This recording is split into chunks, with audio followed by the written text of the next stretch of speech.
Happy day, friends. Happy day. Markets being a bit interesting. I think the market's just basically holding up until tonight, until it gets a better understanding. Can Amazon and Apple save the entire asses of mega cap? I want to start off talking about Moobly. Yesterday, Mobileye went IPO. Watch. Surge for Mobileye in its first day back in the market. Intel self-driving technology company jumping nearly 40% today. Intel, of course, bought Mobileye about 5 years ago. The chipmaker saying it will use proceeds from the IPO to build more factories. Interesting timing given what the industry is going through, Bonwin. How do you feel about Mobileye? Yeah, so very interesting. I think this thing was purported to IPO at around 50 billion back this time last year. So that you're really seeing a read-through into perception around growth valuations, and you're seeing it come down across the board and really across subsectors. You know what? And we just talked about Ford kind of taking a ride down on their autonomous business. I think it's interesting that the stock performed so well today because you're seeing a lot of companies step away from this. Whether it's, I think Karen made a comment about being first or second in the space. I think all of them are finding it extremely hard to deliver and beat expectations in terms of autonomous capabilities. You know, when Intel is holding Mobileye's hand, they had tremendous growth. Now, while they're out on their own, even though Intel has a commanding hold still on it, but more behind the scenes in the shares, in the equity positions, we're going to see how they float on their own. And I'm not sure with this environment how much a self-drive stock is good. This feels like we're looking at mood rings again, right? I mean, we're not looking, or rare earth. You know, this feels like we're looking at stuff that Elon Musk has cornered the market on self-drive, and they can't figure out how to get through the regulatory hurdles on the federal level. So when is that going to eventually take place? I think we're going to be looking at a stock that probably falls precipitously. Well, at least for now, Karen, it's a good sign for the IPO market. Companies that can go public will go public, and they can be received decently, even in a dour market. I was surprised, right? Actually, yeah. I really was surprised. They went ahead, right? And they did and well. Then it traded really well. Yeah. Now, remember, what the amount that they actually sold to the public is relatively small, so not a lot of money can really move things. But I think in this environment, that's a win for the bankers. Yeah. For the bankers. Yeah. Oh, Mobileye. Moobly, as I call them. Moobly is a very interesting company. Let's just get that out of the way. But yeah, good for Intel. Very good for Intel being able to kind of get it. And this is like the first real IPO of note, at least for the most recent time period. So good for them to be able to get some value. I don't like Mobileye. If you're a Qualcomm fan, you don't like Mobileye. Mobileye right now is kind of the leader in purported like self-driving, and really you have to look at self-driving as a spectrum from what they call like level 1 to level 5, and level 5 is what everyone thinks of like full self-driving. All right. The earlier stages of it, Moogly, not Mowgli, Moobly, sorry, MBLY is the ticker now. Moobly, not Moogly, Moobly, my bad. The thing about Moobly is they're kind of the leader right now in a lot of like the driver assistance systems areas, like the level 1, level 2, which already has a pretty big market and is only growing, and in fact growing pretty fast. Moobly is going to be competing against NXP, which I don't think will make it, but also against NVIDIA and Qualcomm. And now Moobly is losing Daddy Intel. They're the incumbent in this space. Lane warnings, yes. Lane departure warnings. Oncoming traffic sensors, etc. down lemur. So the issue that Moobly faces is that as Qualcomm and NVIDIA kind of rise up, they're going to be taking market share essentially from Moobly. Plus, if you look at what NVIDIA and in particular Qualcomm offers up instead, Qualcomm can combine connectivity because they do modems and RFFE along with their SoCs to specifically handle, driver assistance systems, and cockpit navigation systems. Moobly can't. That would be a separate component. So there's a lot of reasons to kind of say, all right, good for Intel, not playing them. Moobly, I think it can integrate with either. I know it's camera-based right now, at least sensor-based right now. I think it can integrate with LiDAR as well. I don't think the chip is what determines that. Does that make sense? I think you could add more to it, and it can involve LiDAR as well. The business model, by the way, this is important. The business model that's being exposed, and it makes perfect sense. You have Tesla on one side. Tesla's going to build out self-driving for their vehicles. If Tesla's not willing to build out self-driving for other vehicles, then okay, that's a wide open space. Just yesterday, Ford announced they were shutting down their Argo AI unit, which is their self-driving unit. Willing to bet GM probably is going to do the same thing with Cruise. Should that be the case, now you're talking about companies like Waymo, you're talking about NVIDIA, you're talking about Qualcomm, you're talking about Moobly.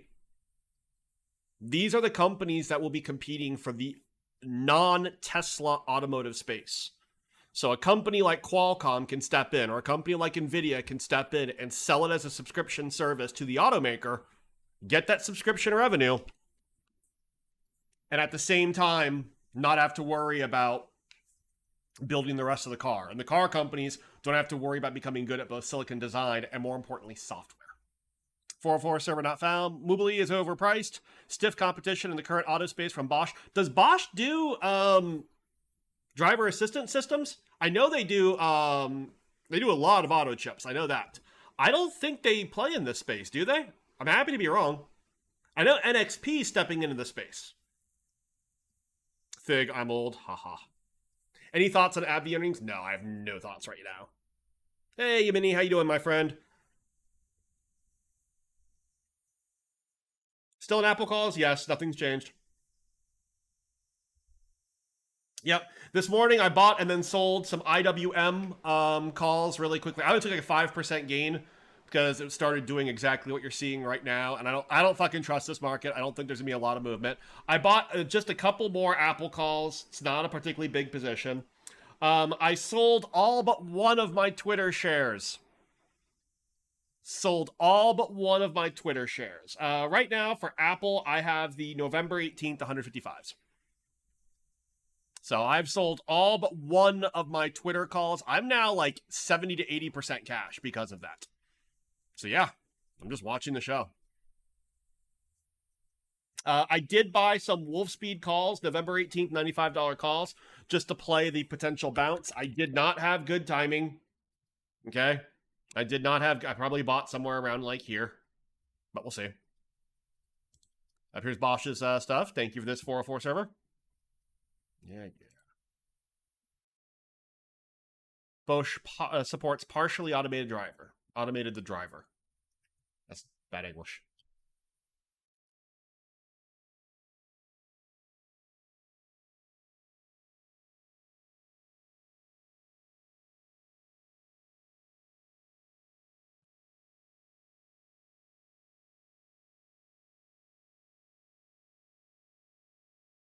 Who does Bosch currently provide to?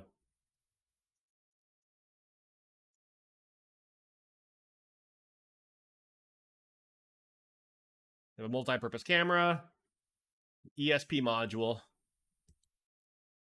front radar sensor, corner radar sensor, monitoring systems.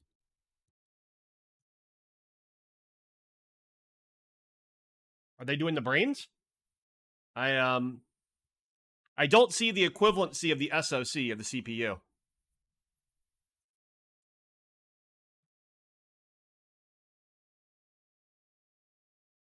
One Twitter call is a hedge now. You feeling on going long meta? I don't know about that. Yeah, thank you for sharing this. This is interesting. I know Bosch is really, really big. Really big. In terms of just automotive systems in general, particularly electronics, particularly chips. But yeah. They use Bosch radars and the ESP module. Interesting. Who's doing the SoC though? Is this NXP?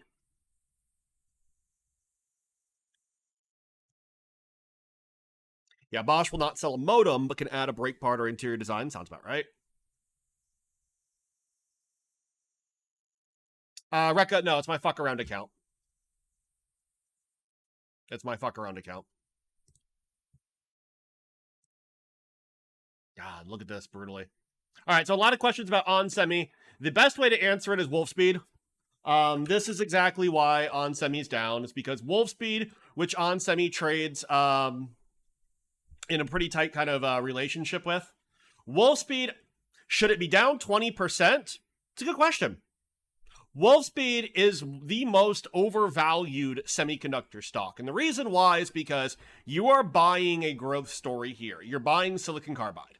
Wolfspeed is the only 100% pure play. All right? It's the only 100% pure play. In terms of their earnings, it's really interesting. Because, by the way, I have not seen a single downgrade. I've seen price cuts. I have not seen a single downgrade on Wolfspeed. The earnings story behind Wolfspeed is pretty straightforward. They're having problems manufacturing silicon carbide at their old facility, the Durham facility. Now, keep in mind, they have just recently opened a new one in New York. All right? And it's still scaling up. So long term, no one gives a fuck about their Durham facility. In fact, eventually one day they may sell it or completely get rid of it. All right? But they've been having some problems in terms of yield. By the way, to the best of our knowledge, Wolfspeed may not yet be an Air customer. But manufacturing silicon carbide is more expensive. And it's tougher. Like the challenges from like the physics and chemistry, supposedly, because I don't make it myself, supposedly are tougher. So because of that, Wolfspeed's basically had to take down their revenue guide a little bit for next quarter. The thing is that their next quarter's revenue didn't justify their price. All right, this is a $40 to $50 stock, not even if you're trying to like actually value this thing out. It's crazy. Wolfspeed is one of the most insane valuation stories going right now. If you buy it, you're buying for a long-term story. It's not my favorite. All right, now onsemi. Oh, by the way, the second component to Wolfspeed being down, they need another $500 million. To continue their fab. All right. Now, in terms of onsemi to me, reading through that, shouldn't be down. So, for you guys that are buying the dips, that's perfectly fine. I will probably also buy a little bit more. Not a huge amount. Not a huge amount. The thing about onsemi is they haven't had problems, at least in the past, delivering. They haven't had problems ramping up. So while Wolfspeed keeps getting these design wins and this big backlog for the future, onsemi keeps delivering. We also talk about ST Micro. This is another silicon carbide play. They reported earnings. And by the way, I thought their earnings were pretty good. But boom, they are down almost 7%. All right. They warn of slowing revenue growth. What's the difference between onsemi and STM? STM has a lot. First of all, it's a bigger company. It has a lot more exposure, particularly to consumer electronics. And Pitoska, that's my way of viewing it. Between Air and onsemi, you basically have silicon carbide and EV. Cheat Jelly, I have no clue about T-Mobile. CDOT, yep, still in Tesla. Still pissed. Still absolutely pissed. That fucking fraud of a stock. I will never play against that fucking stock again. I will never play against Tesla. They have melted my face on this. So yeah. Board XCX, how did STM's silicon carbide? Let me show you. That's a good question.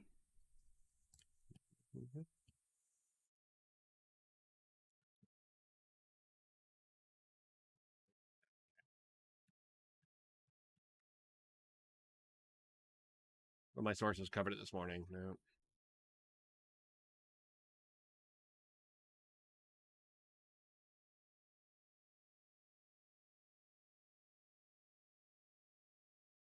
The funny thing is I wonder if STM's going to pull a onsemi from last time. The problem also with STM is, quite frankly, it's a It's one of the European players.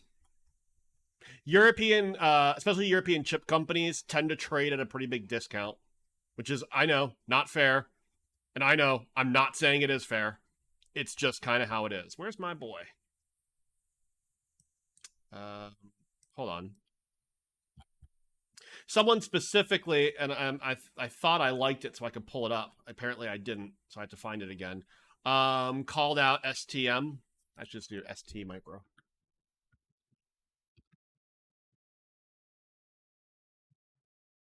Here we go. Yeah, this is a person who's wonderful to follow, by the way. He covers a lot, it's particularly the semiconductor space. He does a lot of good write-ups on their earnings. So ST Micro, revenue is up 13% quarter over quarter, 35% year over year. That's fine. Gross margin, that's also nice. Revenue guidance was 4.4 billion, which is only up 1.8%. All right. Here's the fun thing. 2023 will be a growth year for automotive business. $700 million in silicon carbide revenue in 2022 and $1 billion in 2023 on track. Wolfspeed indicated no problems with demand on silicon carbide. That's why I still like onsemi. I do not think onsemi is going to have a problem. Now keep in mind, guys, if you're not in onsemi right now, you can always wait until later. Last time when they gave earnings, the market shat all over onsemi because of their, quote, gross margins. And it's because as onsemi's building out their footprint to do even more silicon carbide, they've said our gross margins will go down a little bit. They've already warned about this. The difference between Wolfspeed and onsemi is Wolfspeed's trading at 63 forward PE. onsemi at this point is less than 14. Yeah.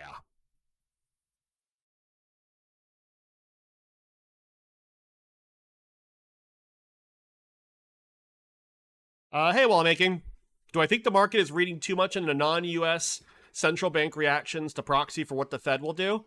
Are they doing that at all? I don't think anyone, everyone knows what our Fed's doing. Our Fed has been very clear.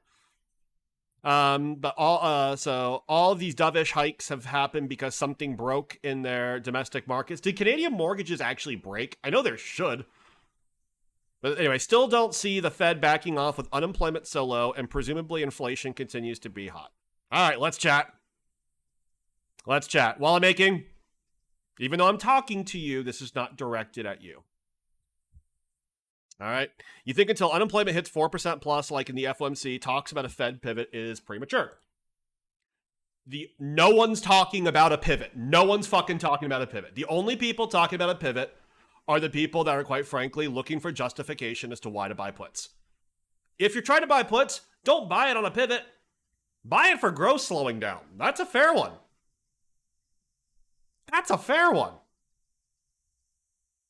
But like no one thinks there's a pivot. Instead, we had the Fed, and this is fun.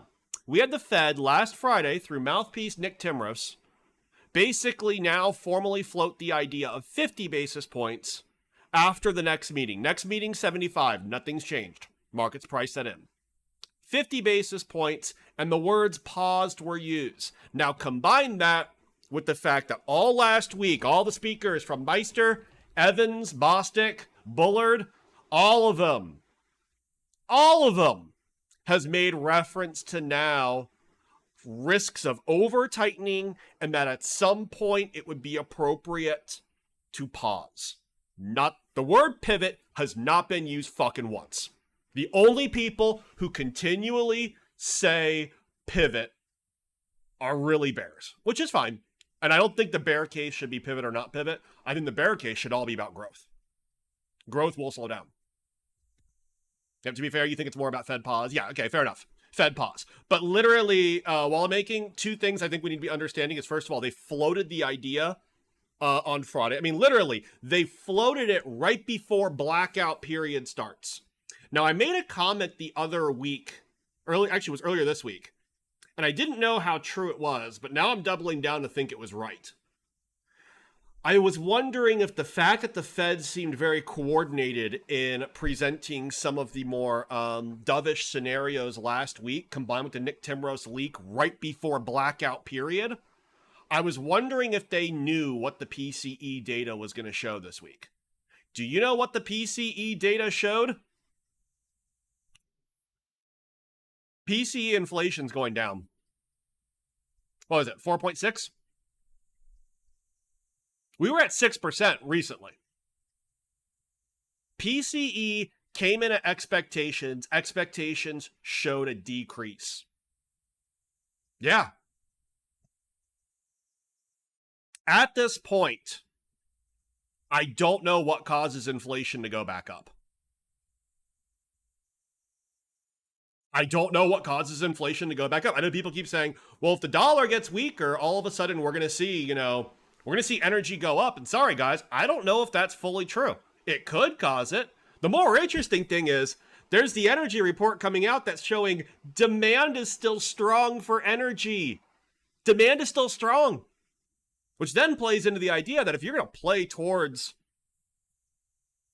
the idea of like a recession, then you shouldn't be invested in energy. It's almost this like multi-layer trap where every bull and every bear are both getting like, they have to deal with an interesting kind of mental hurdle where it's like, if you think a recession's coming, then you shouldn't be invested in energy. If you're an energy bull, here's the problem you face. The dollars go down, yields go down, you're not betting for a recession. What makes energy more of a bet than tech? That's the fucked up part. And I still think long-term, guys, I am fully on board with the energy thesis. I think short-term, it is extremely unclear. Extremely unclear. That's the wild thing. Energy doesn't always go down in a recession. Fair enough. What if you think a recession is coming due to inflation caused by energy? Well, I assume we'll have time to watch energy go up before then.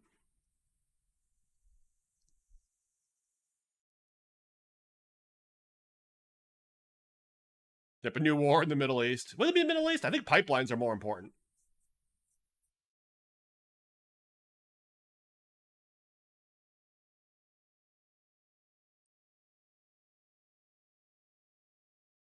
Yeah. I think, by the way, I think energy is going to rebound. Oh, thank you, Wallamaking. Appreciate it. Thank you for the tip. But straight up, like, I think energy is going to have its bump. I absolutely do. I'm still not buying right now. I'm still waiting. I'm still waiting to see what happens. But I still believe energy's got its kind of bump going in. There's a lot of good fundamentals for energy. There really are. But you cannot believe we're in an imminent recession and be in the energy trade to me. I think that's a crazy trade.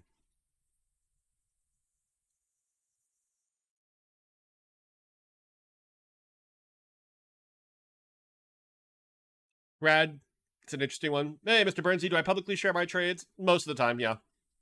Most of the time. The problem I have with that, Mr. Burnsy, quite frankly, is I don't charge. This is not a shadow trading place. This is not a call outs place. I'll be fucking blunt. If it was, I wouldn't be giving it away for free on Twitch. And I don't think I'm worth that much money. This is a place to come for entertainment, news, etc. We cover the markets. We cover it pretty well. I'd like to think some people make money here. But yeah, this is not a call-outs place. And for it to be, I would be charging a lot more. And it would not be worth it. I'm not that good. So, hopefully that makes sense. Yep, take care while making. Have fun, my friend. Yep, XLE keeps going up. Yep. I'd love for energy to drop to get back in. Like, trust me. I would absolutely love it. Ugh, on semi sucks. Pinterest earnings, I assume, but is it? Let's see what Pinterest is doing right now. Yeah, most people lose money with friends and have fun. Yeah, Boss Deal knows. Okay? No problem, Mr. Burnsy. If it says he has a small position, it means it's going to moon. Someone asked earlier my rules. Like, listen, I'm very... Most of my positions are small. My biggest position was my Twitter shares position. And I sold it out. I sold it out. Yeah. I don't need that last 20, 23 cents, something like that.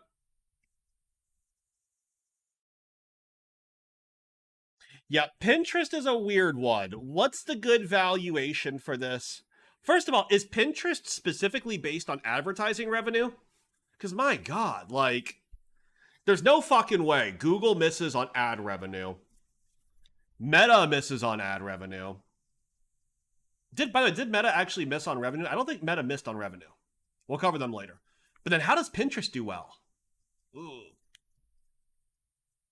How big is my Apple position? Like $2,500. It's not much. It's not a big position. Their EPS is also sandbagged to the ground. Ugh. I don't know how to play this one. Here's the interesting dilemma. Does Pinterest face any damage from TikTok? And if this sounds like a crazy fucking question, TikTok had a bigger impact specifically on YouTube than I think we expected. They lost money on ads and showed more ads. Yeah. So a lot of people talking about the, what Facebook showed last night was the average price per ad went down and the number of ads went up. The easy answer for that is they are still working on monetizing Reels, their short video format. YouTube also had the same problem with YouTube Shorts. Basically, an ad you're showing for them is naturally going to be shorter and advertisers are paying less.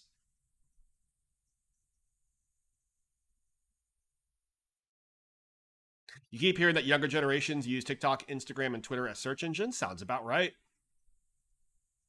For a while, Amazon, believe it or not, made the same point, that they saw themselves as being increasingly almost the equivalency of a search engine. Obviously shopping focused. Pinterest is a big spam gallery. I love that.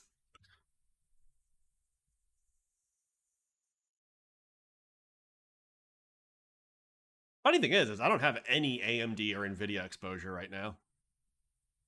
I wish I did. They were doing pretty well earlier. God, how are they doing now? Poor Micron. They can't catch a break. A lot of what's going on in semiconductors today, it's kind of a little bit illogical. It doesn't. The beating on semi is taking in regards to Wolfspeed. I don't know if own should be down. I don't know. Spy Dilly, which direction? Oh. We'll talk about Vladimir Putin later. Putin's been saying some shit. Today's actually a really interesting day. Actually, there's also been interesting shit on the China front. We need more earthquakes. Fuck you, Sagana. For those of you that don't know the story about earthquakes tend to make memory do better.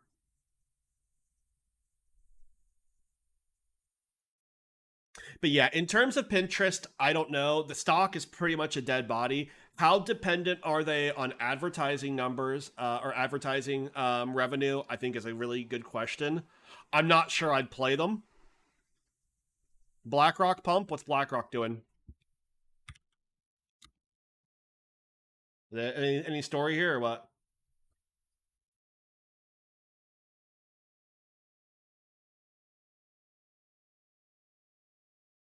Either way, guys, with what we're observing right now, where the mega caps keep getting fucking shot, friendly reminder, IWM. These are small caps.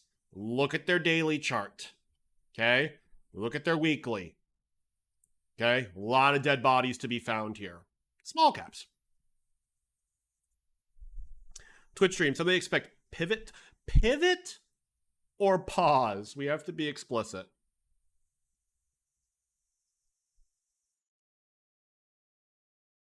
Oh, wow. C-Dizzle, thank you for this. So you can probably answer why this is the case. See, guys, this is why we love C-Dizzle being around here, because apparently C-Dizzle is the project manager, the product manager for Meta. Okay, C-Dizzle spends hours each day making sure he looks cute. All right. His boyfriend DJs with the dog. So you probably answer why this is the case. So when you used to run an ad on Facebook, it was mostly on the main feed. Now, if you don't specifically choose the placement of ads, it could be in stories, reels, videos, crap like Marketplace, in story ads, so news articles and Messenger, or side page placements. You value some of those places way less. Thank you for that. That's helpful. That's helpful. I appreciate that. Yeah, I mean, there's real, like, we're going to talk a lot about Megacap. Apple's very different from them. We're going to talk about Megacap. And particularly talk about Megacap excluding Microsoft, quite frankly. That poor girl, oh my god. You guys know what I'm talking about, right? Please tell me you all know what I'm talking about. It's something else.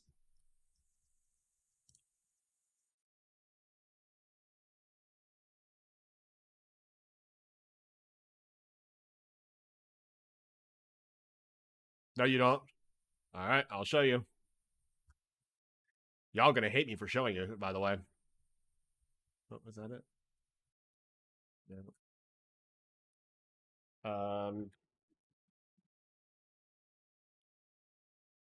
Here we go. Mm-hmm. Routine. I get dressed. Day in the life as a 23-year-old product manager at Meta. I always journal in the morning. I then do a quick workout routine. I get dressed. I try to look cute every day. Got some food at the office. I make a coffee every single morning. I need that. I did some work on the roof. Worked until lunch and then ate up there. Here's me being cute. I got a snack always. I then shuttled home. The view's so pretty. Met up with some friends for dinner, and then my boyfriend came over and was acting like a DJ for my dog. Day in the life as a 23-year-old product manager at Meta. I always journal in the morning. I then do a quick workout routine. I get dressed. I try to look cute every day. Got some food at the office. I make a coffee every single morning. I need that. I did some work on the roof. Worked until lunch and then ate up there. Here's me being cute. I got a snack always. I then shuttled home. The view's so pretty. Met up with some friends for dinner, and then my boyfriend came over and was acting like a DJ for my dog. Day in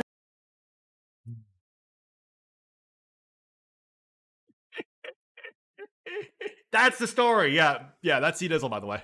Meta to $10 a share. No way! Boss Deal's correct. This was posted on TikTok. What the fuck are you doing? Now, by the way, back in my day,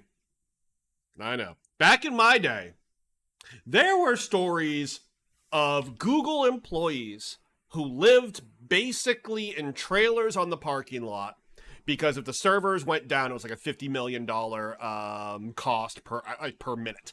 All right? Damn, hating on your home girl. I know, C-Dizzle. I know, we're hating on it. Back in the day, like, there used to be stories of, like, methamphetamine consumption amongst programmers for big tech. Nowadays, this is big tech. There's a lot of fat that needs to be cut. I'm not saying she's fat. I am saying we don't have the same quality of people that are still working. Like, we used to go to war. Well, guess what? Working at big tech, being a software engineer or a software developer for, like, Facebook back in the day when it was first starting off, when it was losing money and every, like, venture capitalist was beating the shit out of them. You work in big tech, lots of meth, booze, and addy, fair enough. See, that's real shit. That's real shit. Yeah. Like, that's not... She's actually a product manager. I assumed she was HR. I know. By the way, I have friends who worked HR there, so I can make that joke. And they would have fired her. I don't know if she's been walked out yet. I assume she has. Addie is just cocaine with a good PR team. I like that. Well, yeah. Where are we at on Intel plays? I'm not in Intel. I'm on the ropes on this one. Let's point out Intel, guys. Let's point out Intel. Oh, what the fuck?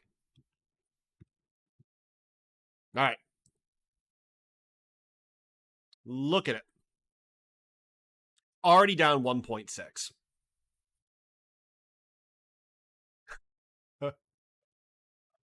Steel Cold Kegs, thank you for the $10. Oh, sorry, thank you for the $100 tip. Whoa, thank you, my friend. Now I can actually eat. Fuck you, Jay, but I love your chat here. You will ring my coffin bell that will haunt my dreams.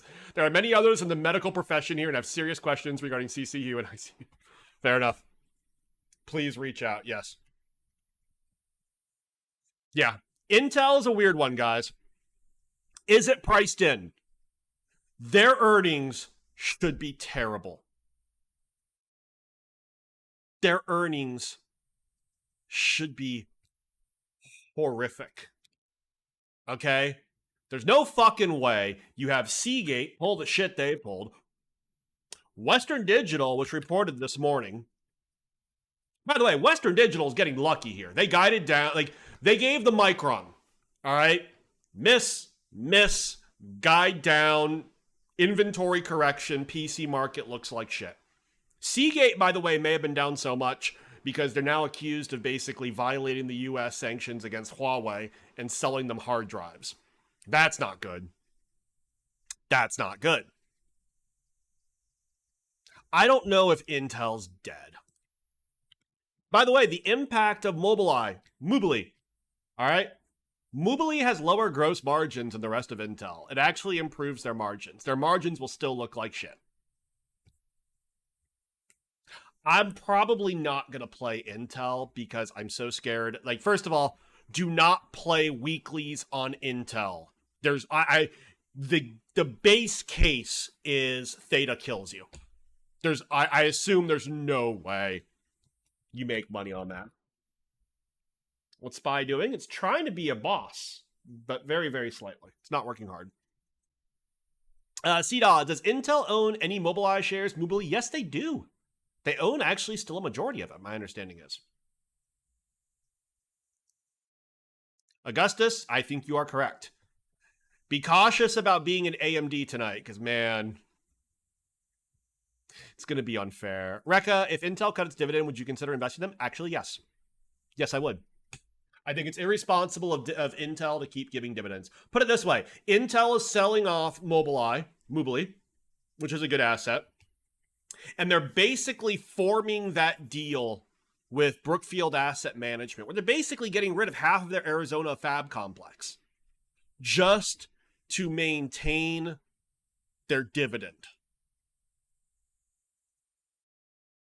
I think they should cut their dividend, let their price fucking plateau, and now you can at least buy into Intel knowing you're going to own the full force of their future cash flows.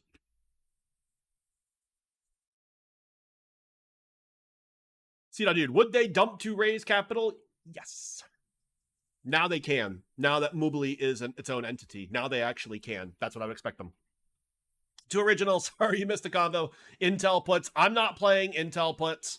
My big concern is no one should be surprised. I expect an epically bad earnings.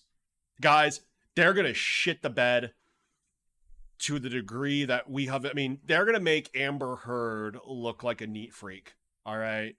Big long dookie from head to toe of the bed. Semis are fab. Intel will get something out of the Meta 30 billion capex spend. Not as much as you would think, though.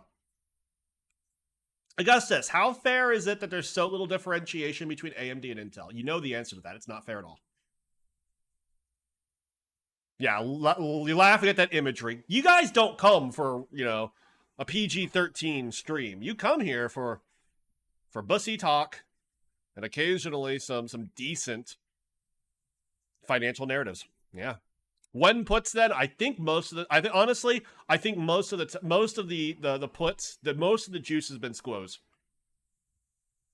Most of the juice has been squoze. It's true. Honestly, if I had to play Intel, this is going to sound fucked up, I'd play longer dated calls, and I'm not going to. I'm not going to. Yeah.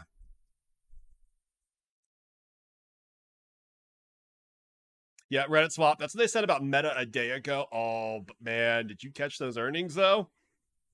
Meta was set to go up on earnings. Mark Zuckerberg doesn't give a fuck. He doesn't give a fuck. And to that point, guys, it's time to listen to Jim Cramer. Yep. This is important. I'm here to level the playing field for all investors. There's always a bull market somewhere, and I promise to help you find it. Mad Money starts now. Wait for it. Hey, I'm Kramer. He does a Welcome to good Mad job. Money. Welcome to Kramer. Listen to this, though. Hope you This wanna is make important. friends? I'm trying to save you some money. My job is not just to entertain you, but to educate, to teach, to discover, to learn. So call me at 1-800-743-CNBC or tweet me at Jim Cramer. For over a decade, tech stocks led the market. And we got so used to it that we forgot this group has often been a pariah. Yet that's exactly what tech's become over the past year. So it's time to face a few facts that nobody in Silicon Valley seems to want to acknowledge. Facts that explain why the NASDAQ keeps underperforming the other averages. Like today, where the Dow inched up 2 points, S&P dipped 0.74%, and the NASDAQ tumbled 2.04%. As the guy who created the term FANG and then made it FANG, which now stands for Meta Platforms, Amazon, Apple, Netflix, Alphabet, and hey, why not throw in Microsoft for good measure? I know why these companies used to be the crown kings of the stock market. They had little competition, great growth, and no real economic sensitivity. But that's no longer the case. Hence the tech's reach aside over the past 11 months. While there are moments when they can have a resurgence, Apple might report something good tomorrow. This formerly gigantic cohort is no longer what it used to be, which makes the market capitalization here very difficult to justify even after these declines. Now, their fall-off has been well chronicled, but it took the last 24 hours to rip the shroud off of the glory of the acronym. So let's take them down one by one with an idea towards what really has happened here, because it's rather monumental. First, the FANG names are no longer secular growth stories. Many of them have no growth whatsoever. They're now well hostage to the broader economy or even to their own, let's say, incompetence. Last night, Google told a story of advertising that didn't sound too different from what you might hear from, say, an old-school television company, linear TV. They were hurt by a lack of ads, especially from crypto and mortgage lenders. Yeah, I thought those would be small potatoes versus the ad revenue they'd be getting from anything connected to travel. Forget about it. The disappointing YouTube ad numbers should only get worse as the Fed tightens. In the end, it's a cyclical business that rises and falls with the rest of the economy. No longer is such a low price to earnings multiple. We just heard something very similar from Meta Platforms. That's the artist formerly known as Facebook today. Not only did they report mixed results with better than expected sales, but also a huge shortfall here. You know what? These guys may be delusional. They just may be delusional. The forecast for the current quarter was lackluster. Why? The average price per ad is way down, off 18%. Didn't help that CEO Mark Zuckerberg warned of steep losses in the METAverse division next year, something it's proving to be a real money pit. Hence why the stock's plummeting. No, I shouldn't say plummeting. Hence why the stock is destroying everyone who owns it tonight. What a nightmare, just a hurricane of pain. And you know what? We've owned it forever for the Travel Trust. They could make anyone, even someone who's up big on it, a chump. Delusional. Microsoft had plenty of growth from the remote work environment, but that growth vanished because it's not like you need to buy a new PC every year, although people seem to think you had to. The gaming division seemed lackluster. Again, that was something that you did during COVID. Worst of all was the prediction of a slowdown in Azure, their cloud infrastructure business that had been so strong. I know Microsoft's actual quarter was excellent. They'll tell you that from now till the cows come home. But the forecast from CFO Amy Hood was ugly. And she is not, by the way, in the habit of sandbagging us with lowball guidance. So point number two, the endless claims that we're still in the early innings of cloud adoption can now be debunked. You don't get that kind of slowdown in Azure if the cloud's roaring. To put it in baseball terms, I think the cloud's now probably in the 5th or 6th inning, and there are way too many competitors. I mean, there are some like ServiceNow, reported a good number tonight, but they're few and far between. Now, Google's spending a fortune just to poach customers, their cloud division, from Amazon and Microsoft. Then they're going to do something just to destroy everybody's profitability. If you're just now hopping on the cloud bandwagon, you're real late to the game. And I'm sick of hearing otherwise, although they will tell you it. because the denial out in Silicon Valley is palpable. Remember, I did not say lie. I did not say fraud. I said denial. Third, there is now so much competition with these companies. The Chinese video platform TikTok is crushing YouTube, just like it's laying waste Facebook. I was taken aback by how much damage TikTok did to Google. This is one of the greatest disruptors of all time, this TikTok. Yet the CEOs of the big dogs seem totally oblivious or in denial about TikTok's power. Maybe they're arrogant. Now, here's something you usually apply to people who went to Stanford Business School and Stanford Computing and Engineering. Maybe they're idiots. Idiots. Fourth, speaking of arrogance, these companies, with the exception, I think, of Apple, have no idea how to read the room. When you disappoint like Alphabet or Microsoft, you have to put it right up front. You don't obscure the shortfall. You don't tell us what a great quarter you had. Oh, by the way, and you never say you're going to hire 12,000 people within a few sentences of talking about the need to tighten your belt, like Alphabet did. Pure hubris. It was embarrassing and unbecoming. Hey, let me tell you something. You know what I said at the beginning of the show? It's not about friends. It's about money. Well, let me tell you something. I don't even want a friend out there after tonight. I don't care if they hate me. It makes me stronger. By the way, the idea that Google can spend money on anything and everything should be long dead. Plus, the endless junking up of search results leading to search fatigue. I mean, do you ever try to use it anymore? Yes, we all need Google, but that no longer makes it a good stock. As far as management goes, I'll just say this. If Alphabet had gotten lean when the terrific Ruth Porat took over as CFO, they'd be in much better shape now. Instead, they've got a host of money-losing side businesses. I bet you a lot of the executives don't even know these businesses exist within their own companies. It's almost like it's beneath them. Oh, and let's make one thing perfectly clear. Meta, like AMD and NVIDIA, but those are two honorable companies, should have pre-announced the shortfall that I saw tonight. It was way too big to keep secret. No wonder the stock kept going down ahead of time. That's why the government has these damn rules. It's not cricket. It's not how you play the game. It's ill-advised, unfair. But they are unfazed, as has become typical with the firms out in Silicon Valley. They've made so much money. What do they care? They destroyed everyone. But what do they care? What do they care? Fifth, nobody enjoys firing people. I know I've had to fire some people in my lifetime. But when you lose your secular growth status like these companies have, you have to find ways to save money. And simply not filling positions is not enough. You need to do what's called layoffs, reductions in forces. No one wants to do them. But they don't even seem to know how to do them. I don't even know if they know it. I wonder if they think RIF is like some sort of thing like, I don't know, annual recurring revenue, RIF. Can they come up with something? Income in force? I don't know. Maybe I'll Google it. Oh, no, you can't. There's 70 things ahead of it. 6, we discovered last night that the data center has become a cost center. When I hear that the price of electricity in Europe is hurting data center profitability, I start thinking, what the heck? Are these chemical companies? If that's the case, I'd rather own Dow. It also makes me realize that the semiconductor companies, semiconductor industry, well, that may be an industry, with the exception of the honorable people at AMD and NVIDIA, well, maybe that's not even much of an industry. 7th, the FANG cohort can no longer grow their way out of this jam by making acquisitions. You know why? Governments worldwide despise them. They hate them. Do you know that's the only thing that the Republicans and Democrats agree on? That how horrible these companies are? The Biden administration, in particular, would like nothing more than destroy these companies. Any excuse to go after them. But it's not just the Democrats. Hating big tech is one of the last bastions of... Hey, when you speak to guys like McCarthy, you know, I speak to him, he's a minority leader, or you speak to the majority leader, they said, like, the only thing you can say to them when they're disagreeing with each other is, how about, what do you think of METAverse? Finally, tech companies issue stock endlessly and typically pay little to no dividends. Yet there are legions of stocks out there with immense buybacks and generous dividends, and many of them are much less hostage to the broader economy.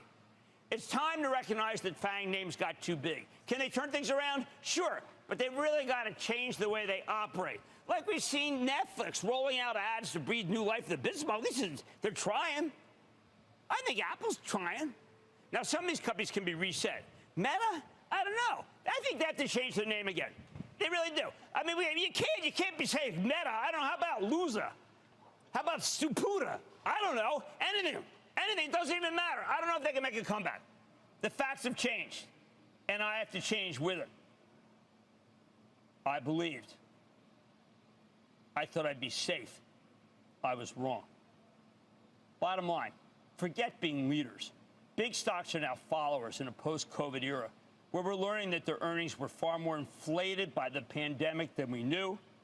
We're just now discovering that the tech emperors have no clothes, if they're even emperors at all. Brandon in California, Brandon. Whenever he does the calls, it kind of gets shitty. I want to see this one, though. Last year, 9.5 billion, now less than 1 billion. Okay, let me say this about this. I made a mistake here. I was wrong. I trusted this management team. That was ill-advised. Hubris here is extraordinary. And I apologize. Okay. What did you get wrong?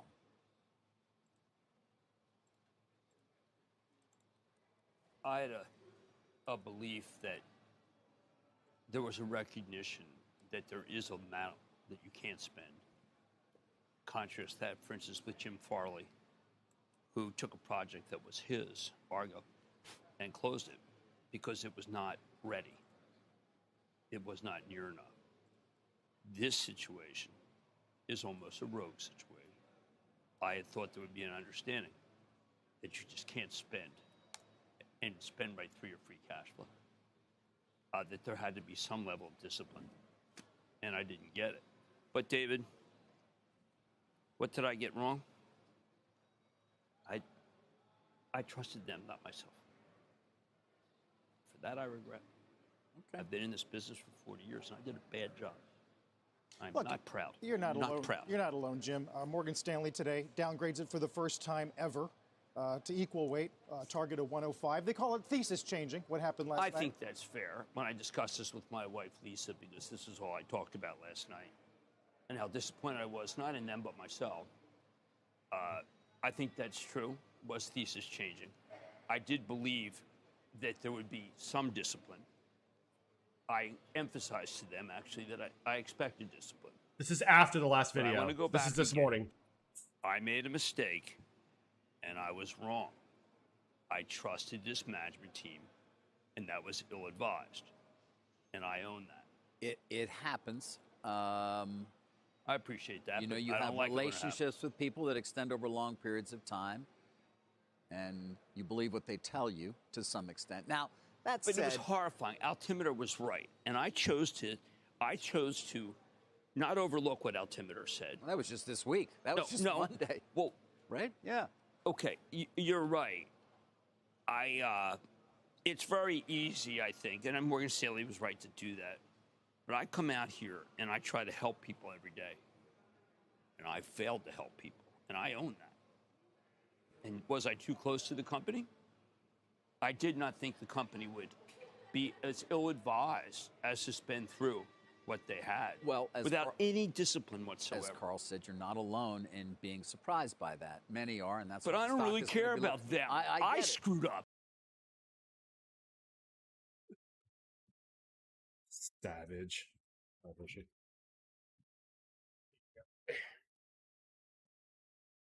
Yes. Yes.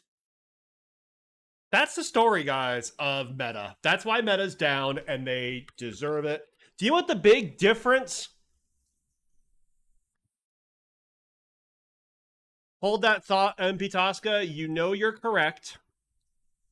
You know you're correct. Let's see what CS is doing.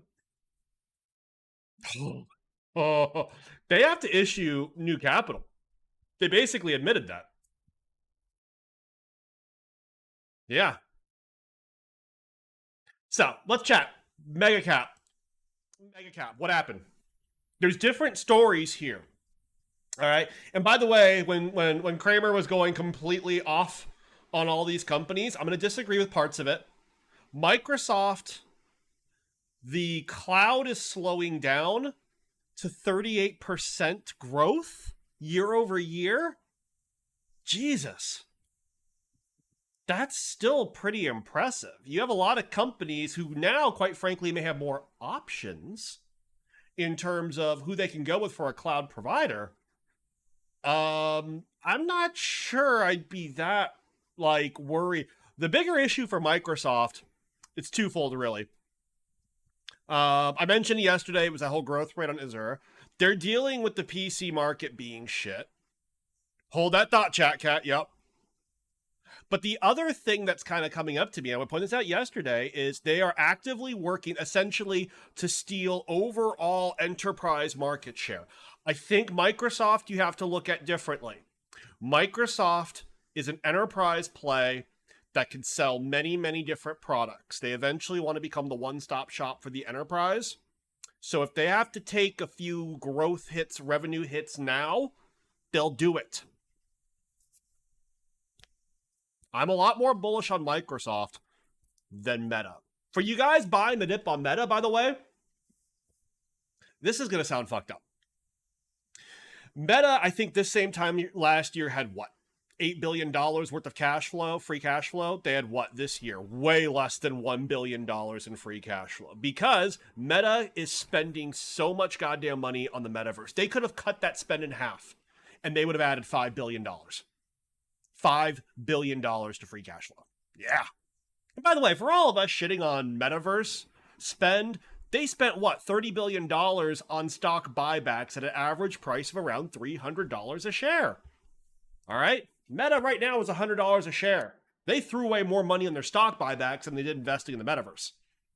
The crazy thing about it last night, the reason why Meta got slammed is because Mark Zuckerberg, who owns 14% of that fucking company, has super voting rights because of the dual class share system. So everyone can say, because if Mark Zuckerberg was the CEO at any other company, he gets fired. Shareholder revolt would happen. He would be voted out by the board. He absolutely would be. They can't vote him out. He's got supermajority voting. He doesn't own a majority of the company. He owns a majority of the voting shares.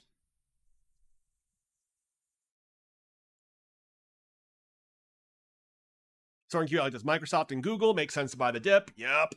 Not Meta in your opinion. I actually understand that. Google hired 13,000 people last quarter. By the way, a net of 13,000. Meaning they probably hired more and lost some. Okay? Their headcount went up by 13,000 people.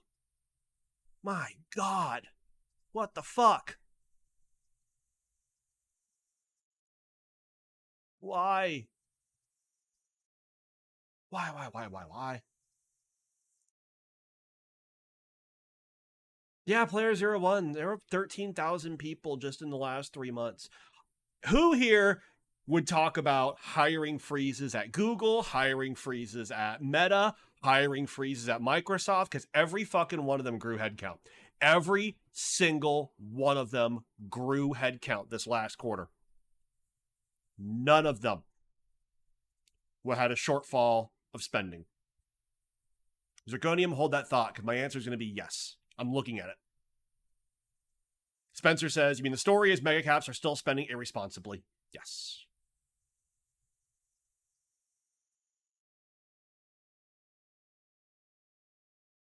Like all of them are net increasing the scope of their OpEx, and that's insane. Now, I love it selfishly as a semiconductor lover because anybody worried about data center has to realize that Meta basically just guided up their CapEx. Their CapEx is on AI. So they are buying, again, more data center stuff. That's excellent. Which brings us then to the story of this week and what we may look back next week. Nolia, what companies say publicly is not what they're actually doing. You are correct. Everyone talked about the hiring freezes, and then you could see the results of it. There was no hiring freeze, clearly. Here's how I bet you a week from now or 2 weeks from now, we look back at the story of the mega caps this week. Because by the way, earnings have been, to me, much better than expected. Mega cap earnings have been a lot worse than I expected. And it wasn't revenue. We can talk about the advertising story. The miss from Alphabet and the miss from Meta, all right, the actual revenue side of the story, this is an easy one. All right? This is a real easy one to explain. TikTok. It's still there. It's still there. That's not a... I don't think that would have really held them back. I will maintain what screwed Alphabet and now Meta was all of their cost side. It wasn't their revenue side. I think they would have even... Meta was going to go up. We all saw it. Meta was going to go up had they just said, we're cutting back some of our spending. They didn't have to give up these projects. They didn't have to give up these projects. So spontaneous, if you could only pick one FANG stock, what would it be? My answer is always going to be Microsoft. Microsoft. I trust that company a lot more than the others. And that brings us to Apple and Amazon. After last night, I'm actually a little bit more comfortable with playing Amazon. No, but you're actually saying the opposite of me. They say hiring freeze is only one group when actually it is global. Interesting. Okay. I mean, clearly it didn't show up because their headcounts all expanded. So maybe they started it during this quarter to make up for what happened previously. But my God.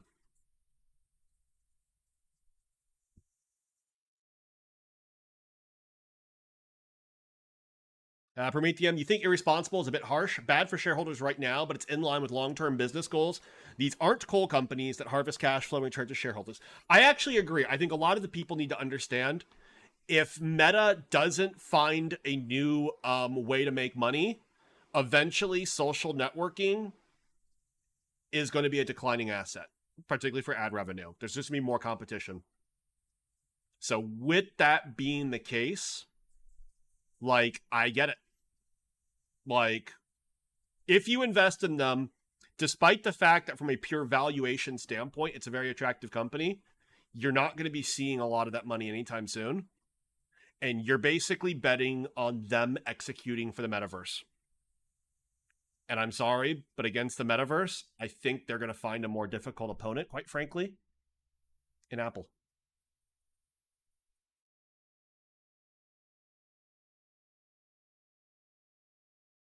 So, Amazon. I'll talk Amazon, then I'll talk Apple. Amazon, I'm not in right now. I'm tempted. I'm tempted to play them for earnings. Very simple reason. They, I think, will follow the Uber playbook and not the Alphabet and Meta playbook.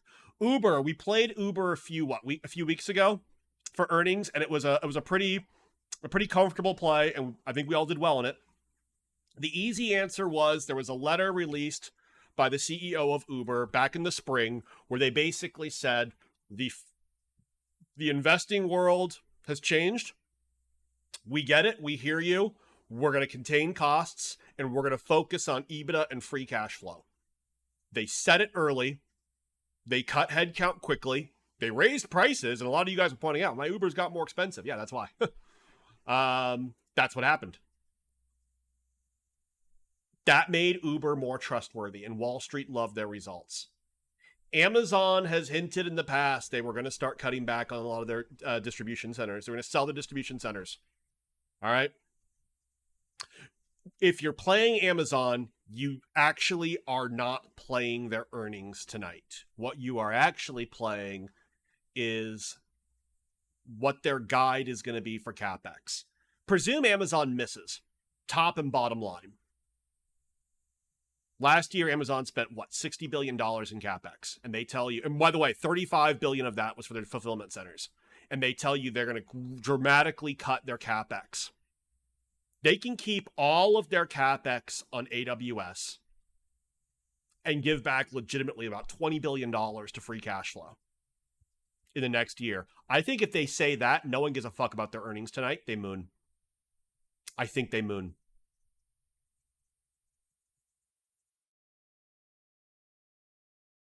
Amazon, to me, it's if you're playing Amazon tonight, and the reason I kind of like them, and by the way, you're not really, you're not playing them for the earnings. You're playing them for the fact that this is a potentially more cost discipline company, which is fucked up to say that Amazon got more discipline in them for cost savings than Meta and Alphabet. Yeah. I kind of like Amazon for that reason. Apple is the company I'm already in, and I feel pretty comfortable. We'll see. I could be wrong. Y'all know I'm wrong a lot. I don't hide it. I don't hide it. Apple's in a different ballgame. First of all, Apple pays the least of all these companies in regards specifically to R&D. Yeah. They're not spending $8 billion plus on, metaverse applications. They pick an amount of money, and they've spent that amount of money about every year for the last 10 years. They do an excellent job. They are a supply chain focused company. Why? Because Tim Cook came from supply chain. There was a reason he was selected as a successor to Steve Jobs. That was the ultimate kind of quote giveaway. Also, selfishly, Apple doesn't do guidance. Yeah, they will talk very broadly about where they see demand. And did anybody catch the Samsung report last night? Well, thank you, Bastille. It's very kind of you to say. Has anybody caught the Samsung report? Because we'll talk about that shortly. I will tell you right now, the Samsung earnings is extremely bullish for premium flagship phones. Also, ST Micro was very bullish on premium handset phones. ST Micro makes chips for both the Galaxy Pro or the Galaxy S and for the iPhone. By the way, Samsung's earnings were not good, and that's because they're the largest memory producer in the world. Memory sucks. Memory sucks. Prometheum, that's a fair question, but then explain Shopify. Shopify's mooning. Raising Keens, all you saw from Samsung is TSMC number one. Yep, it was official. TSMC overtook Samsung to be the number one semiconductor company by revenue. Apple is after hours. Apple is the one I'm totally in. By the way, I have November calls, so I got plenty of time. Well, somewhat. But I like the Apple play. I think there's a lot of people playing against them, and that's going to work out pretty well. We could be setting up, guys. Step back. The narrative will have been Microsoft, Alphabet, and Meta were overspending. We're seeing some slowdown. Didn't respond to the environment. Apple and Amazon basically showed you how adults behave. That could be the setup. I have the November 11th. I think it's November 11th. Is it November 11th? Let me confirm. I think it's later than that. November 18th. $155 calls.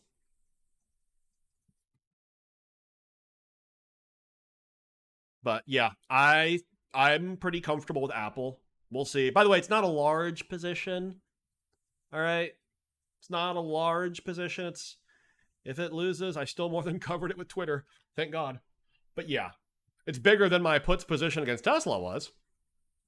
So I can tell you, I mean, from a macro narrative standpoint, or at least from like an overall business performance narrative, not macro, just pure business standpoint, basically at the end of the week, the fact that we had Apple and Amazon together kind of say, this is what consumer demand looks like from Apple, and from Amazon, this is what cost discipline looks like.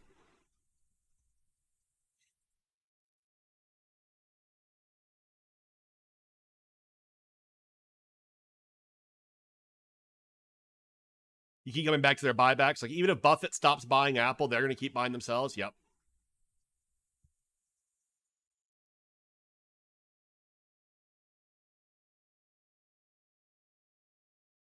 Even the mega caps are taking a gamble with this CapEx spend. They are expecting something to break. The big CapEx spend really it's the story of Meta. And to a certain degree, if they stick with Facebook and Instagram as their monetization in the future, they're just going to lose their future. They probably need something more.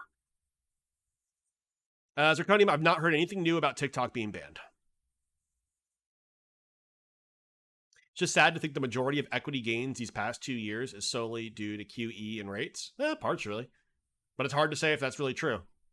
We don't know that for a fact.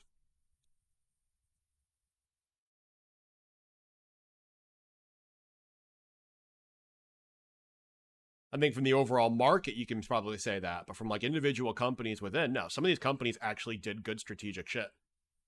Some of these companies, like, also fiscal policy helps. The Inflation Reduction Act and what it's done for a lot of the cleaner energy companies or battery companies, I don't think that's QE. I think that's a different form of stimulus. Yeah. Windmaster says, is it possible there's a slight talent war going on with megacaps? I think there is. I think there is, yeah. I think there is. Yep, someone mentioned Caterpillar. Caterpillar had like their best quarter ever. Yeah. Amazon should get a bump from NFL streaming. The question is like, what what's it look like on the spend side? Look at Caterpillar. Caterpillar fucking mooning today. Good for them. Good for them. All right. This is an industrial that trades pretty cheap, has a dividend, and had their best quarter.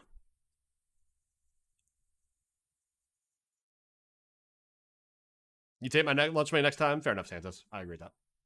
Yep, Comcast beat, which is fucked up. Spencer, remember that weird time when good news was bad? Now it's bad news is good? What's the bad news you're talking about?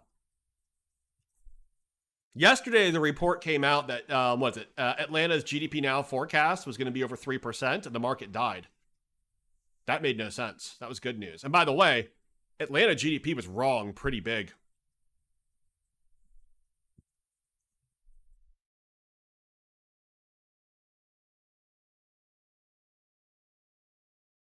Mega cap dump, dollar rises and SPY is up. Dollar's still down. It might be slightly up now. Let me confirm. But I thought it was holding at the 110 level. The Dixie, at least. The 10 years now, bond yields are down pretty big. Bond yields are down pretty big.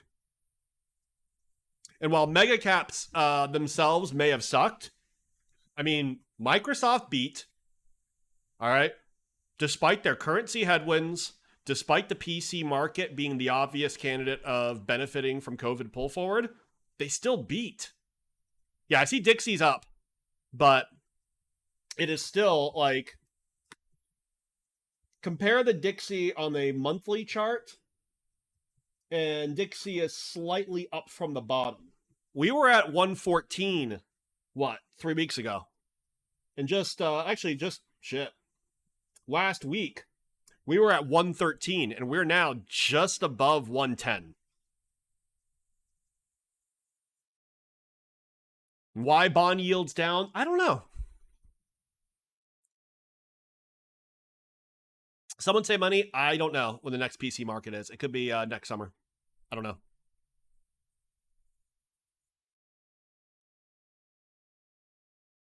Suchi, yes, but the Fed's in preferred measure of recession yield curve inversion, the 3 to 10 year, has just happened. So this yield drop seems recessionary. Suchi, you're saying that on the same day that official GDP got printed at 2.6%.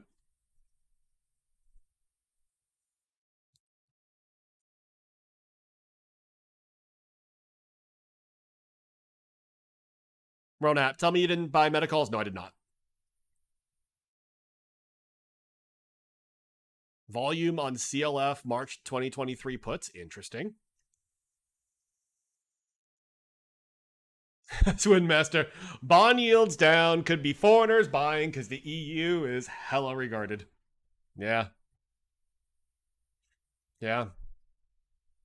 Now, Spencer, I think part of the problem is, the market's still probably closer to its bottom than its top. It's very far away from its top. So it might just be that simple. But remember, guys, from an earnings standpoint, back out the mega caps for a second. And I think generally speaking, you've had a lot more positive than you've had negative. You've had a lot more positive stories here. Listen, we're on the week when GE, even if we don't believe it, beat. Last week, IBM beat. Caterpillar had the best fucking quarter. Anyone catch McDonald's? McDonald's fucking rocked. McDonald's more than doubled comp same-store sales, which is a shock. Kraft Heinz beat, guided up. KLAC, yeah. Semicaps, beat, raised. They crushed their quarter, by the way, which we kind of knew would happen. They're not getting a lot of love for it, which sucks. mean, imagine this. If this was an earnings week without mega caps, we would have been bright green the entire week. We would have been bright green the entire week. Webmaster, nominal growth still strong. Agreed. Going to be troubling when inflation actually slows. Yeah, to me, it's more of the question of when we see the growth. Like, if you're a bear, you're not worried about inflation at this point. You need to be looking at growth slowing because that's legitimately happening.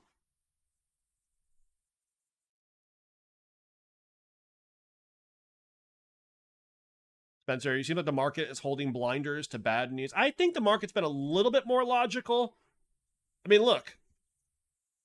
If the rest of the market, the earnings have been generally good, you'll notice that, like, generally speaking, when you are seeing these red ones, these tend to be companies which legitimately have bad news. Like, it kind of makes sense. The market's being a little smarter than it was a few weeks ago. I think the market's going to crush people who keep trying to play the spy. I think people have to start picking indexes. Yep, I finally got out of Twitter, yep. Yeah, Augustus, I agree. Microsoft and Google, let's not mistake them for not generating a fuckload of cash and making money. Like, Microsoft were complaining they're only going to grow sequentially like 2% next quarter. And if you back out the currency impact, they're going to show 8% growth. Despite the PC market being utter shit. Like, Microsoft is being overpunished. Microsoft is being overpunished.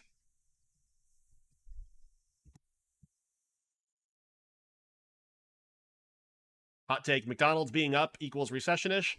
People can't afford nice places, but yet we keep hearing other companies. And more importantly, anyone catch MasterCard? MasterCard had an incredible quarter as well. So you have MasterCard, Visa, who had one of the best quarters. American Express had another really good one. Like, the financials have been doing well.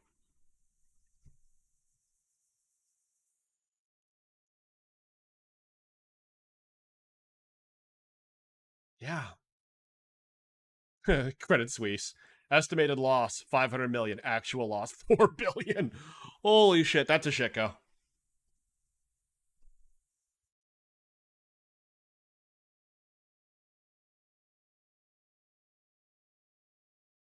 Yep. Credit Suisse. They really need to start calling themselves Debit Suisse. Santa, same with Visa, MasterCard, consumer credits up. Yeah. Yeah. People are using credit cards. Yeah. The banks pointed out, though, that the average bank balance, including for the poor people, the poorest people, are still well up. There's still a lot of COVID savings that still needs to be burned through. They've not been burned through yet. Yeah. Cameco had good earnings, but it's uranium, so no one gives a shit, right? How did they do? See, another ticker. Yeah, I thought they did well.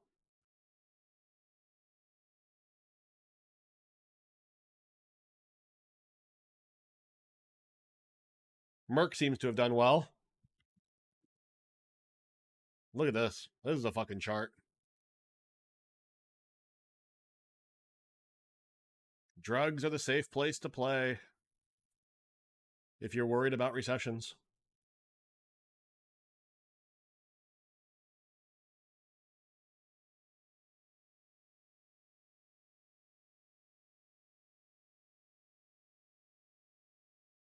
Reddit swap. Lagarde's emphasis on the risk of recession opened the door to a dovish pivot. If everyone but the Fed pivots, what's to stop the dollar from another rally? I have no clue. I have no clue. It's a good question. To me, a lot of the market is paying attention to the dollar and to bond yields. The bond yields, the bond market itself. Either the bond market knows something everybody else does not know, or the bond market's offsides. And no one wants to call out which it is yet.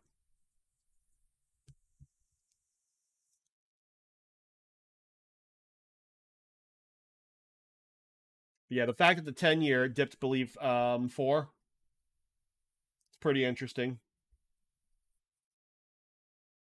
We basically went from 4.33 to 3.95 in 1 week. That's a pretty big deal. Yep, you can buy I-bonds at 9%, and the website by which you do it literally, like, collapsed. because so many people were doing it.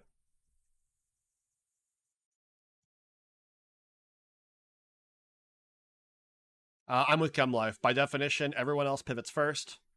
The Fed pivots / pauses last. Yep. What was Yellen's comments? Suchi, what are you talking about?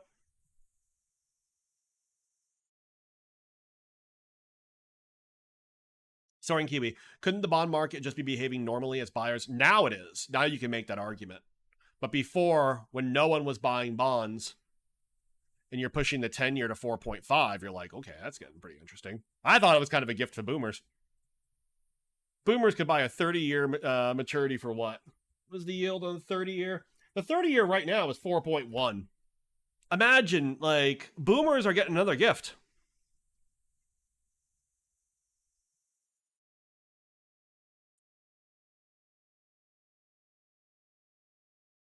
Do I think tech will signal the pivot? No. No. The Fed's printing through a secret account to buy bonds? No. I don't know. Are you talking about the whole Treasury might buy bonds, so basically Treasuries do their own twist?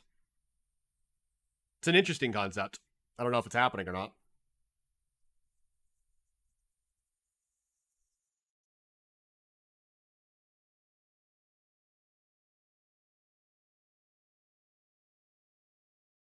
As QT keeps rolling on, will likely push yields higher again. Well, let's see. It could. I am, at this point, I am questioning the degree to which we're going to see true QT. I think we're going to see roll-offs. I don't think they're selling shit. The ECB backed away. This morning, they raised rates, their index rate, by 75 basis points. By the way, this is what? The second time they've raised rates? How fucking crazy. Zero phases. That and there's a conspiracy theory that the Fed buys when they say they're not. I would fade that theory. The Fed operates fairly transparently in terms of their impact on the bond market. I would believe that would not be the case. Lots of upward pressure on yields next 6 to 9 months if the Fed continues as planned. Yeah, theoretically. And if inflation doesn't slow down as fast as everyone expects, you think yields will go back up? I agree. But what happens if inflation is going down? Remember, guys, PCE printed this morning at 4.6%.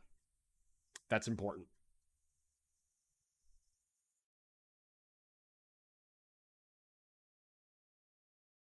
Yeah, ChemLife, they missed their stated QT goals. Yeah.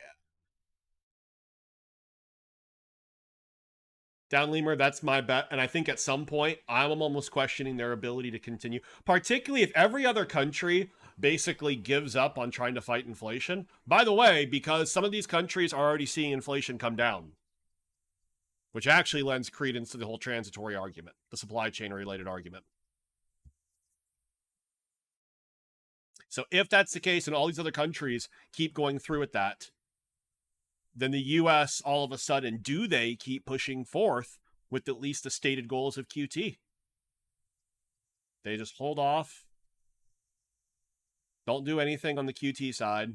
Keep rates elevated. We shouldn't go back to free money and see what happens, which gets really interesting. It does harm Russia. Oh, they don't need help with that.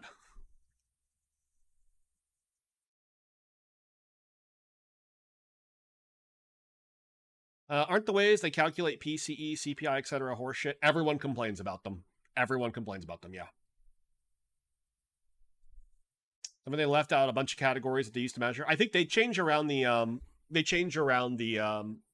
what's it called? The calculations. It is not nearly as, it's not nearly what conspiracy theorists think. Put it that way.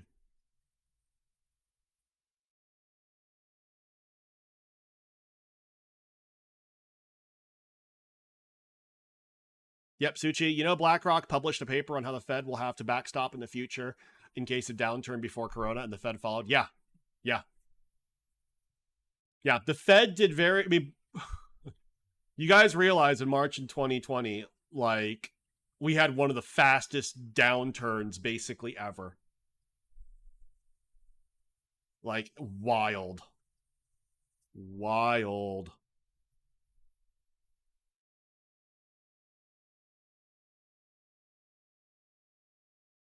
Arnold Palmer, I did very well on my Twitter. I should have obviously done more. I can always look back and say that. I wish I full ported. Oh, would have been great. But yeah, I did very well on Twitter. And I will never play against an Elon Musk enterprise again. That man is too annoying to deal with. He's a fucking loose cannon.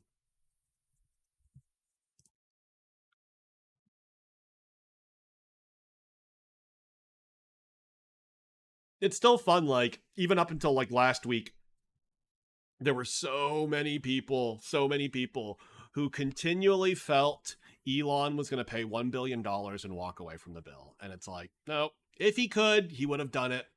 And yet, here we are, $54. Raising Keens, what happened, what's crazy to you is that it happened so fast and the response was so massive.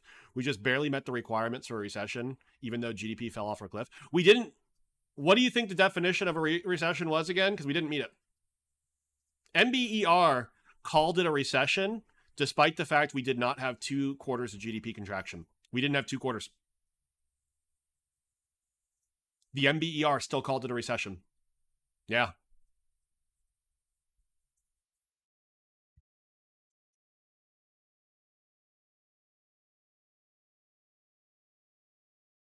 By the way, I found the account that I think you guys should follow. Is it Eric? Yep. This is the account for all of your... No, we didn't have 2 quarters. The NBER specifically came out and said they ruled it a recession, even though it didn't hit the time frame for when they thought because of the severity and depth.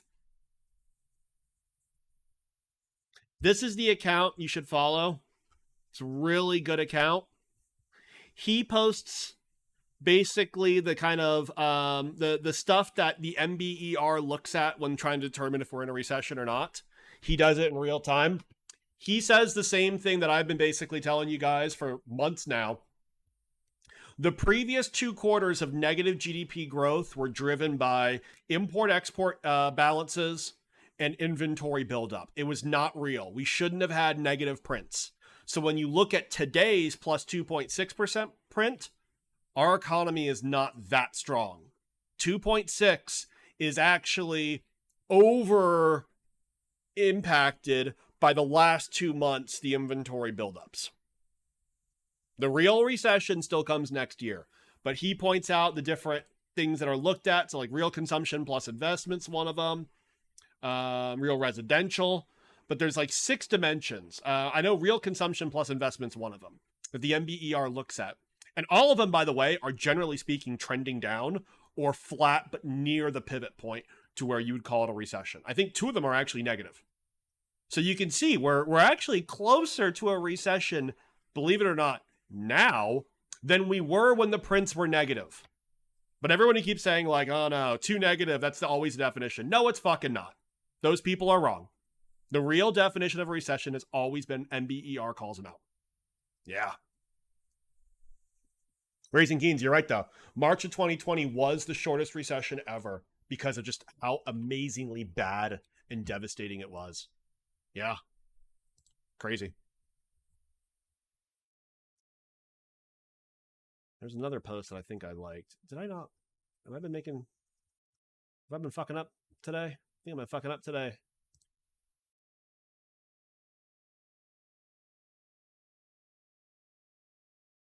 I love this. Yeah. Let me pull up from Discord then. It's NBER, National Bureau of Economic Research. It's these group of nerds. They're nonpartisan. They are theoretically free from political interference. These fucking doctors of economics who just look at data and basically they call out, they're the equivalency of umpires. They call out like, not balls and strikes. They call out recession or not recession. Anyway, here's a cool chart worth paying attention to. All right.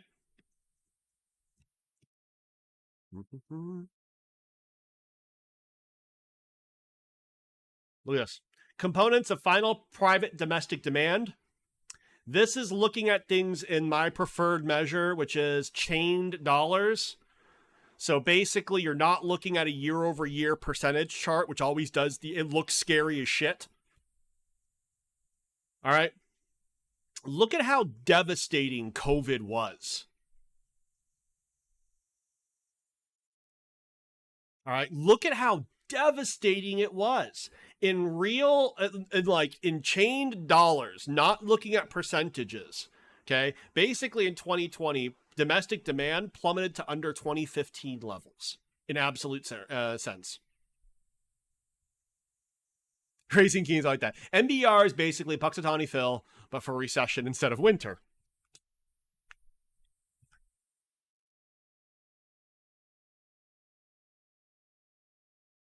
Jordy Botto, I know. But look at particularly this last one. PCE, personal consumption expenditures. We had this huge deflationary, because PCE is the preferred measure of inflation by the Fed. Look at how heavily it dropped, and now we're seeing the spike back up, and now we're moving back towards trend. Would I blow Elon for $1 million? Absolutely. $1 million is a lot. It could afford me a lot of mouthwash. Yes. For $2 million, I'd use Altoids. Yes. You ask, I answer.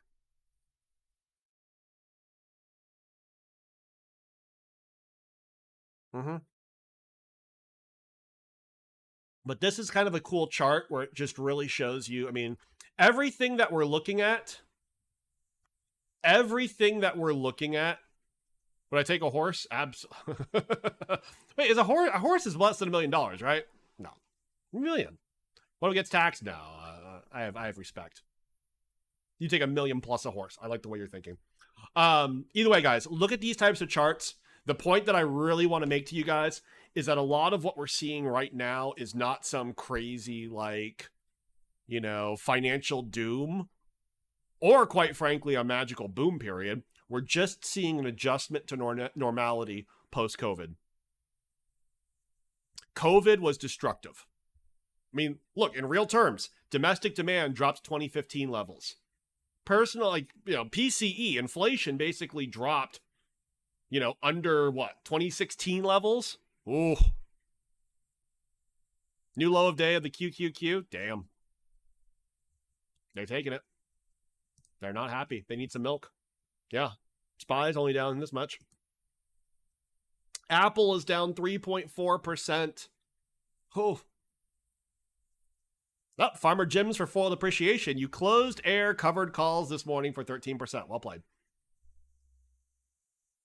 MP Tosca, I believe you get cash equivalent. Yes. By the way, I kept 1 share of Twitter. I'll let it happen tomorrow. So, if my account goes up by 5420.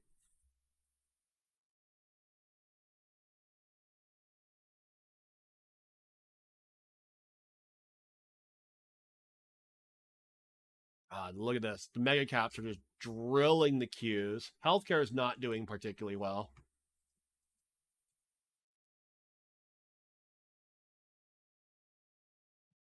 I don't know. Can Tesla fucking die? If you had to buy 1 call, Apple or Amazon, Apple.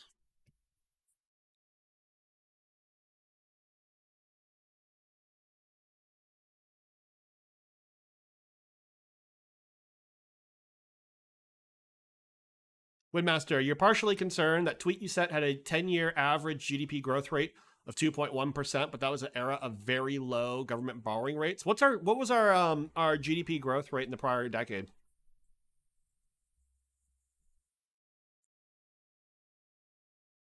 Like, that's my question. Like, what was it like before this era? Don't use post-war period. Don't use the immediate post-war period.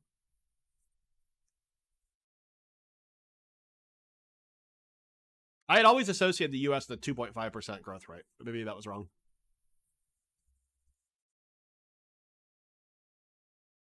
Yeah. 2.1% in prior decade. Okay. So even when we had higher rates, we still hit 2.1.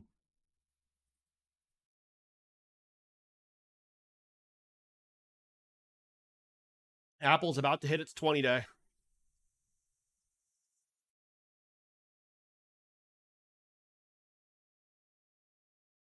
You think Elon will find a way to create value? Let's give him 5 years. Yeah. I wouldn't doubt it. Twitter is a fucking clown car.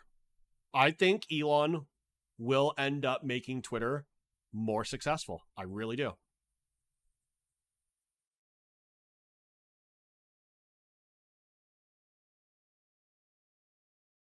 Oh, you don't have prior decades? Okay, got it. Waymaster. Yeah. So my question is, like, I get the idea that the rates were lower. That's fine. I am not a big believer that low rates are the number one driver. Or put it this way, I don't think it's the single most important driver of it. I think coming off in the next decade, even if we have higher rates, what's the demographics look like for the US? So I think demographics will matter. And is there any technological inflection points? So, like, look at the early 2000s. I don't care what the rates are. I'm willing to bet the bigger growth driver was actually the internet. And I know a lot of you guys are like, oh, but the market traded sideways. We're talking about not the market, we're talking about the economy.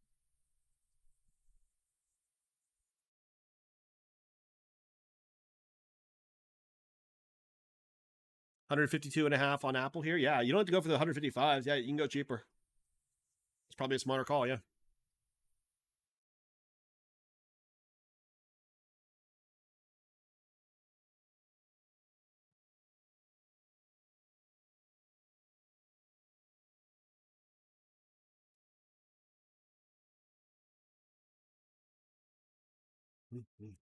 God, look at Apple. Low of the day.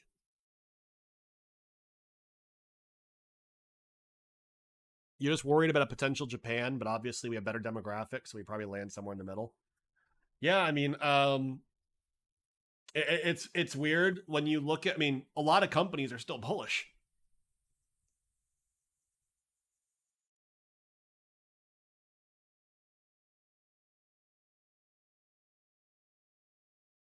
Master, you think you wouldn't be surprised if it ends up around 1 to 1.5%, for instance, though? It's interesting.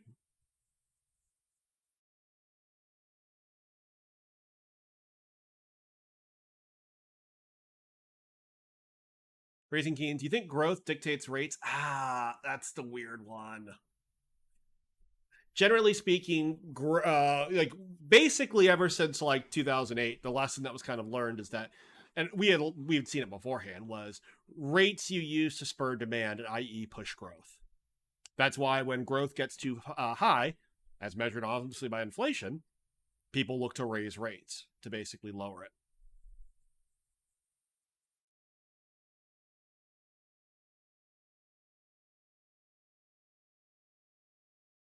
The market front-running Apple miss? If the market knows Apple missed, I have no clue.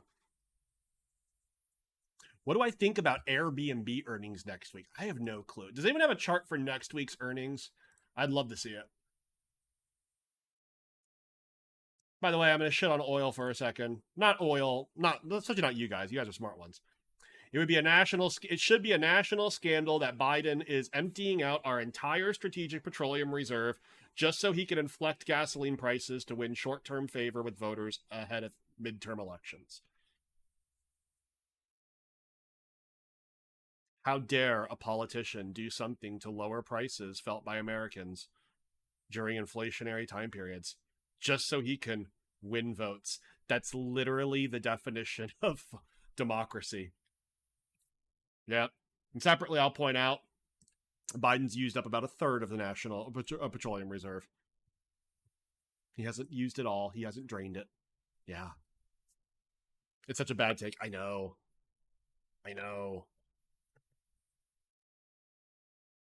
I will still fucking make, like, yeah, it's one of the few levers. Yeah.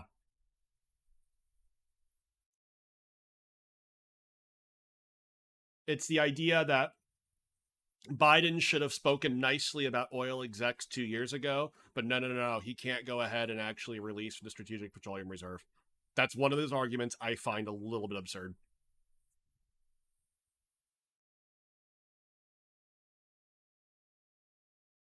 Turkey McNugget, you have a sincere question. Do you think large hedge funds don't have insider information regarding companies like Apple's earnings reports? You watch too much TV, so you always assume it's an inside job. It's tough. It's tough. So a lot of hedge funds try to compete with like data intelligence. There's been a lot of talk about people like, for example, trying to like use aerial imagery to understand like the flow of tankers or container ships, etc. But in terms of insights inside the company, here's the reason why not. Literally it's a crime. These rich people go to jail if they get caught doing it. And there's been examples of people who've been caught doing this. What was it? Goldman Sachs, the Galleon hedge fund scandal. Yeah, if you're guaranteed some hedge funds get insider information, absolutely. But yeah. And yet people do get caught. There's also the matter of, like, for example, if you're Amazon or if you're Apple, all right, if you're an internal Apple employee and you give information, proprietary information out, you not only go to jail, or sorry, you not only lose your job, it's quite likely you will end up going to jail. What did you get out of it? You assume they paid you for it, right? And then meanwhile, the hedge fund, which gave you some money to get that information, is also in the same kind of risk.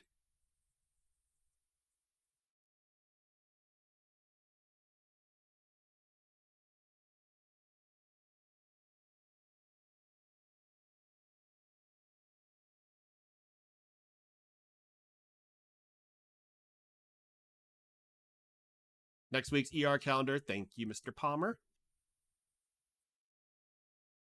Yep. Next week is going to be a spicy week of earnings. Real spicy. You don't have the mega caps holding everything over them. You have Qualcomm the same day as no one of importance. Finally. CVS is in the morning. Next Wednesday is going to be a fun day. Sorry, Kiwi, you reckon the SOX calls we saw yesterday were from folks that had an idea of Meta's CapEx? Yeah, it's hard to argue that one. Halloween Monday. You have Stryker, you have NXP in the afternoon, which could be interesting.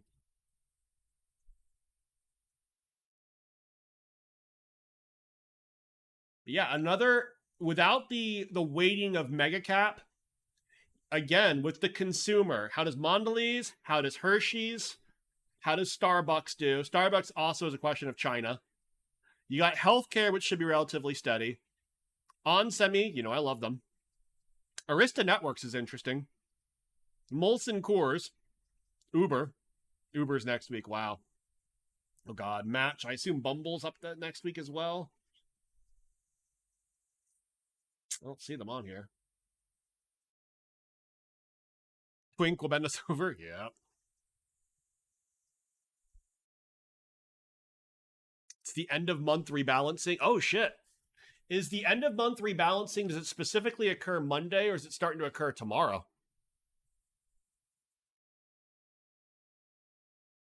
Fun fact, Saudi Aramco earned more in 2 quarters than Apple in 3. That is true. Yeah. Saudi Aramco had like their best fucking year ever. Which kind of makes sense. I mean, oil prices did hit like a record. Yeah. Tonight should be spicy based on Apple because it may have implications for Qualcomm, which we're hoping for.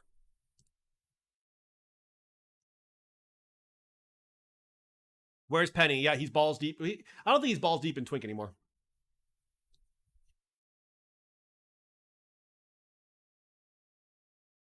Yeah, Apple's tonight. Apple and Amazon are both tonight.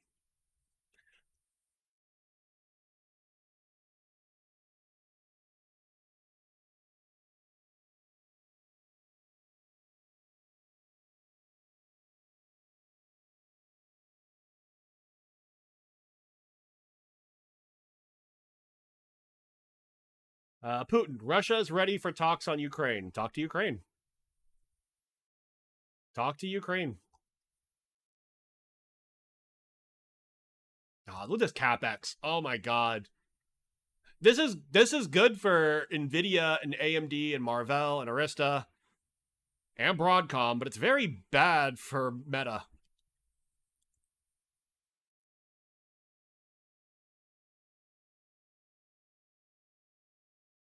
Yep, Russia's feeling the sanctions. Russia's also feeling the lack of equipment.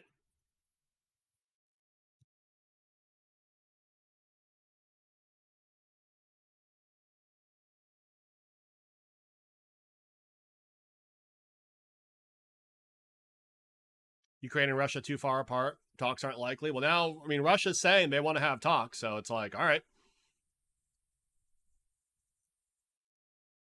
Yep, Ukraine will give up no lands. Russia wants land. Yep, then there's no deal.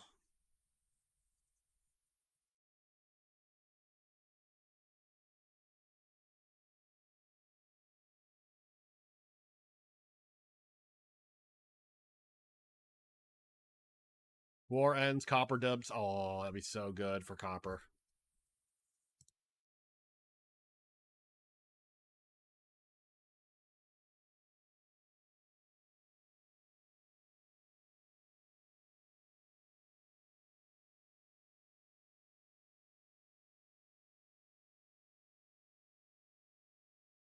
What's this?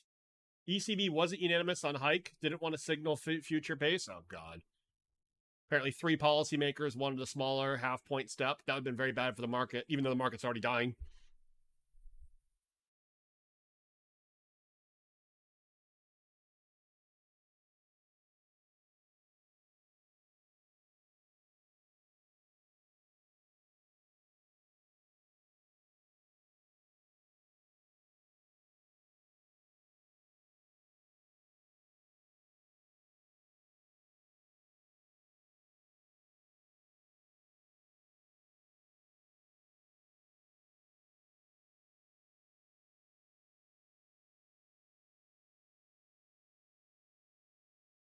The stock pickers market. That's what we're hoping for. But Bank of America pointed out more people were jumping into individual stocks than usual, which is good.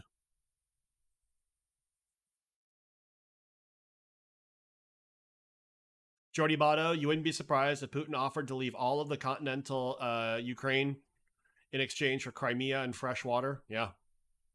If he's smart. Question is, I mean, right now, Ukraine thinks they're winning.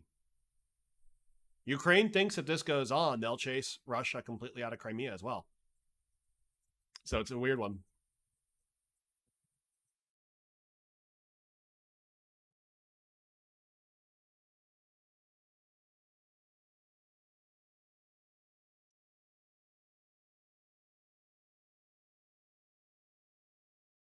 Oh my God.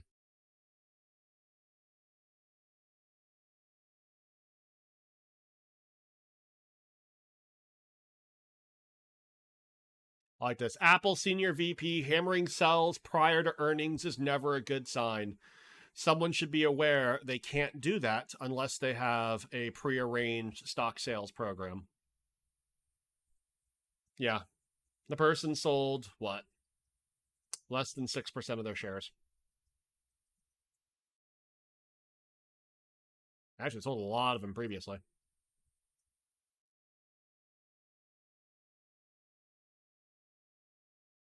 Yep, Ukraine winning because of U.S. intervention? Yeah, of course.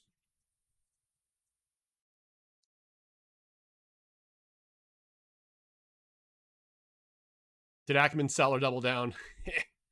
Netflix, the real winner this month. Didn't see that coming. Agreed. Dry Dog is correct. America is bleeding out Russia without a single dead American, which I think needs to be appreciated. Even though America has benefited from... Why did Russia do this? It was stupid. It didn't... I mean, it was a bad decision.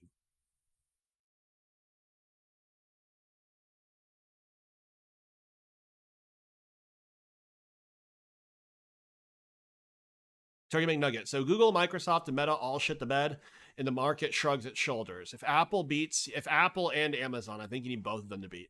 The markets had no problem staying flat or even slightly up and punishing the shit out of the ones that miss. If the whole market goes up, I actually think you need both Amazon and Apple to do well.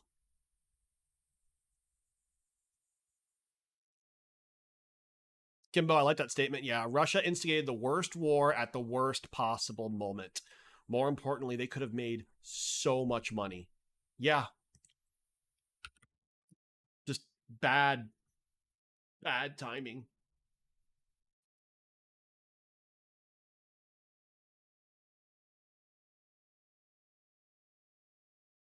That's why people say the U.S. to negotiate with Russia, whether right or wrong. War doesn't continue without U.S. sending weapons or intel. Yeah, but down Lemur, I'd sit there and say, yeah, but if the U.S. then negotiates with that, then all of a sudden Russia starts looking at the Baltic states, and therein lies the problem.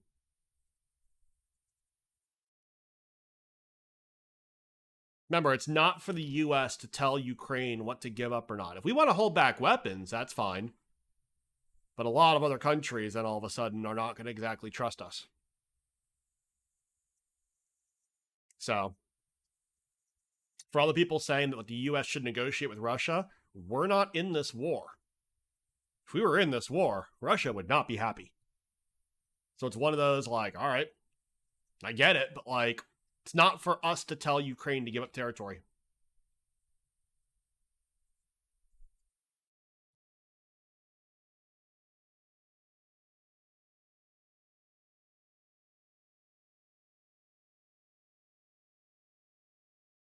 Andy Jassy. Sassy Jassy. Yeah, your point of the argument. No, it's fair.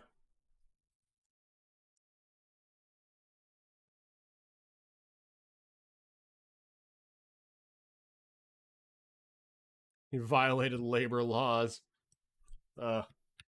Bullish. Amazon, full fulfillment centers.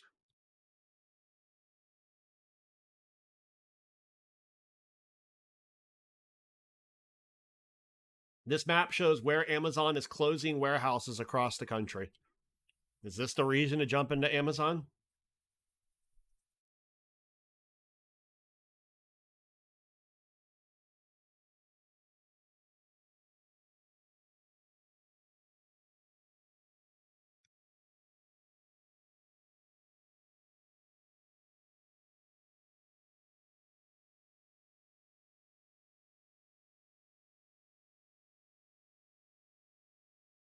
Jordy Bato, this is an interesting point you make. Russia now is the strongest it's been in the century. Population's declining, tech stagnating, social collapse. It's the start of a hydrocarbons bull market.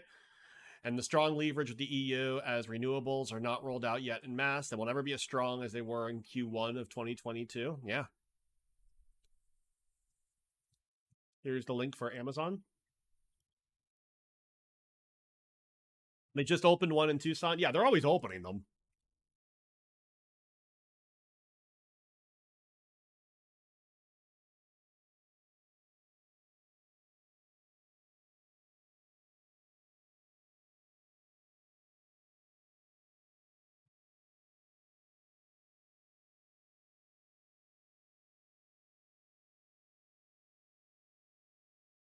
But yeah, if you look at Amazon CapEx over time,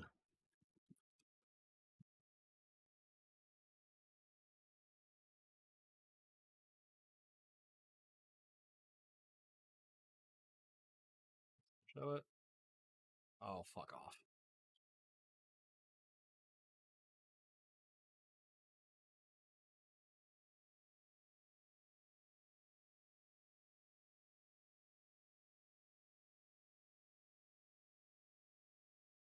Basically, it's showing that fiscal year 2019, if this is to be believed, their capex was about 16.8 billion.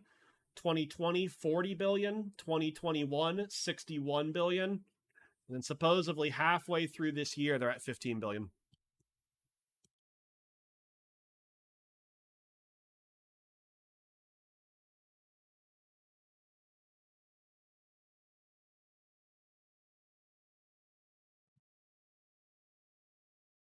But yeah, if you're going to play Amazon, this is the exact reason why. You're playing it because you think they are going to be, shall we say, leaders in not spending like Meta.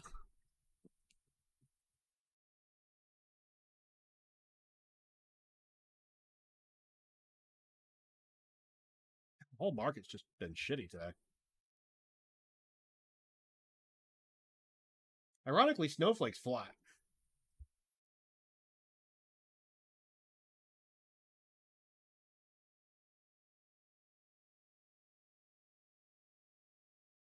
Ford's only up 1.67. I thought their earnings last night were pretty good. GME, by the way, is up 3.4. Good for them. I'm cheering for the apes. Meta down 24%. Ugh. Micron's down 5%. Real easy answer for that one. Western Digital reported this morning, and Western Digital did exactly as expected. So Micron, for some reason, continually gets punished for the same reason over and over and over again.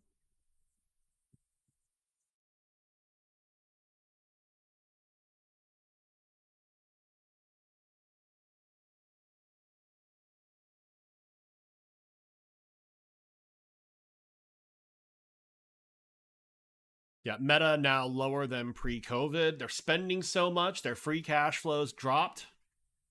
At the same time, their revenue is so much higher than it was pre-COVID. Shows you Wall Street doesn't trust them. And I kind of understand it. If they're going to keep spending, any CEO who's at least not pausing some of the spend, you got to question.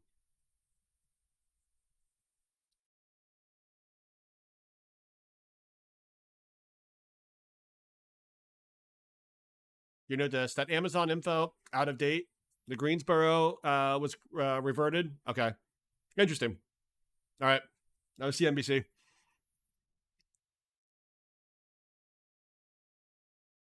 MU calls not the night when Intel is going to report.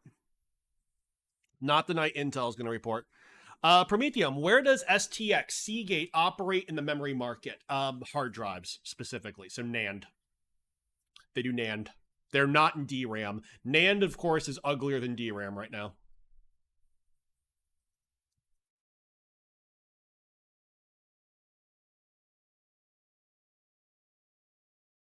You're not touching Micron, which is around $45 a share. Fair enough. Don't I have on-semi calls? Yeah, on-semi should move independently from Intel. That's the hope, at least.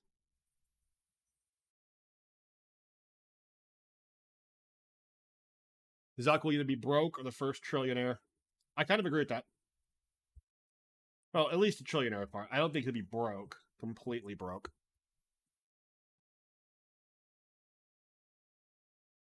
MP Tosca, can Amazon separate its warehouse business like asbestos liability? Unionization and constant harassment by employees is going to be a headwind. Wall Street would love them. Wall Street would love that to be the case. What was it? Stifel put out a piece after Alphabet's earnings that basically said they welcome Alphabet being broken up.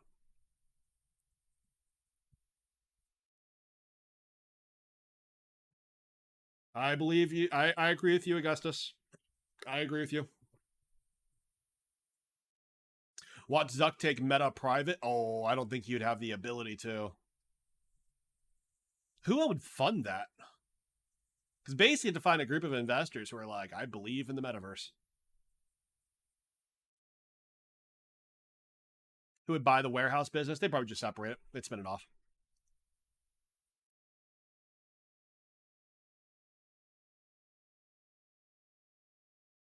Racing Gains, you've heard Amazon is literally running out of people to work there. Well, we'll see. Apple and Amazon report around 4:30. I don't know. CS would take Meta private. That's true.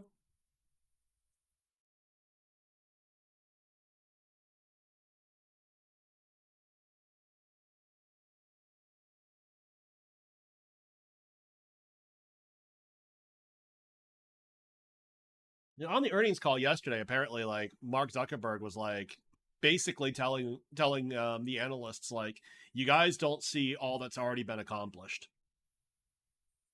Amazon's at 4 and Apple's at 4:30. Ho, ho, ho.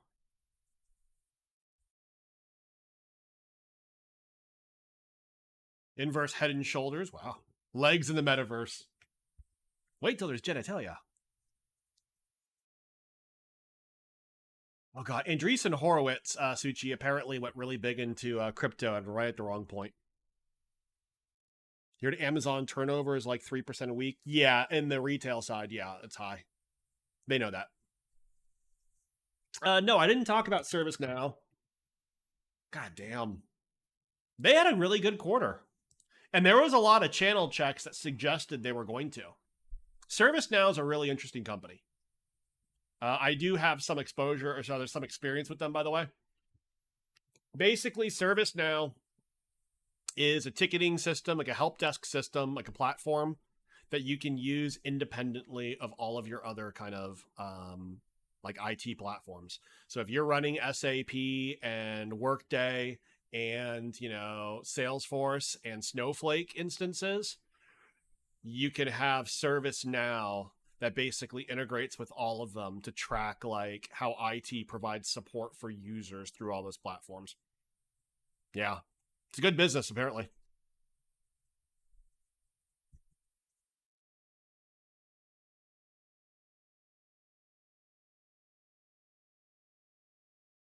Hey, Killer Max. You feel like Apple should be a buy at this level, but iPhone Plus sales are way below expectations. We don't actually know what their expectations were. The one thing that there was early a lot of discussion being, or a lot of articles. So there's been a lot of posts about Apple. And I've always said, here's the analyst I trust. This is the number one. This gentleman here, based in Taiwan, is considered like the most accurate of the Apple analysts. All right. And this person is basically was early on pointing out like Apple is switching over from a lot of their pluses, other basic models, into the Pro models. They've been upping their orders at TSMC, etc. He doesn't tweet a lot. No, he doesn't.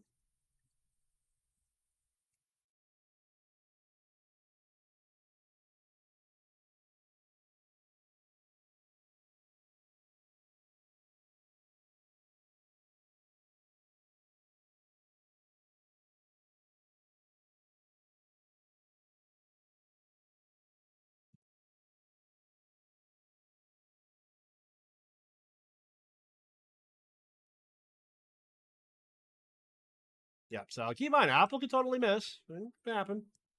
But I don't know.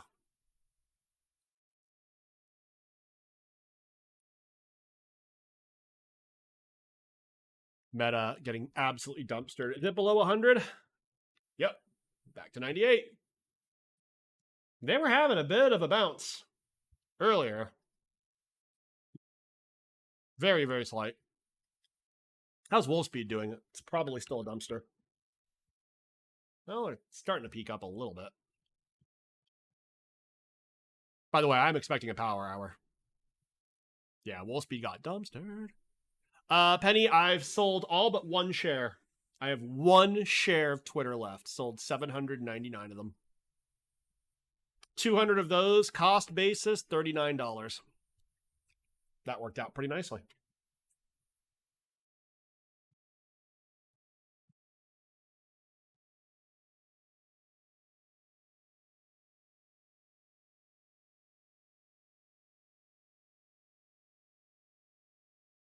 Saving the share for the Moas, yep. Go Rebs, you look at Amazon calls at the low. If you're going to play Amazon week, by the way, do not play weeklies. I'm going to play it for a bit of a run-up, though. Just one.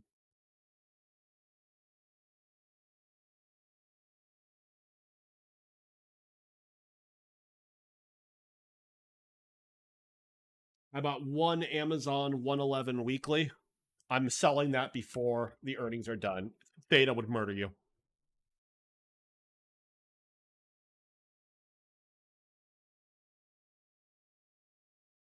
Well played, Penny. Well played. My pleasure, Killer X. Yeah.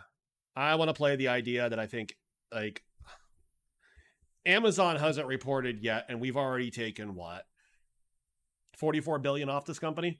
Whoa, Penny, thank you for the 500 bits. The port divvies. I appreciate that, my friend. Yeah, Twitter was an excellent play. It worked out really well.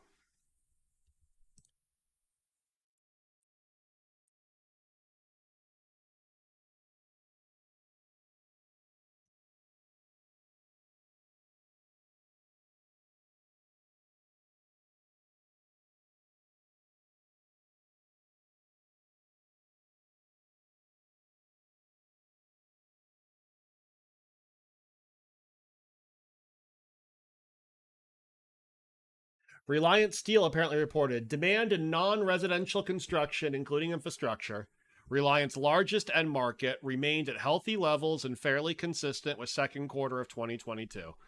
Reliance remains cautiously optimistic that demand for non-residential construction activity.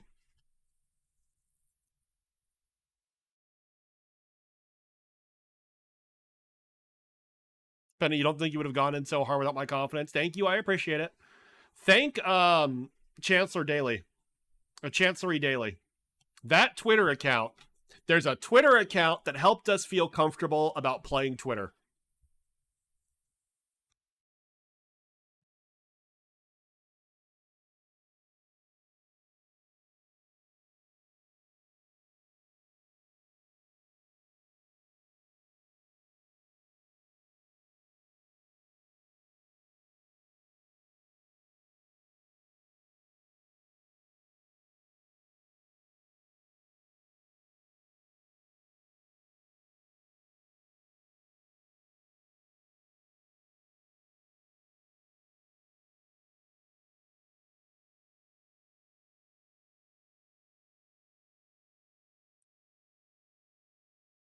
How confident are we of Apple calls? 60-40.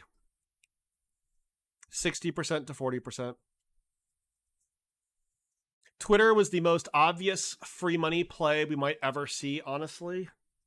Webmaster, now that was AMD Xilinx arbitrage? No. AMD Xilinx, any type of acquisition involving semiconductors was not free money.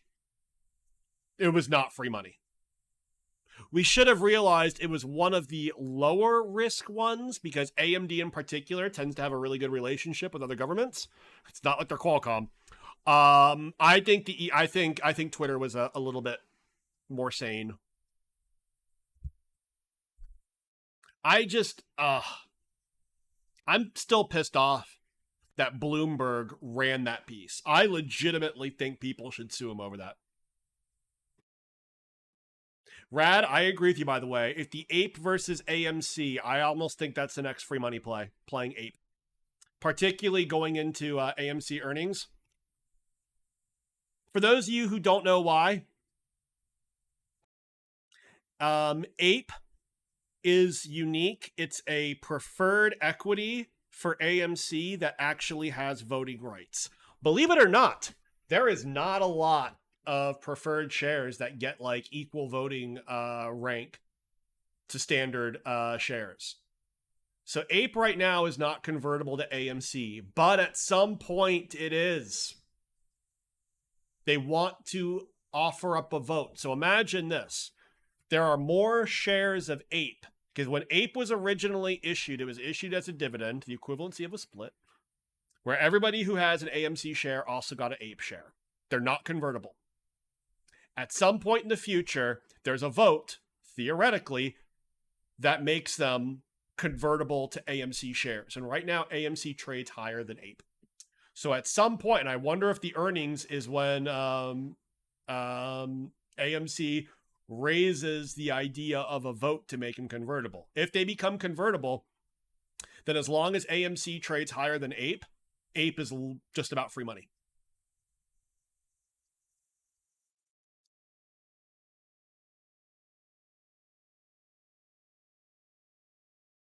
Yep, Chem Life, Matt Levine, yep. Findivi, Russia is not your enemy and never had any malicious intentions towards Europe. They invaded a fucking country in Europe. They invaded Ukraine. Daddy Long calls. How does AMC benefit from this? Simple, because they have the ability to issue up to like 4 billion more Ape shares. If Ape's trading for $1, it doesn't give them a lot of money. If they become convertible, basically they start trading at par with AMC, they can issue more shares. It's a backdoor dilution. That's what I got. What do you think the likelihood is Ape gets the votes to convert percentage-wise? 100%. 100%. There are more Ape shares than AMC shares. They each get equal voting power. Anybody who's holding an Ape share, as long as Ape is trading beneath AMC, if you don't vote for it, you're giving up money.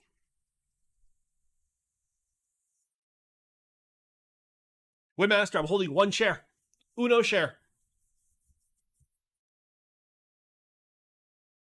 Jordy, short EWZ or PBR as Lula wins in Brazil? My friend, is that a question or is that an answer? Because we would ask you.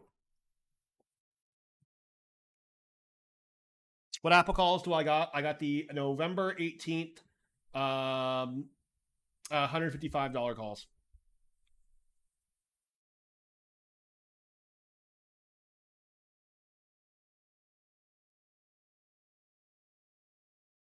It's a question? Well, Jordy, aren't you our Brazilian expert here? I'm not buying Ape right now. No. When's AMC's earnings, though?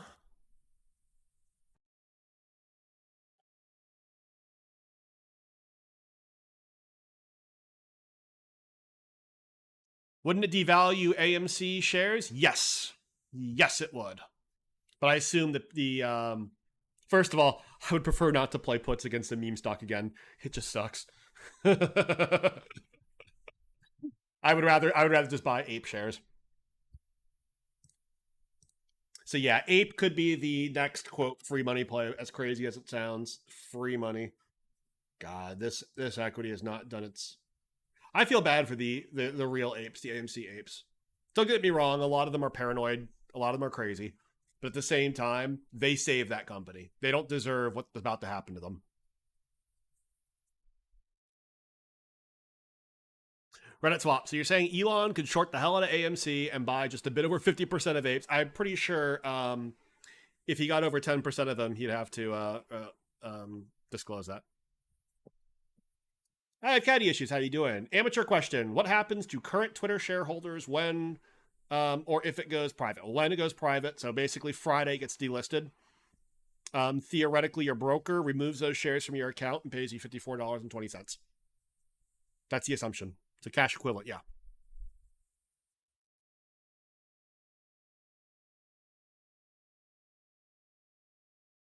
Coors. See, it's Core Scientific. Okay. Whoa. The fuck? Oh, it's a Bitcoin miner. Yeah, this is the one that said they were not going to pay their debts. Oh, yeah. Yeah, you don't do that. Yeah. Oh, my God. They warn they may file for bankruptcy. Oh, you hate to see it. Turkey McNuggets, you can buy a couple 100,000 worth of Twitter right now and get a 0.5% in profit, basically. Everyone seems to be under the impression the deal goes through tomorrow morning. Milk. Stat.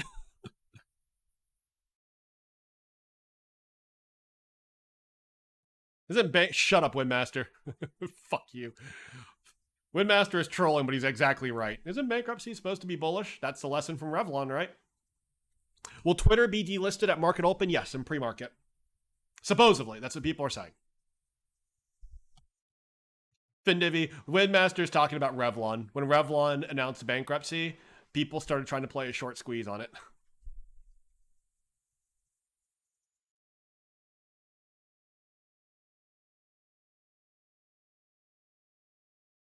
Oh, Jordy, I care about you. Same with Hertz, yeah.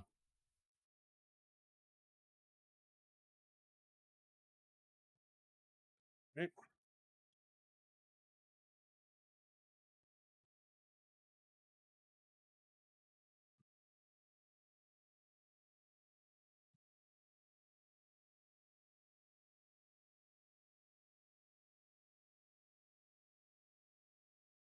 All right, guys, let me run us. Oh, hold on. Let's check this out for a second. Let me run us to a quick break while I get my food and come back in time for the poll.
Looks like the SPY dipped under 380. So we've got our pivot point, 380 on the SPY.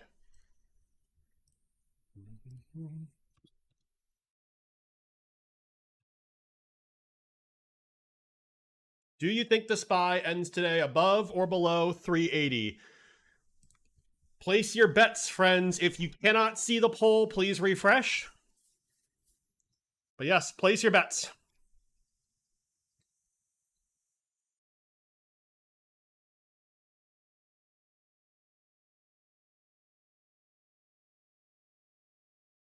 Mm-hmm. No one's selling Apple now. Oh, I'm not. You guys can do whatever you want. I remain fundamentally bullish.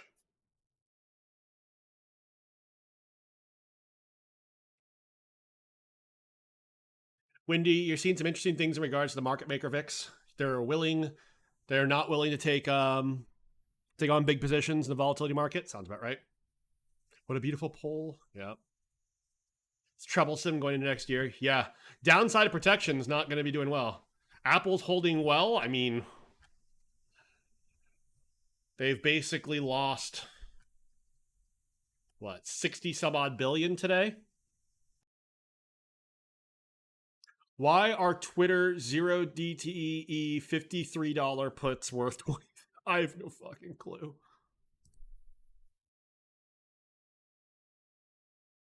God, Intel's getting punished. Google, Meta, yes. On semis down 4.5. They've actually improved a little bit.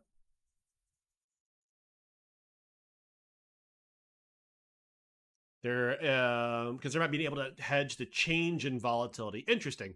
All right, so then the pure hedging function. Ooh, someone just placed a $3 million put on Apple. Mm-hmm.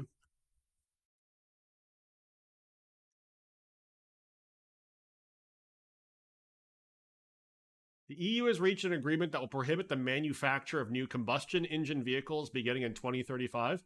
Bold strategy. Let's see how that works.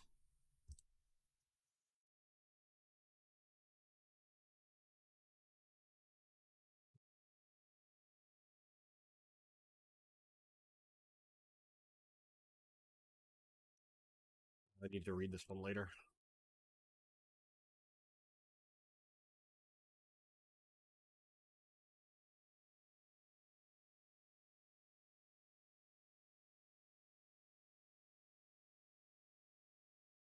Hey, Professor Clown, thank you for the sub.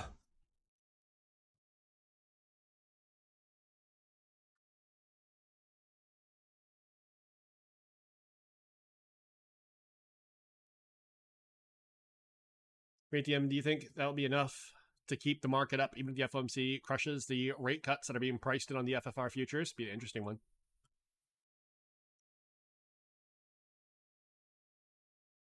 Jay, if you don't mind, can you explain why you feel Apple management will be more fiscally responsible? Basically, it's their history. Apple already spends a lot less on R&D than everybody else. From a CapEx standpoint, Apple's a contract manufacturer. Apple doesn't have plants. They don't own their own factories. They place orders for others and basically run shit out of them. So I think that's the argument as to why. Whereas, Metaverse is building this whole brand new thing, and then all of a sudden Apple's like, oh yeah, and for us, their CapEx and their R&D spend, remember, two different things, have always tended to be less. So I think they've said like Apple, if of all the mega caps, spends the least on R&D, and you can also include Tesla in that, and Apple even spends less than them. Yeah, Meta is going to keep shrinking and shrinking and shrinking. Ironically, Twitter is growing. FOMO bad? Yeah, he said about people, yeah.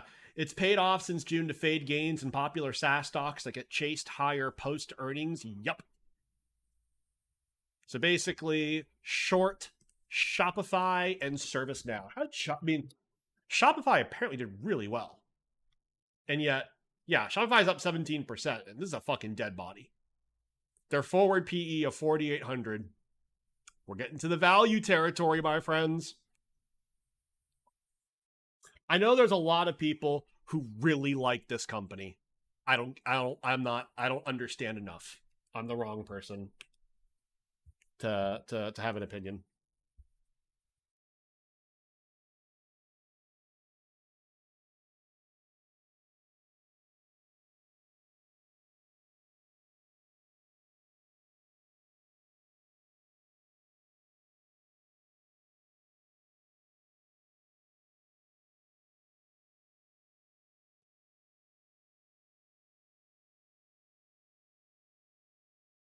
Suchi, imagine if Elon Musk didn't tweet and just tried to purchase Twitter now, he would have gotten it at half price. But keep in mind, if he acquired more shares, there was a poison pill put in place to stop him from doing that. So basically, Elon couldn't be buying on the open market Twitter just to make it cheaper for him. He couldn't. The second he did that, Twitter had the ability to dilute massively. What do I think about Ericsson? I don't have a viewpoint, honestly. I'm not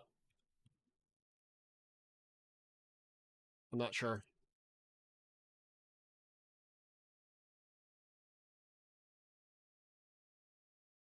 Suchi, the thing about it is that in the US, if you take a certain like percentage of a company, you have to disclose it. And then as he starts buying more, he would have to keep disclosing it. So he couldn't stealthily. You could basically stealthily acquire up to, say, like 9% of a company. And there's already questions as to whether he was very forthright with his disclosures. By the way, I now have Amazon December 16th 115s. Those are the ones I'm going to hold through earnings. I am going to play the following. And small position. I'm going to play the following. I don't think all 5 mega cap sucks. By the way, I don't know if Amazon beats this quarter. I don't care. I think Amazon will be smart enough to talk about cost containment. Apple, I think, beats. Apple usually does well when their new iPhone products come out. The more interesting thing specifically is the idea of what's their guidance look like. They don't provide financial guidance, so people are going to look for their commentary.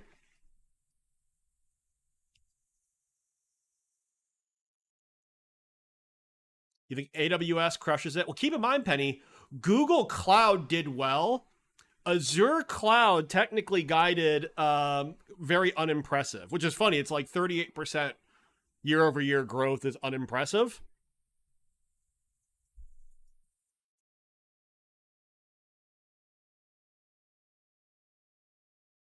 Yes, Doge money rallying on Twitter. I've heard. Yeah. Spencer called that out like a week ago, and I can't fucking believe he was right. I hate it. I hate it so much. Yeah, to be frank, Cloud is killing it. Cloud's a big deal. Yeah. Windy, I agree. Kind of nuts.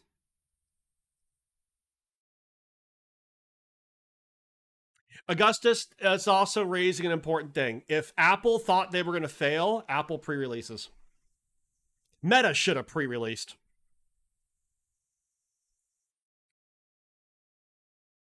Well, Wendy, we've been talking about it for like, at this point, months now, that at some point we thought this market had to turn into a market where people stop blindly buying and selling the indices and actually having to dig deeper. This has been a week where big tech reports, so the Qs have been dropping. SPY's been flat to slightly up. By the way, IWM has been good. Yep, Majestic is correct. Google Cloud is number 3. AWS number 1, baby. And then, of course, number 2 is Azure.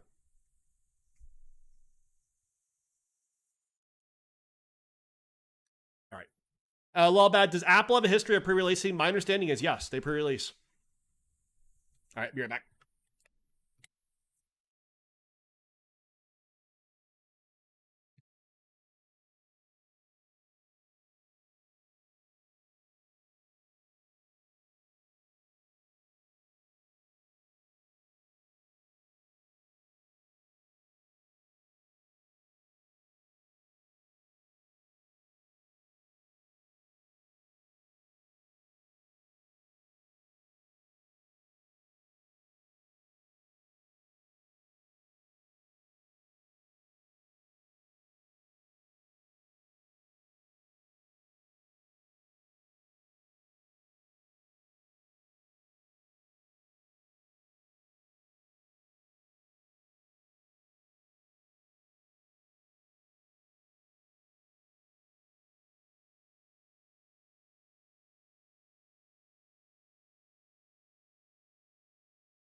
Holy shit. What'd you guys do?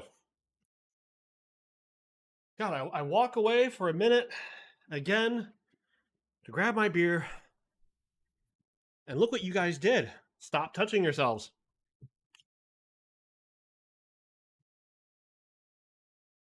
You bought something? Okay, fair enough.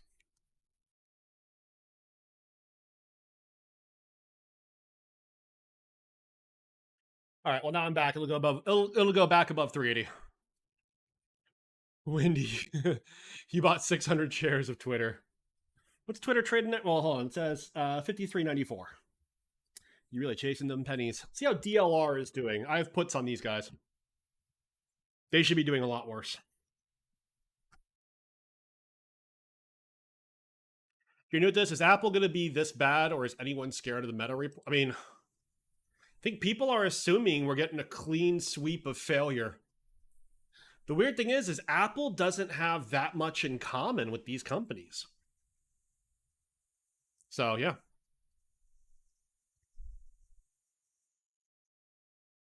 Biden's chief of staff warned about violating the Hatch Act. Oh, wow. Penny, I'd be cautious. I like them. I'm still holding on to my position in onsemi. Honestly, onsemi for Monday, it's a bit of a toss-up. It's a bit of a toss-up. I still like them. I think they're going to outperform. Put it this way. They should not be down like they are right now.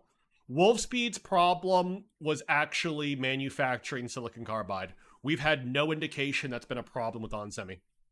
But last time onsemi reported, they had a fantastic quarter, and the very next day, their stock dove like 5%. And then the week after, it started going back up. Anyone buying Apple calls before close? I'm already in Apple. I'm not looking to buy anymore.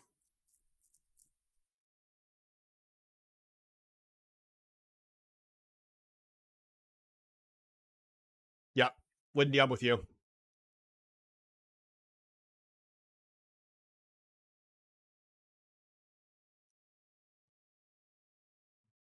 Someone asked, why am I playing DLR puts? Let me hand you over to my good friend Jim Chanos. I'm sure he'll show up quickly. Yeah. This is from Jim Chanos. When DLR and its supporters tells you with a straight face that 90% of their capex is for growth, you might want to mention that over 100% of their Q3 revenue growth came from utility cost reimbursement. Okay, Diogenes, Jim Chanos.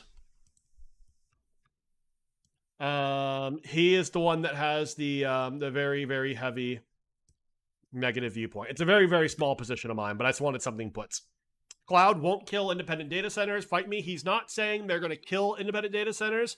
He just thinks that financially right now they are trading at an insane level valuation.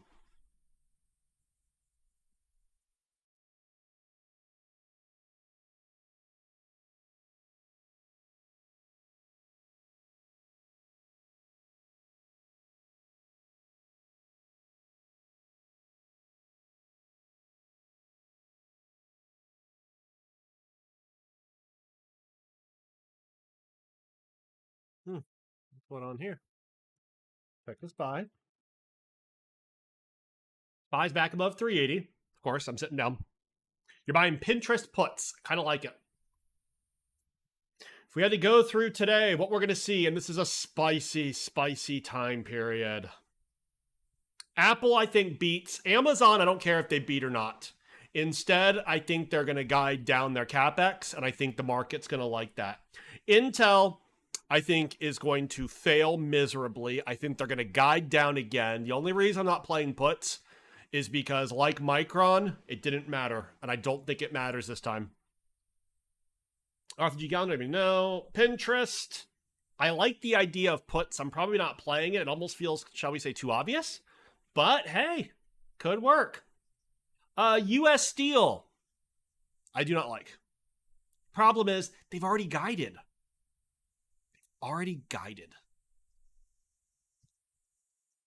First Solar. Solar companies, how good are they doing right now? Don't know. T-Mobile, I don't have a viewpoint. Keep in mind, AT&T kicked ass. Verizon failed. Yeah, if you have AMD, be cautious. Be cautious. When Intel fails, they're going to tell you horror stories about the PC market. Which puts do I have? I have puts on DLR. Is that the only thing I have puts on? Except for Tesla. And we know how that's worked. Not at fucking all. Jesus, I got melted on those. I'm so upset. The worst part is like, Tesla is now under federal investigation, and it doesn't matter.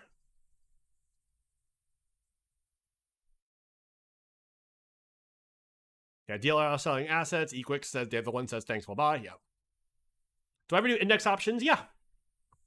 Right now, I think indexes are not the best play. What's IWM looking like? Ooh. This one's tempting.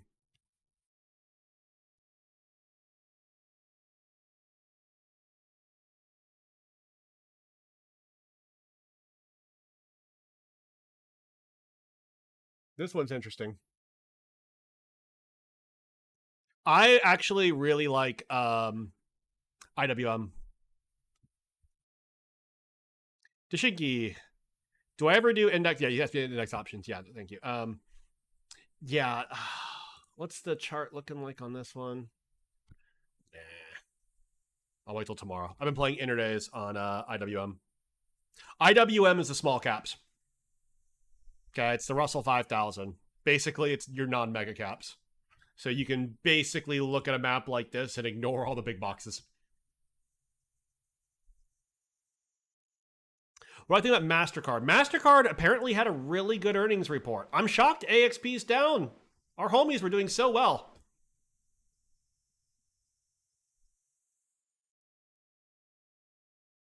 AWS is the most insulated from FX of the cloud companies as they have a lot of costs in foreign currencies and contracts are in US dollar. Yep.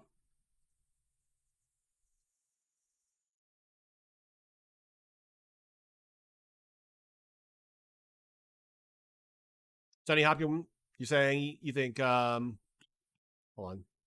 No, sorry. Santos, you said with Amazon, you think AWS will be missing. That's their cash cow. That's a concern I would have. Yeah. I think the story of Amazon is really simple. It's do they project costs going down? Oh, wow, Chung. You have a soft spot for IWM because you used to run the team that manages the Russell Index portfolios? My friend. Well played. Belarus going to make bank if they manage to open their nuclear plants on schedule? Interesting. I wonder, by the way, if the payment processors still end up going up next week. I thought Visa and American Express had fantastic earnings. Visa is such an impressive business. Holy shit. By the way, interesting observation. Tonight, if Apple talks a lot about Apple Pay, does it hurt the payment processors? Would it actually boost the company by the name of Goldman Sachs? Goldman Sachs is their partner in crime. And I do mean crime. By the way, look at this breakout from Goldman Sachs. Come on, crayon eaters, what do we do?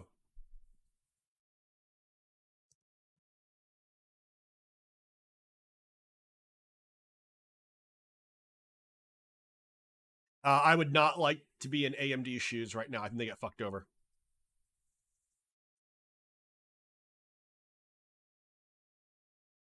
The Apple Pay have buy now, pay later as well? I believe they do. And I think that's through what, Affirm?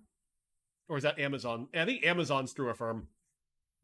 Yeah, so there's a lot of sympathy plays you can play.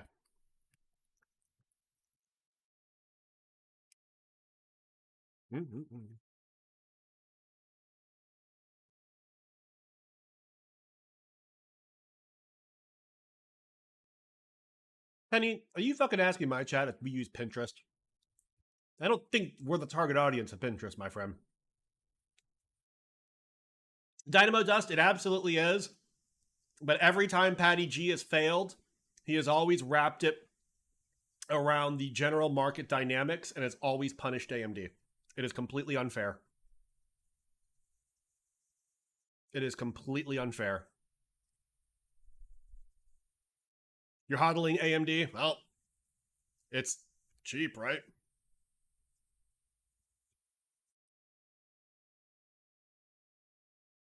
T- calls, I'm not touching them.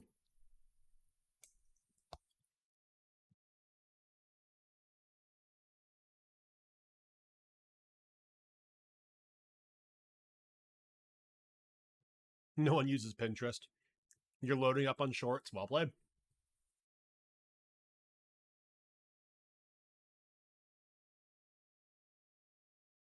Do you jump into Twitter for another 30? What the fuck is wrong? You and Wendy both. Yeah, deal liquidity I saw. Apple VP selling shares. Yeah. Keep this in mind, liquidity. The only way that VP could be selling shares during blackout if this was a pre-scheduled program. So I wouldn't read too heavily into it.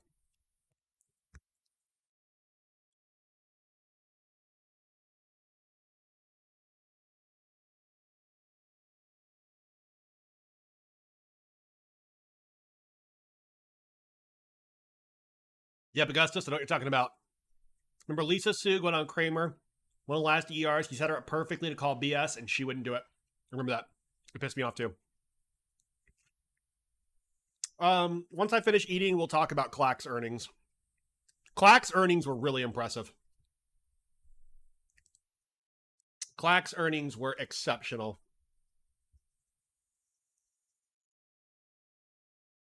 Where's the fun?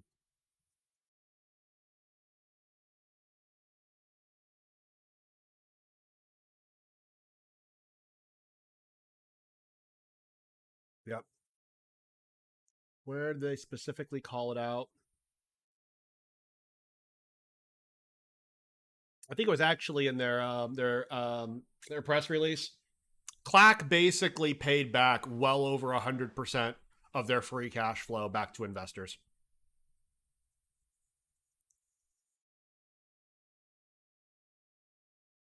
Kimbo, I did see Tim Cook wave the flag. It was the worst flag wave I'd seen.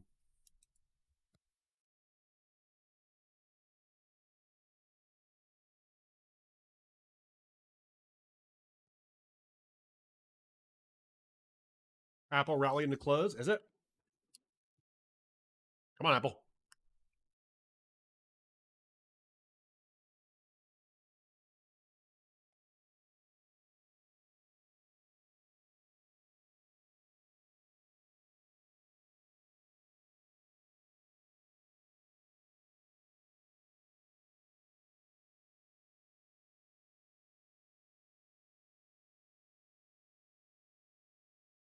Oh, Jesus, Prometheum. Seriously? I'm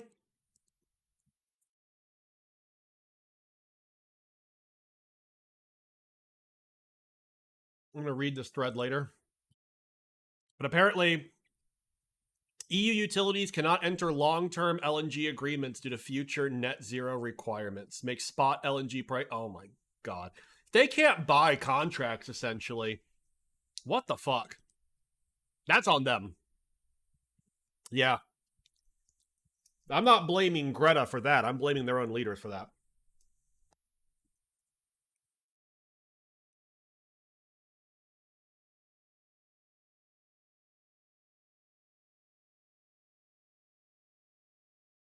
Then David, I will say one thing. If Henry Ford asked people what they wanted, their answer would have been faster horses. At some point or another, you have to create something new.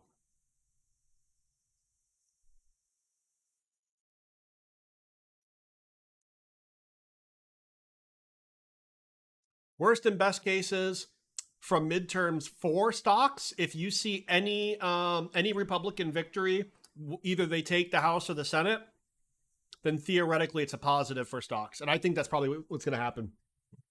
God. I didn't talk about it yesterday. The Pennsylvania Senate race is a fucking travesty. It is a fucking travesty. For those of you who don't know, John Fetterman, we used to call him Lieutenant Governor Stone Cold. He's a really interesting character. He had a stroke. He's not recovered. He is not recovered from a stroke. And he went on a debate the other night, and he sounded terrible. He did not sound healthy. He did not sound like he should be up there. And yet, he is not he didn't make the stupidest comment that night. You have Dr. Oz, who basically said abortion should be between a woman, her doctor, and their local local political leader, which is the stupidest fucking political statement I've pretty much ever heard. I've covered politics for a while. I literally have never heard a worse comment. I've never heard a worse comment. Yep, gelatinous orangutan. I saw the fracking line of questioning, which, again, I mean, Fetterman, yeah, it showed, like, I don't care if he wants to flip-flop on it. He flip-flopped in a way he couldn't articulate it well. That's the stroke. I expect politicians to flip-flop. He didn't sound healthy. But yeah, the abortion comment, I don't care what your viewpoints on abortion is. If you're going to claim to be a conservative or about like freedom from government, the idea that a medical decision involves your local, literally political leader is fucking terrifying.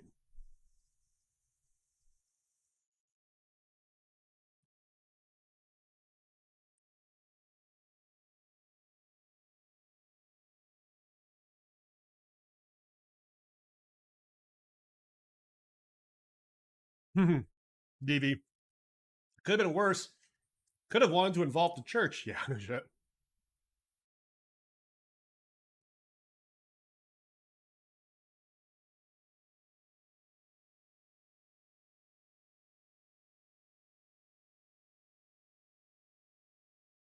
Imagine getting mayor's permission for a vasectomy. Here, can you hold my cock?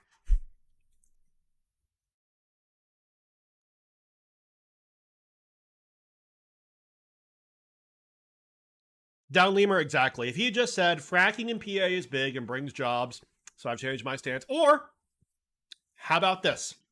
How about this? The year is 2023. Soon. I'm saying this in the future, okay? The year is 2023. I believe the energy security of the United States is very important for both, national security and local economic reasons. However, I think carbon emissions is a bad thing, again, for both the national security and the economic plus health of my citizens. I am for responsible fracking, responsible drilling, and responsible transportation. Again, the year is 2023.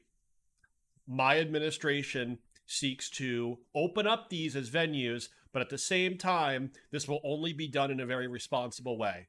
This will not be the administration of the Deepwater Horizon. Thank you. Vote for Jay.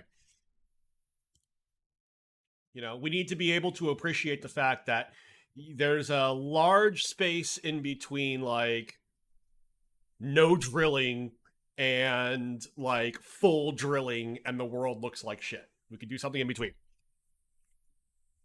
Bussy emissions, absolutely. Yeah. Y'all better be voting for me.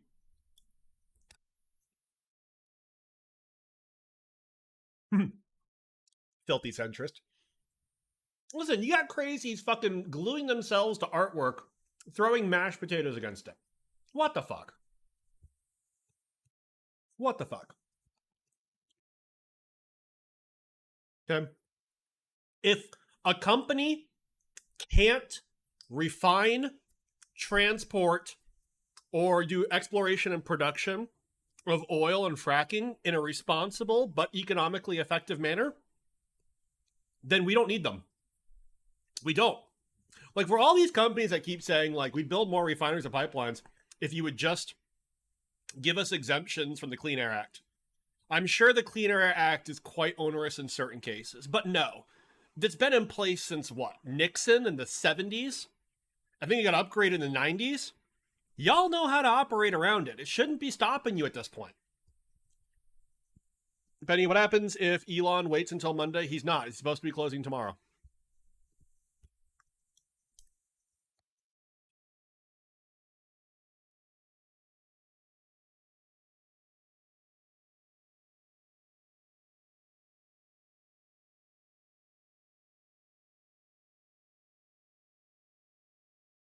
What downsides would he face? Immediate, probably the imposition of prejudgment interest.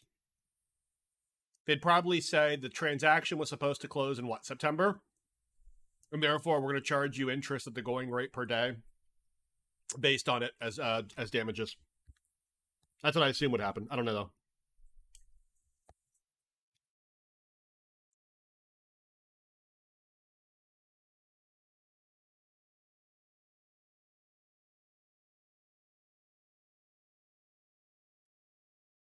Professor Clown, the problem is international trade. This is a really good point.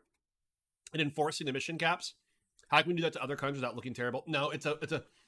You're right. It's tough. It's tough.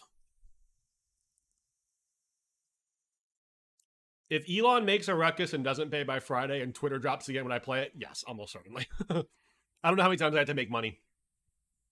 But I will. Damn it. Whatever you do, don't make me make money against Elon Musk. I'm not making money playing puts against his fucking company.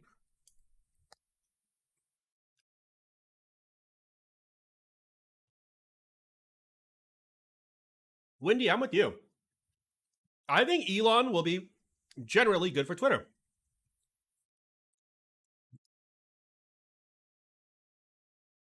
Electric Slayer. No more recession. GDP is positive. Listen, I have to be consistent. You guys have heard me numerous times say, no, we weren't under recession the last 2 quarters when we printed those negative prints. So you're not going to hear me say right now that, oh my God, we're growing at 2.6%. That's booming, because normally that would be booming. I don't think it's real. We just undid some of the effects that made the other numbers bullshit. We are not as strong as it shows now, just like we were not as weak as it showed the last 2 quarters. Does that make sense?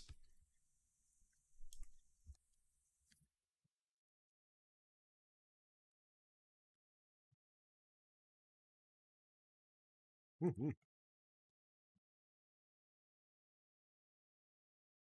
On Amazon.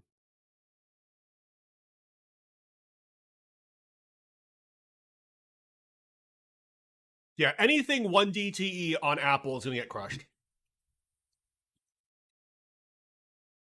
Twitter will be like Pornhub of Wall Street bets. Rad. Any play for the $1 billion in grants for electric school buses? I assume it's LEV. I don't know. My favorite electric play remains On Semi. They're not getting a lot of love today. Bastards. Zero thoughts on FSLR. I'm not smart enough. I apologize. There are other people, though. You are worried for Intel? Hey, Love of Life. First time chat. Welcome to the party. I don't know if this is your first time in this chat. Oh, if you are an Intel long, I'm going to be honest with you, you should probably be a little bit worried. The only reason I'm not playing puts against Intel is the story of Micron. Micron had a terrible quarter, guided down, missed everything, which, by the way, Intel is going to put up some epically bad numbers. I don't know if it matters. In fact, tomorrow morning when I wake up, the first thing I will do is check the stock. Intel, I might buy calls on 0DTE tomorrow. But I'm not playing against Intel. And by the way, I would not be holding AMD right now either. Because Intel is going to do everything possible to shit on AMD. They're going to talk about the PC market being terrible, being horrible.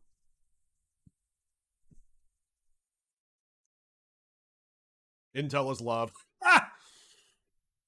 So yeah, love of life. I don't know if you're new here or not, but like we shit on Intel a lot. Last earnings, we played puts very successfully against Intel. Do I think Neo is a good company? I don't know. I don't know enough about it.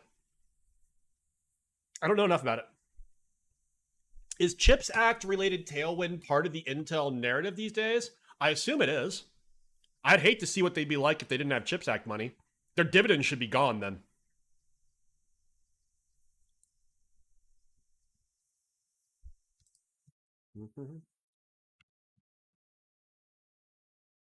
Yeah, we track semiconductors pretty carefully around here, and it was the least surprising thing. Intel should have guided down last quarter.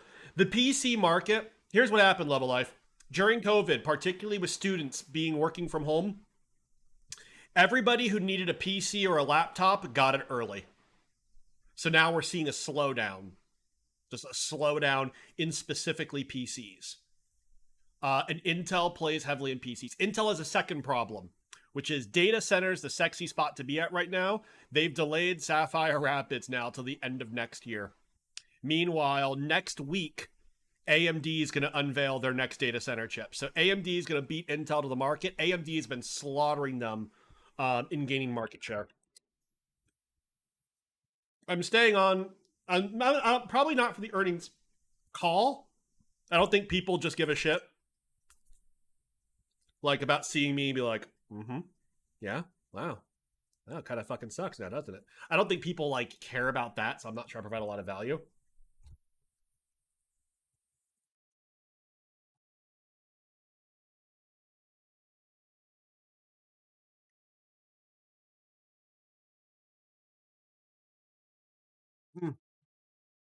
Monkey, your compute guys say Sapphire available in February. I've heard there's a limited amount that may be, but Monkey, cautionary note. My understanding is because they're doing multiple tape outs, like they're disabling functionality. Like you're getting a disabled chip. It's the short bus of chips, which I think you might respect.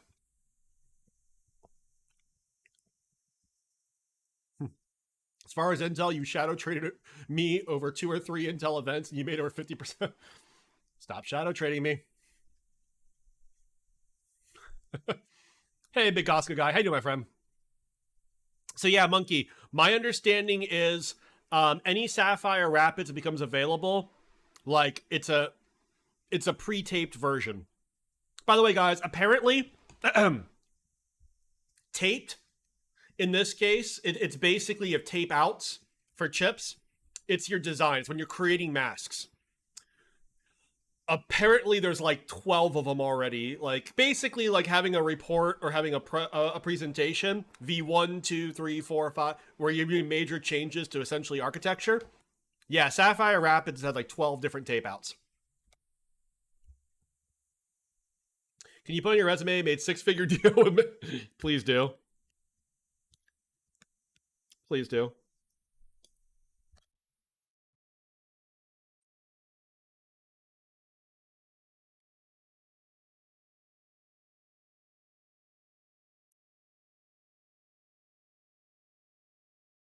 Wasn't there? Yeah, Wendy. Wasn't there a report? There have been rumors that Google was looking at acquiring Pinterest. By the way, I've heard some real fucking tinfoil arguments. So, guys, I'm not saying it's true. I've heard a really interesting tinfoil argument, which is big tech is shitting the bed right now so that they're not seen as a problem in case they want to do acquisitions. I don't know if that's true. I don't know if that's true.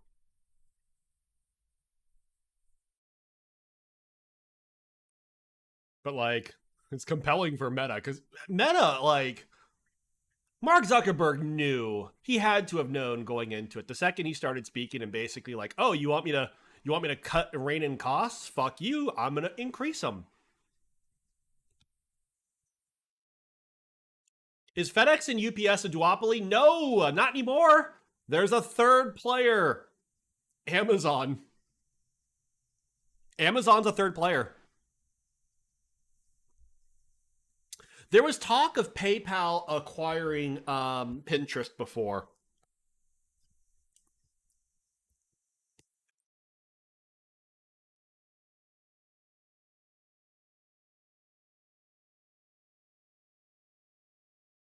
Oh, Margie. Mark really believes that people want to pay to sit in VR boardrooms. No, Margie. No, Margie. I have to think Mark Zuckerberg knows, just like you know, and just like all the other degenerates reading this shit right now, that if there was porn in VR, we're all buying their goddamn headset. Mm-hmm. Am I wrong? Huh? Porn. Spencer, just your daily reminder. Doge is up over 40% this week. God damn it. You mean they won't even show nips on? I know. What are they thinking? It's basically VR chat, but in detail.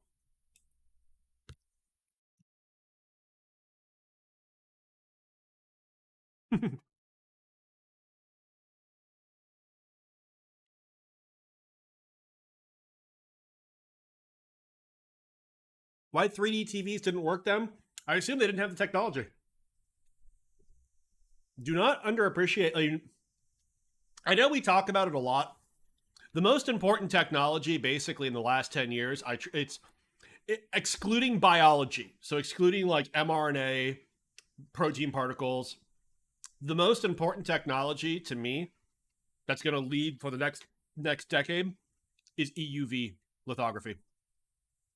EUV lithography has basically created the ability to create chips with the processing power to handle like real-time, what's it called? Rendering, which will be crucial for any like true 3D application. Any like true AI at a certain point becomes way too prohibitive cost, particularly as energy comes up. EUV lithography will end up being the most powerful like enabling technology. Without the ability to manufacture the smaller chips, which is made possible by EUV lithography, you weren't going to have like a future porn where you can like have a haptic suit, fuck someone, and have sensation. I'm just saying. Playing The Purge on VR would be so therapeutic. Ha ha ha. Sagano, based semi-enthusiast. Shut up.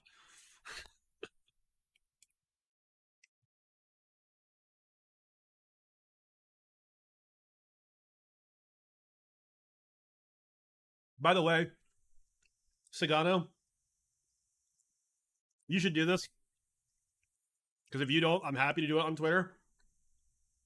That comment earlier, old bald man yells at cloud, describing Kramer, is fucking hilarious. You should put that on Twitter. You should put that on Twitter.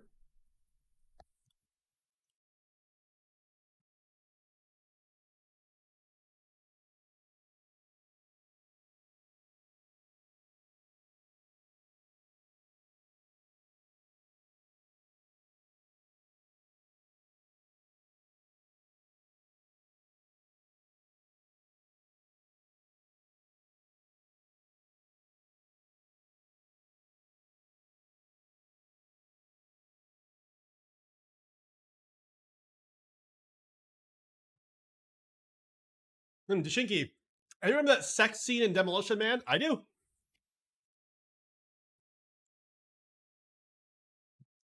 Boss deal. You thought burn-in testing? No. I'm surprised that no one ever picked up on the idea of doing wafer level burn-in, or at least being able to successfully pull it off.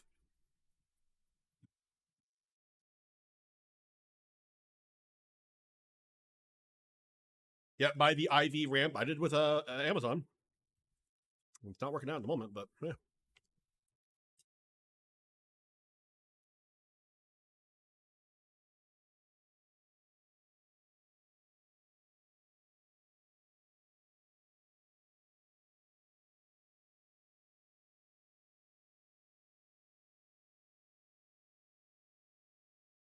Santos talking like an actual investor. I respect it.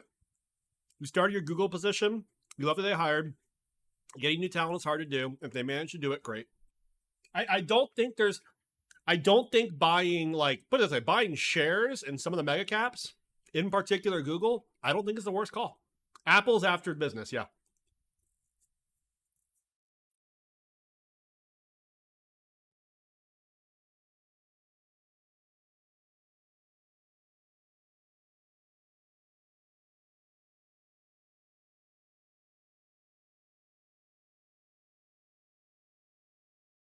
Oh, I'm in Amazon calls now. I have December 16th, $115 calls.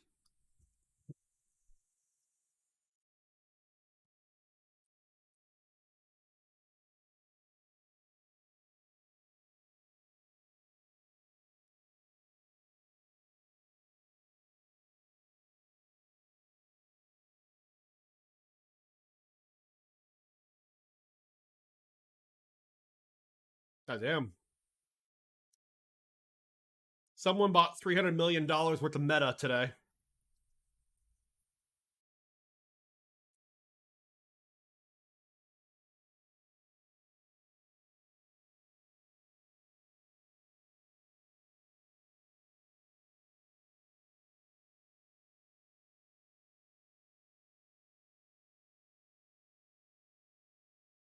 Look at this. Recession versus non-recession. When these numbers go negative, that's when you think there is a recession. Notice they're both trending down. This is part of the reason why I still think 2023 we get one. Is it realistic to say Microsoft's biggest issues were macro? Yes. Yes. Yes, someone says money. In fact, overnight, if you see the dollar get substantially weaker from today on, Microsoft for next earnings becomes safe. Microsoft crushes. Simmons our Fab. Where did you learn options trading? Wall Street Bets. And VTards. That is not a lie. Yeah.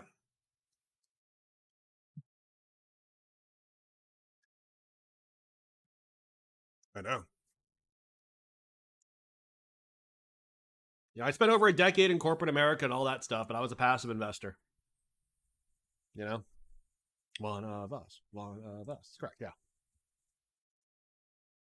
Stocks will buy the dip, not before Intel reports. You are mega bullish on Microsoft. Yeah, I see you know what I'm talking about Morgan Stanley. By the way, I'm not going to play it. I'd be really curious to see how Goldman Sachs does tomorrow. Goldman Sachs could be funny.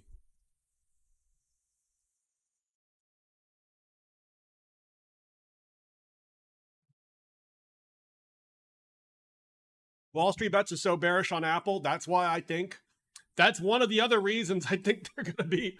It's a contraindicator, right? By the way, I don't really use contraindicators.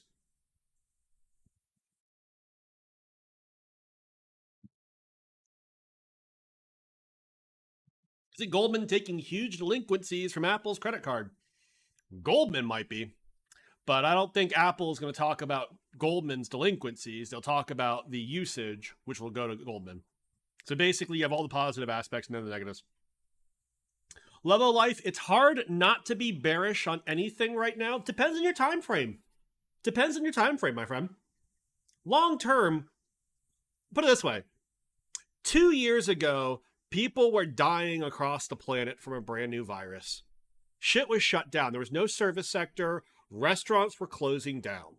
All right. 6 months ago from today, basically, you had a firefight, an active war taking place outside one of the largest nuclear power plants in Europe. All right. We were talking about, and let me pull up the different kind of currencies, or the commodities. Look at lumber. Lumber was here. Now lumber's down here. If I could pull up shipping, you'd see the same thing. Okay. Look at metals. Don't look at silver. It's fucking hilarious. All right. Look at platinum as an example. Okay. Even though platinum's been steadily going up recently, back in March, look where it was. Inflation's legitimately going down. There's still pockets of it. If you're in the United States, we have record low, like unemployment, like 3.5%. Twitter sell-off? Who the fuck's selling? I guess people who don't want to hold for like settlement, but like, let them, fuck it.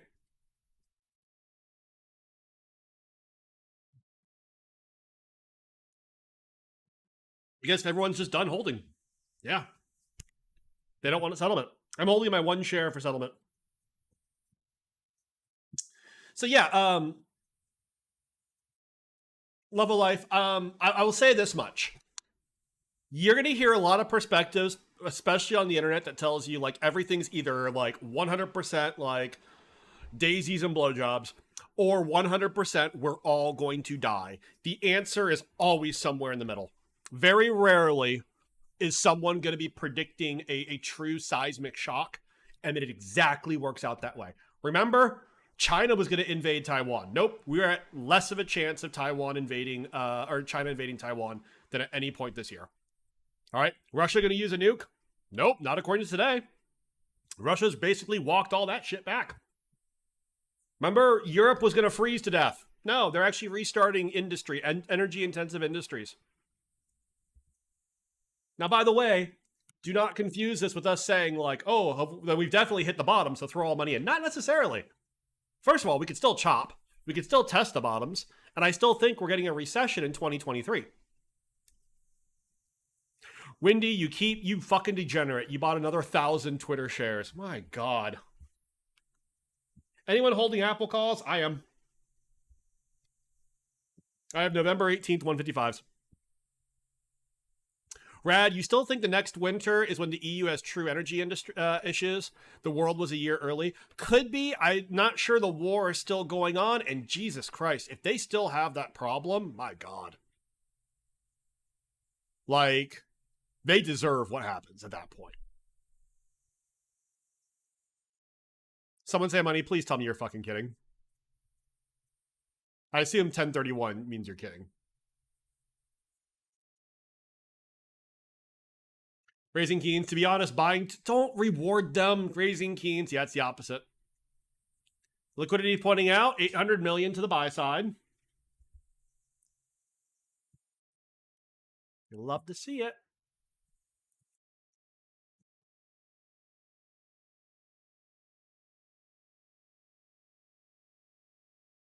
Hey, Frugal, didn't I have meta options? I actually sold out of those, what, Tuesday? They were up 40%. I didn't have any, like, this wasn't like an intelligent play. This was a risk management play where I was like, ah, fuck it. And I dodged a huge bullet. I dodged a massive bullet. Hey, Whiskey Jack Black, how you doing, my friend? Elon actually closing the deal? Yeah, apparently he is. Yeah. Elon wants it now. He has no fucking choice. You took the meta bullet? I'm so sorry, my friend. The zucking. Yep. I was happy enough because I remember I bought meta last Friday because it was down big and I thought that shouldn't happen. It got smacked around on Snapchat, so I bought it then and it rose going into earnings and I sold it the day before. I got to avoid the damage that Alphabet and Microsoft did. Remember, going in, I thought Microsoft in particular was going to do okay, and I thought Alphabet would probably do fine. I wasn't going to play them. I was less confident in them than, say, Apple, but yeah.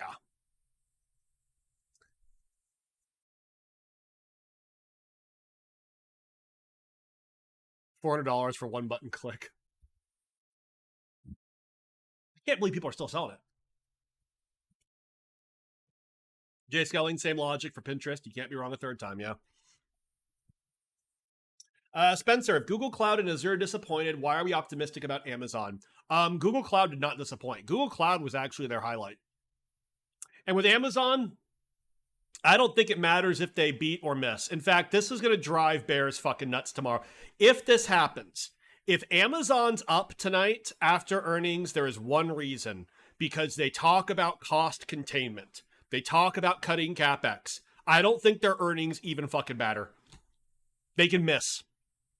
If they sit there and say, we're going to cut CapEx by 20 billion in the next 12 months, they're going to go up. Littner, it sounds cheap. There's a reason it sounds cheap. Our free cash flow sucks. And you are betting a lot on the metaverse.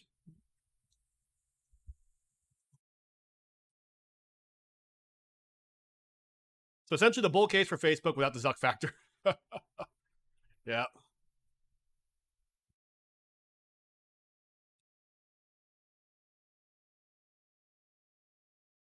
You never understand why people expect earnings to matter. Stocks are forward-looking. Guidance should always be more impactful. Well, Raising Gains, I mean, this time last year, third quarter, we all did really well on earnings because they actually mattered. Because at that point, there wasn't this big, like, concern in the macro. The macro was pretty much fucking calm. And so you got to choose winners and losers. And it was about, did a company beat? Did they raise? And that was it. Meanwhile, this is the week you had Logitech, who reaffirmed guidance, shat the bed, missed brutally, but still maintained their guidance. And their guidance was they're going to contract next year. And they went up like 12%.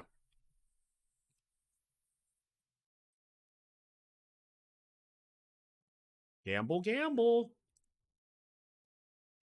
Like the SPY. We're underneath the pivot point, guys. We are limping into close. Oh, we are thumbing in a softie at this point. Look at this. We are under 380. This isn't good. This isn't good at all, right? Market's not going to care about the SPY. The market's going to care about Apple and Amazon.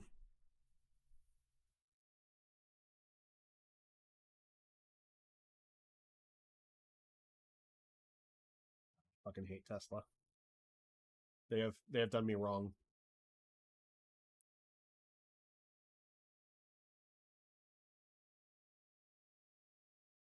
Did I talk about Twitter shares not trading tomorrow? Yep, supposedly it is gone in the morning in pre-market. They're gone, gone, gone.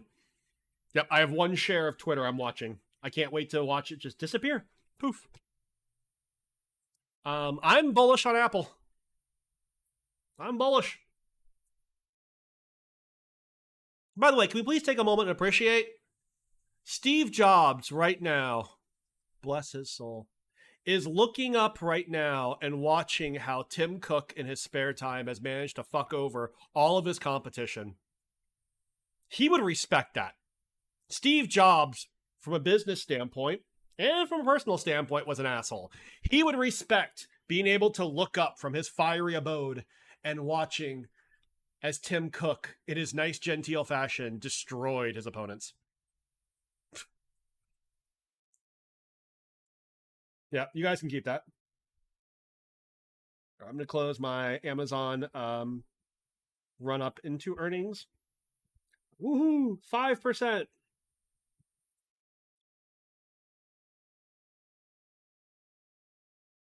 Yep, sold it. 5%. Apple earnings are out? No. I assume not.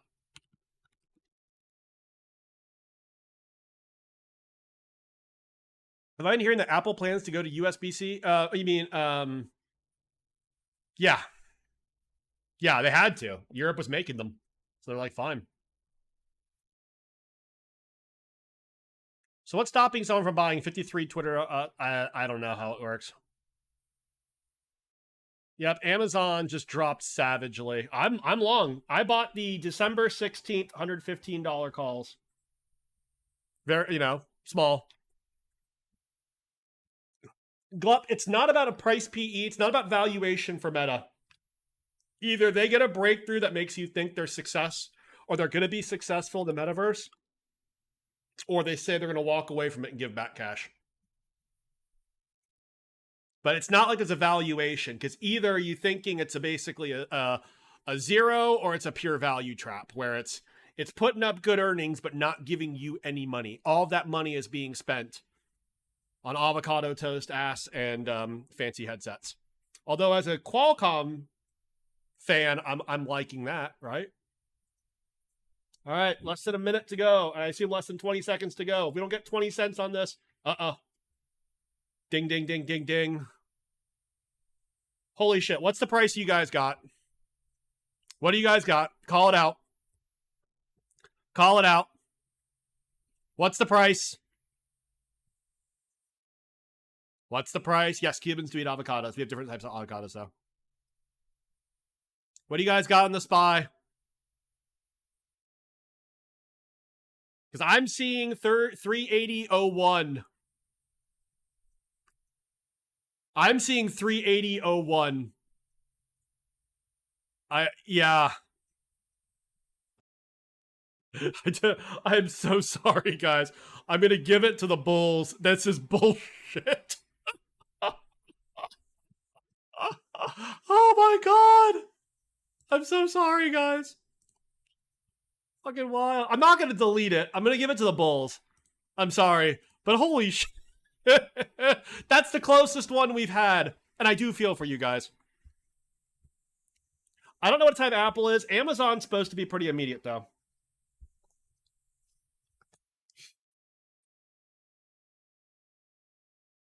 All right, guys. Call them out when they happen.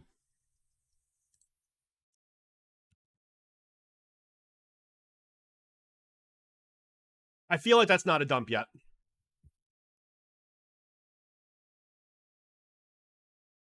Amazon's dumping. Amazon's down 13%. What the fuck? Amazon's not happy, guys. Amazon needs some milk. Outlook is light. All right. Oh, they're down 15%. Is it all in the hands? Here we go. Amazon EPS 28 cents beats 22. Sales misses barely. All right, let's see.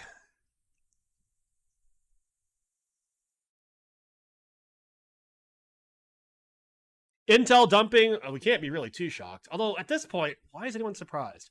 Yeah, Amazon is getting savagely fucked. They missed on AWS. Interesting. You're suing me, Jeff Bezos. You can sue Jeff Bezos. Yeah, everybody. Moment of silence. Moment of silence for Amazon. I've got Amazon down 23%.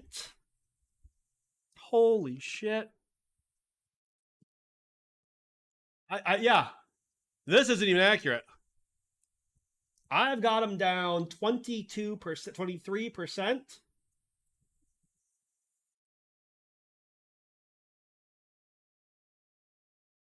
By the way, they beat on EPS. I don't know what that means. The thing about mega caps is you can't really, like, their earnings are complicated. All right, let's see.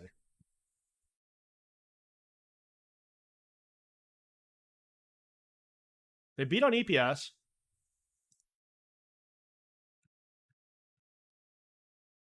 Your first yellow on FSLR. Ooh, how'd it go? Hold on. Intel's up. Intel, 59 cents per shares with beat analyst.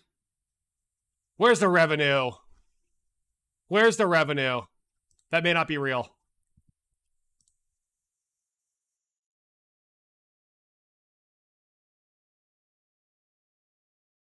We say about the, let's see, Amazon sees net sales. Yep, they're guiding down net sales.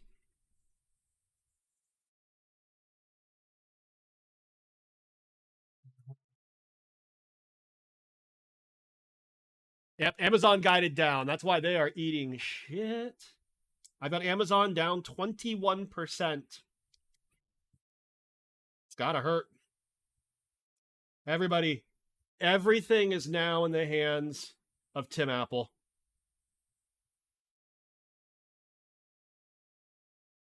I've got Apple actually already falling. I don't know how much of that's because of Amazon, by the way.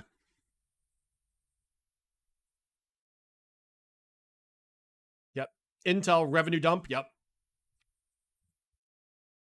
I don't think Apple's out yet. I think what you're seeing is the impact, essentially, of Amazon on the Qs. Did all 5 miss? Still not seeing Apple.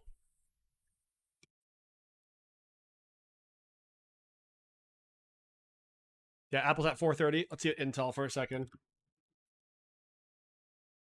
This isn't bad. FSLR. First Solar. What the fuck happened to them?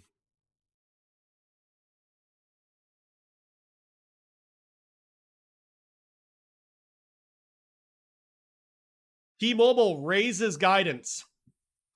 Wow. See TMS. Look at them.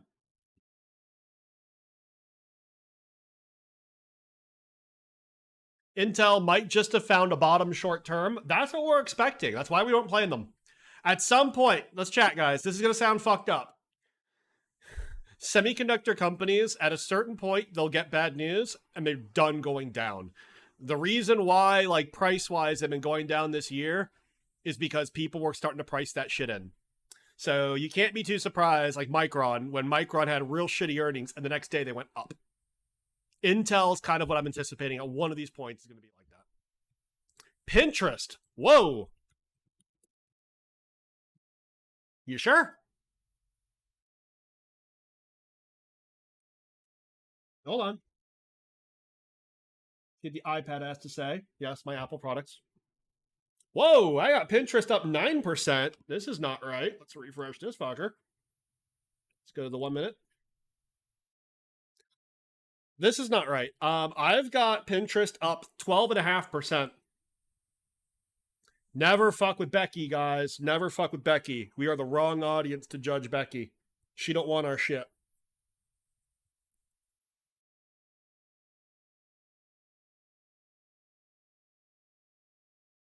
Good God. I mean, what Pinterest say? Like, operating income is expected to be between 0 and 4 billion. Wait, what? Prometheum, what's that? What's that from? That can't be Pinterest, right? You're back. Did Amazon make an MCAS system? Yeah. Fucking for real.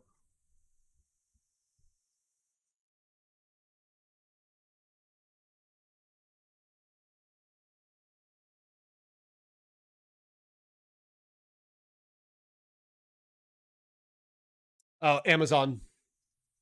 Operating income is expected to be between 0 and 4. Holy shit. 0 and... Oh my God. LA Steeler. Is that fucking true?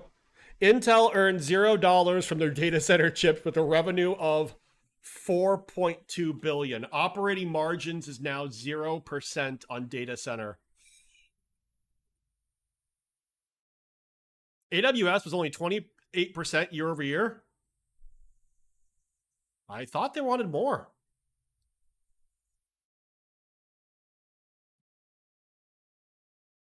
Well, looks like what I thought would be the case for Amazon has not been the case. They don't give a shit. Tesla's getting slammed? Oh, please tell me. Did they fucking murder someone else? I think a lot of stocks are just down right now because SPY is getting slaughtered as a whole thanks to Amazon.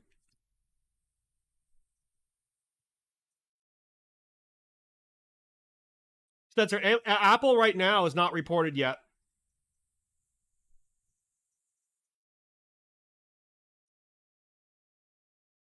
Apple has not yet reported.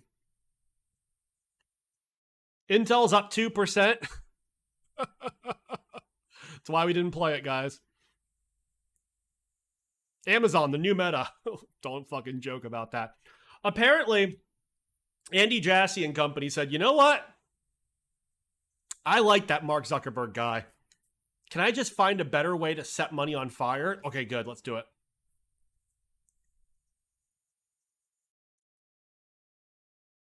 How many times is the market going to turn to Tim Apple? Yeah, now TSMC needs 0% margin to get some gains like Intel.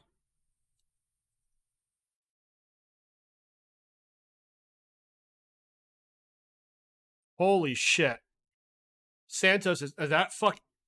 Free cash flow decreased to an outflow of 19.7 billion for the trailing 12 months compared to an inflow. Whew. The fuck?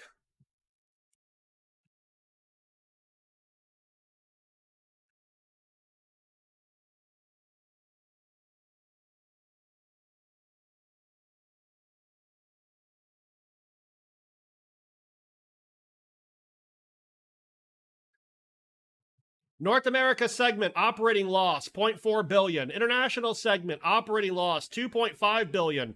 AWS segment operating income 5.4 billion. Not bad.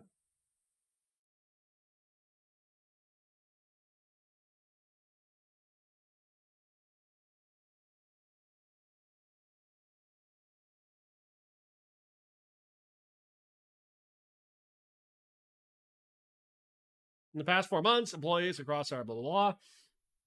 Yeah, that's fine. We're also, on lowering costs in our store fulfillment network. We have set initiatives that we're methodically working on, which will yield a stronger cost structure for the business moving forward.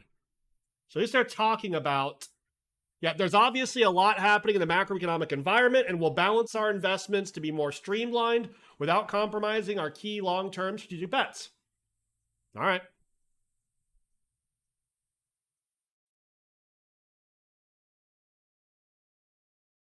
Damn. Goodbye. I thought they would have learned. Augustus, of course, Intel is up 2% and AMD is down. There's no fucking God. Boss Deal, is this capitulation? I don't know. Shouldn't everything be red? Penny, you have QQQ puts. Suggestion, close them. Now you're going to be gambling on Apple, and the whole market's looking for any breath of good news. You're now playing Apple as well.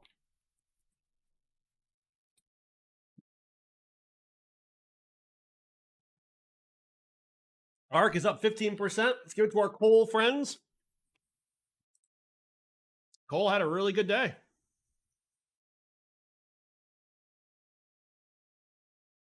Hey, Invested Map, how you doing? Penny there. Hedges for CL calls, not bad. Yeah, B-Hood, I did buy some December $111 calls on Amazon. And no, once again, Jay did not choose correctly. He chose poorly. Can Amazon salvage the situation? Nothing's, I guess, unsalvageable, but Jesus, it's not looking good.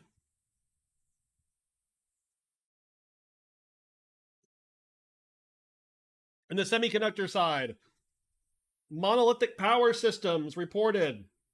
This one we actually should have played. We would have played this one correctly. We would have played puts. And they are down 13%. Power Systems beat sales. EPS beat.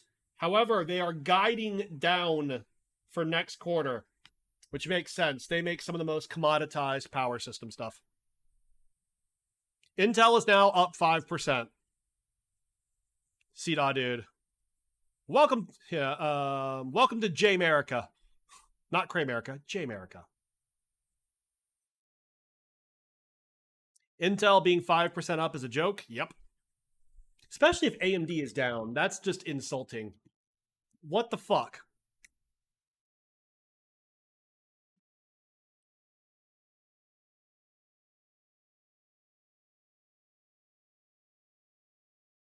Inverse J Twitter account Lem. You would have been a big fan of not going Twitter then.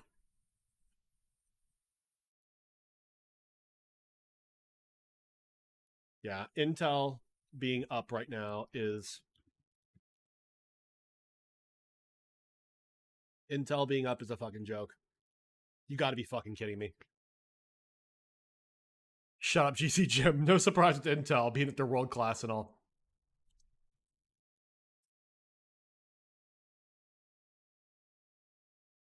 Megacap Tech is essentially back to where it was pre-COVID.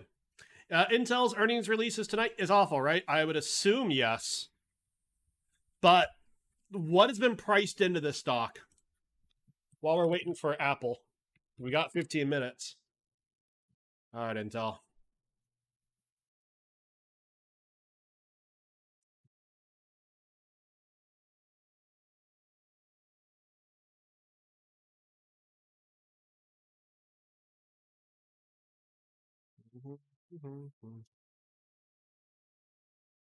All right, here we go. Q3 revenue within guided range, beat on EPS. Taking actions to accelerate transformation. That's fine. Expect the 2022 PC total addressable market to decline mid to high teens.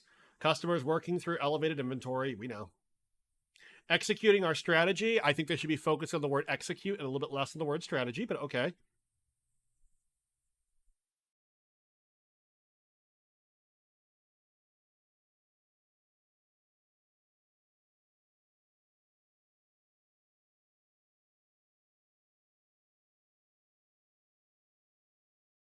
Financial highlights. Oh my God. Gross margin is 45.9%. This same time period last year is like 52 or 53.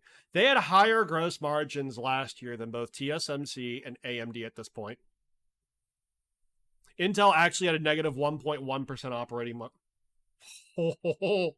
Operating.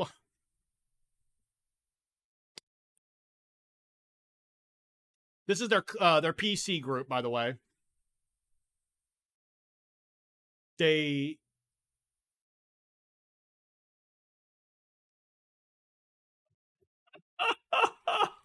look at this shit. Look at this shit. Operating income down 99% in data center and AI. Why the fuck is AMD not mooning right now? Where do you think that money went? Where do you think that money went? Sure. See, no, this is good. Okay, so, ladies and gentlemen, Intel has multiple segments. Their two biggest ones is what they call client computing group. Think PCs, gaming, etc. All right, to which they earned $1.7 billion in operating income. Now, operating income is what you get after you've basically what? Produced the actual goods and sold them. You're not paying off your support functions. It's basically the equivalency of cost of goods sold, okay? So basically, from what it took them to produce, not support functions, not their sales force, not their legal department, which they fucking need, not their HR department, which they fucking need, not their finance department, which I don't think they have. They had $1.7 billion on $8.1 billion in sales. That's for their client computing group. Again, PCs, the shitty market. Now, data center. This is what is most important to them right now. $4.2 billion in revenue, to which they earned not a single fucking penny. They lost 99% year over year. Looks like U.S. Steel. Is that miss on revenue, beats on earnings, not bad, or EPS, not bad. Augustus, instead, market thinks DC decline is basically the entire semiconductor sector and not Intel specific one. This is bullshit. AMD should be mooning. This slide right here tells you AMD continues to destroy Intel in the data center right now. Networking and Edge, it's a smaller group. They were supposed to have an advantage there too. Down to 75 million, and oh my God. Mobileye, is Mobileye up or down? Record revenues.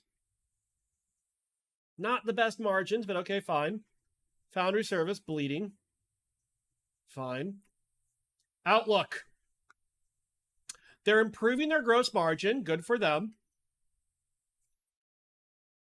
But actually, it's down from prior outlook, down from prior outlook, down from prior outlook. So this is for the full year. Oh. Adjusted free cash flow will be between -2 to -4 billion dollars.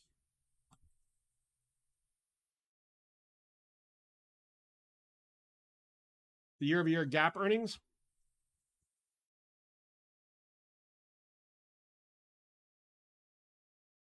EPS is down, yeah, 60%.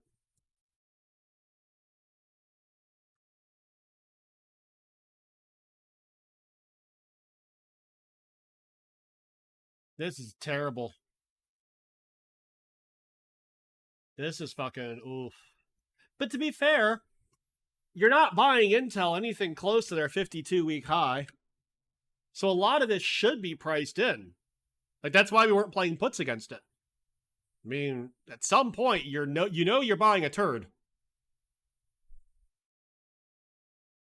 You're buying the hell out of Oracle and AMD tomorrow? Yeah. AMD being down is fucking ridiculous.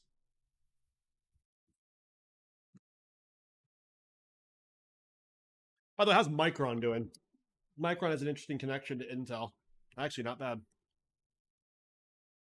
Data center down 99% should not be. No, it should not be. God, Amazon, what the fuck happened?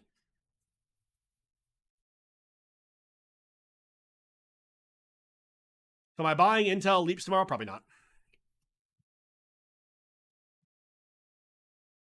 I will read the transcript tonight, and the interesting question is, do you play AMD? Bendivi, Apple to reduce iPhone Plus production after we've heard that story. We don't believe it because instead they moved to the iPhone Plus Pro or the iPhone Pro instead.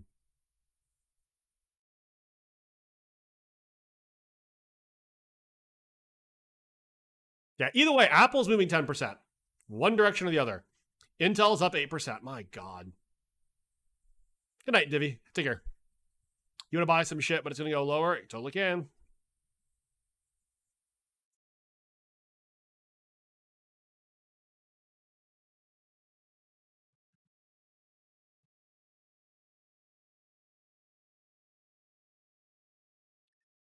Sorry, what was almost 100% a recession? Apple earnings is in 8 minutes. It's at 4:30. They like to have their own time slot. God, so let's go through. Amazon, not good. Intel, not good, but they're responding positively. Pinterest seems to be up. How is U.S. Steel doing? Pretty good.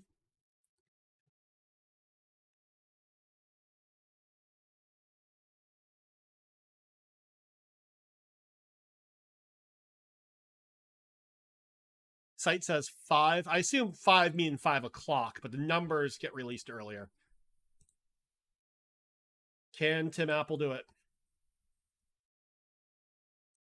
it? From Dylan, this is good. Intel earnings thread. Data center and AI group did totally horribly. Literally, no operating profit. The worst quarter in the last couple decades of the history of data center. The guide down on Q4 is immense. The business is imploding. Nice way to announce cost cuts, layoffs. So we usher in the next phase of IDM, which is independent. Fuck, I forget. Never mind. I think IDM 2 is not IDF. IDF is their foundry. It's independent device manufacturer or integrated device manufacturer. So it's a bullshit term. We are focused on embracing an internal foundry model to enable to allow our manufacturing group business units. Blah blah blah. That's fine.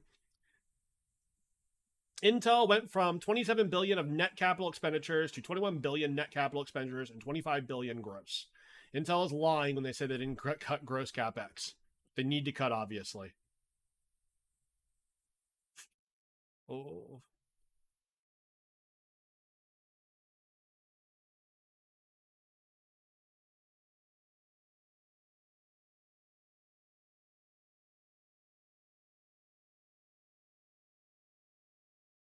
I guess is Amazon only providing guidance, at least for now, on the revenue side? Yeah, Amazon beat. I'm going to call their revenue in line because Jesus, they missing by 600.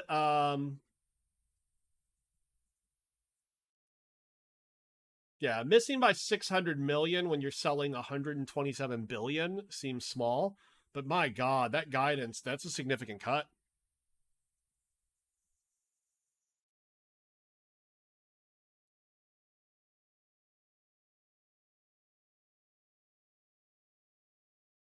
So last quarter, AWS grew 33%. This time it's growing 28%. Azure growing 42%. Last quarter grew 46%. Google Cloud, 38%. Last quarter was 36%. So the smallest one grew actually a little bit above expectations. Look, didn't we get PCE today? I thought PCE came out along with GDP, and it was good.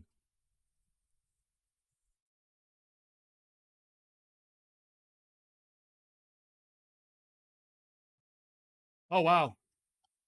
Amazon explained that its net sales took a $5 billion unfavorable impact from foreign exchange rates.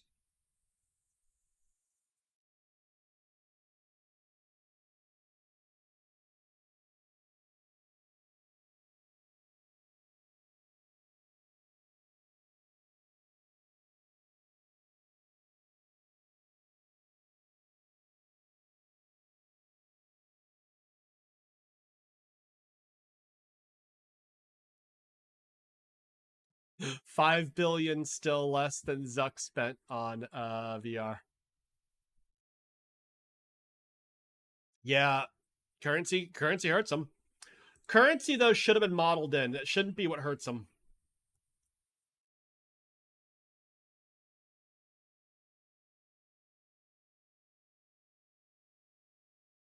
Amazon, the cost of good.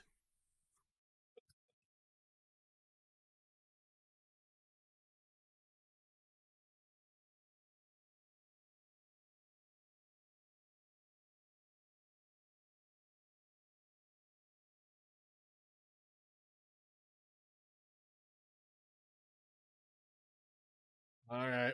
Getting ready, guys. 3 minutes, Apple reports.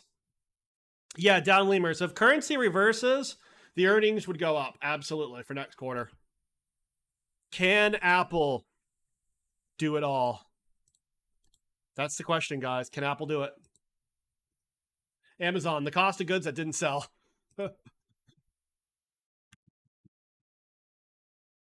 We are all tuned in, waiting for Apple to decide if we die or not. Doesn't that feel bad?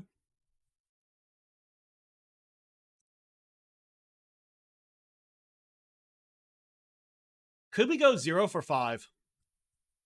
That's the major question. Could we go 0 for 5? Chicka bow wow. Something dragged eBay. I promise you that was Amazon.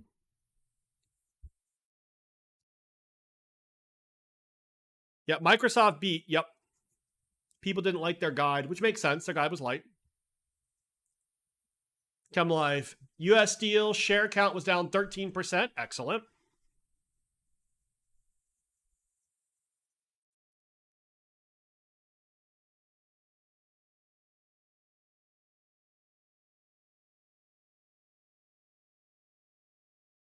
Are we going to drill in space? Oh, feeling nervous. Someone check on Kramer. Yeah. I am shocked that it looks like, by the way, it looks like Amazon did make some commentary about reducing costs. It sounds like they did it. All right. That's fine. Let's see what happens on the call.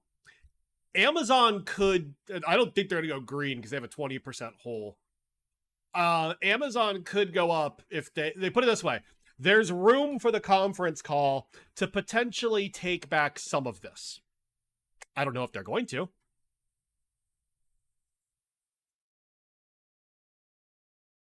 I like that argument. At this point, you like US Steel's bonds better than the stock. Apple is not released yet.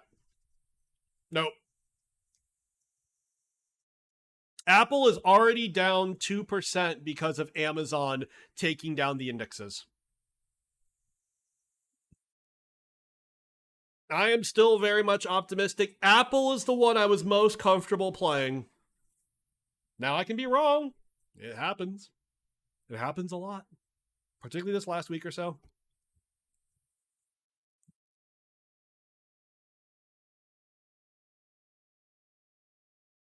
Amazon investing $1 billion in pay increases. See, if you're selling their stock, you hate American workers. Semis are fab. Shouldn't Amazon pre-release with guidance that shit? With guidance, not necessarily, but with earnings, and their earnings weren't that bad.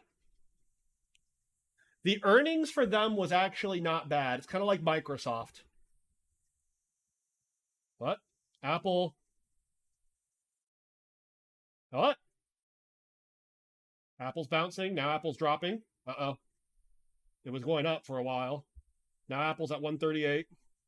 Apple's down. Oh, Apple's down. Apple beat? Are you? Do they know that? Wait, now they're going back up. No, they're bouncing all over the fucking place. I can't call it yet. I can't.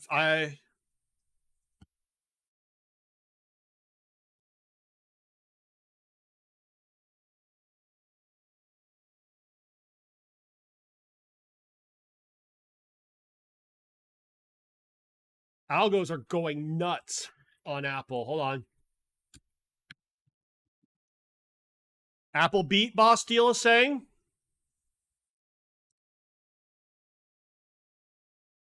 Apple beats, at least on EPS. Still selling off. Apple services missed. All right. Beat on EPS and revenue. 90 billion. So 90.15 against 88.9 billion and an EPS beat. First move fake out. Double beat. They do not provide guidance, not financial. Remember that. They're still selling off. They're still selling off. Remember, they do not do financial guides.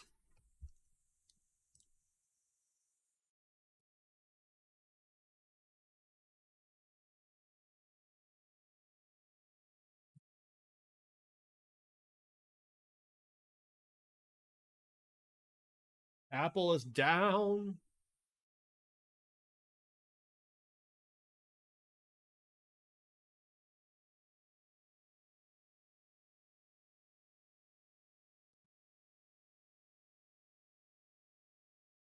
Let's see. iPhone revenue was 42 billion. Wearables 9.65. Services was 19.1. I thought the projection for services was supposed to be 20. Hey, Bob the Bear, how you doing, my friend? Yeah, it's Bear's time to feast. Yep. Apple missing services kind of kills their narrative. Does it? It might.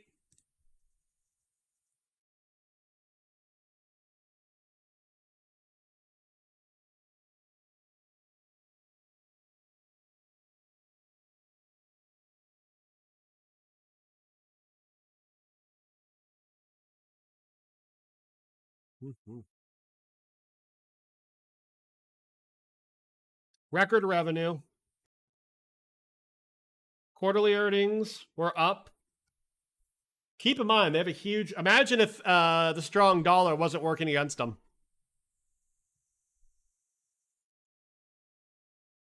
Amazon's minus 20%. Amazon's killing everything. I still see Apple bouncing around. Like, it's definitely down, but compared to what compared to the homie Amazon had it do, yeah. Down lemur, but consumer isn't buying. How can revenue be up? I know. Alditus, Amazon guided down. They actually beat on EPS, and in terms of revenue, in line. Remember, they basically came up, I think, like 600 million short out of like 127 billion. So less than 1%. Apple's going up a bit. Yeah, I see them going back up. All right, here we go. September quarter record for revenue and EPS. Active installed base of devices reaches all-time high for all major product categories. Nice way to put lipstick on that pig. Yeah. To the pursuit of innovation and leaving the world a better place than we found it, blah, blah, blah. As we head into the holiday season, our most powerful lineup ever. We are leading with our values, blah, blah, blah. Our record September continue to demonstrate our ability to effective, yeah, da, da, da. Generated over 24 billion in operating cash flow, returned over 29 billion to our shareholders during the quarter. Damn.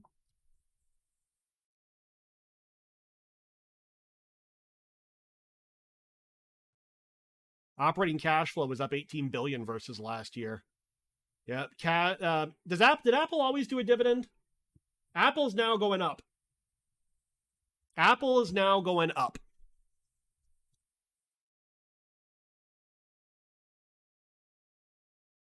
Spy's coming back. Come on, Tim Cook. We need you.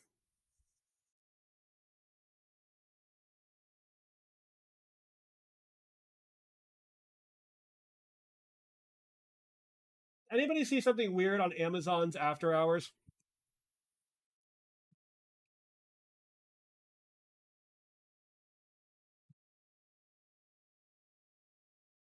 Milwaukee Blues, you made 500 off Apple shares. Well played, my friend. Let's see if this is showing up here too. No. On Thinkorswim, it seems to be showing that someone paid $2,000 a share.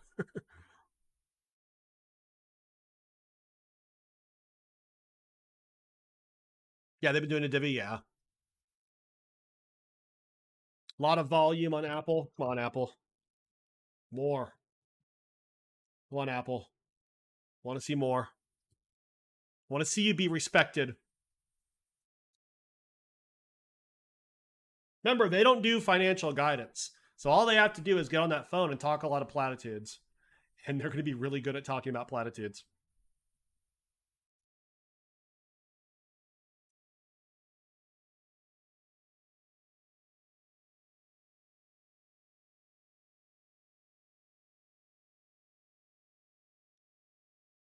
All right.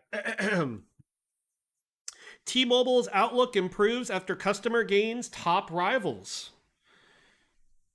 So T-Mobile said its cost and customer trends had improved heading into the end of 2022 after the company logged its strongest jump in core phone subscriptions since its merger with Sprint. Net gain 854,000 postpaid phone connections. Good for them.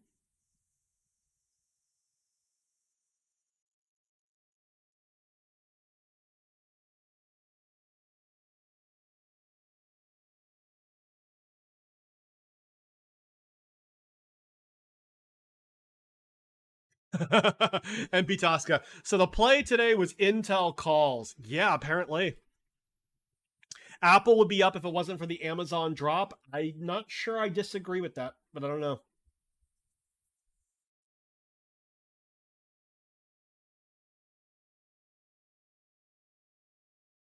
Here's something interesting.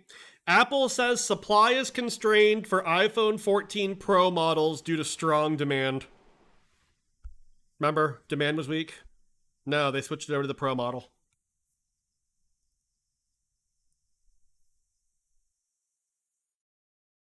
Regenerator? Sorry, I can't pronounce your name. You've been holding your Intel calls through the Mobileye IPO? Well played, apparently. Good job. I wouldn't have done that.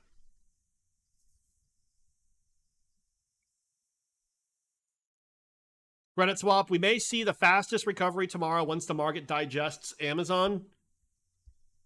The earnings call for Amazon is going to be extremely important because they're getting fucking smashed right now.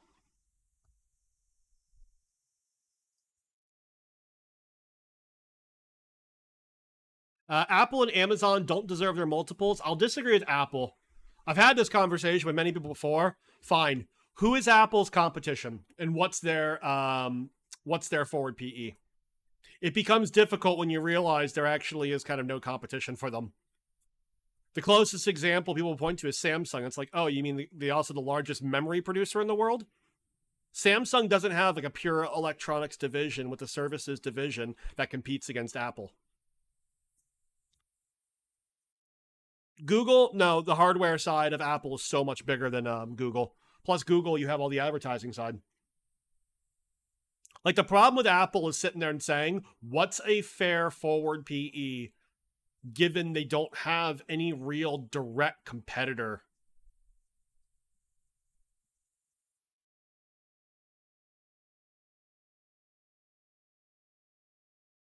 Read one, down with Apple. Good luck.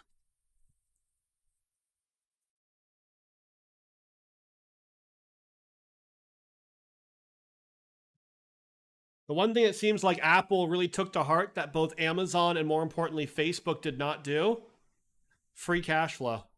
Apple actually generated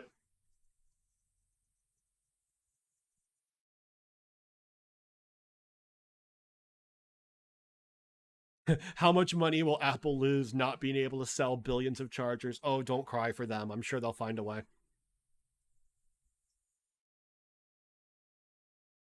Hey, Ludacris. Yeah, you did call it the Hoka sale, apparently running shoes. Good for them, wow. Give me liquidity. Amazon Prime downgrade to Amazon Subprime. Reddit swap. AWS operating margin contracted. Is that an FX effect? That's a big deal. That's a big deal.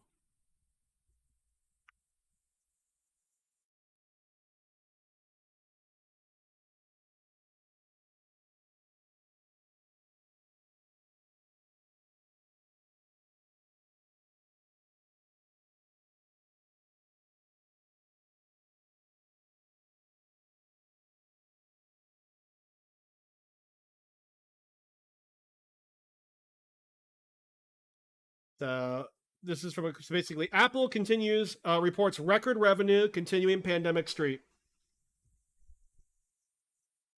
This is better than we anticipated at the beginning of the quarter, Apple Chief Financial Officer Luca Maestri said. Currency fluctuations had a negative impact on the company. The dollar's value has risen with respect to other currencies. Development has weighed on the results of multinational corporations. We know.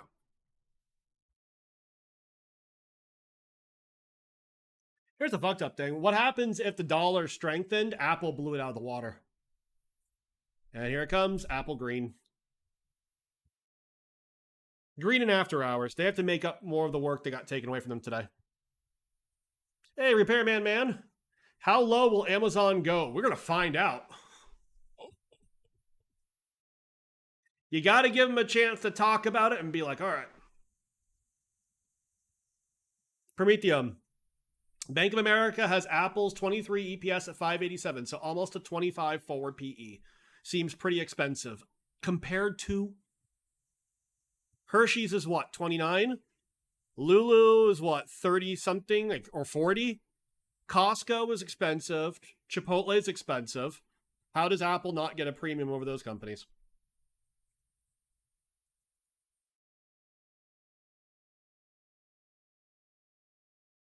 Yeah, Theta Gang sent us regards, yeah. That's the problem. Like, with Apple, it's hard to figure out, like, what's a fair PE, because you can't, there's no such thing as a direct competitor.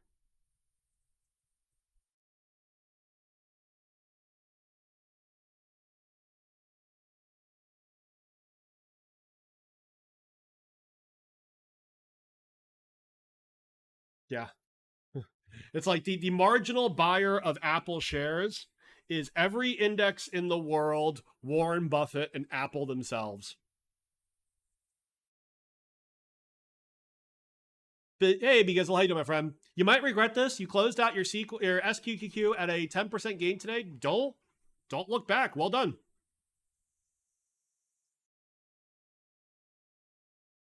Repairman Man. Speaking of Hershey's, did you know that Reese's now makes a cup with potato chips in it? Oh my god.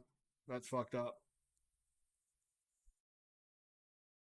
I remember hearing the stories. Have you guys ever had the minis? Let me pull them up. I actually have interesting information on this one. So, like,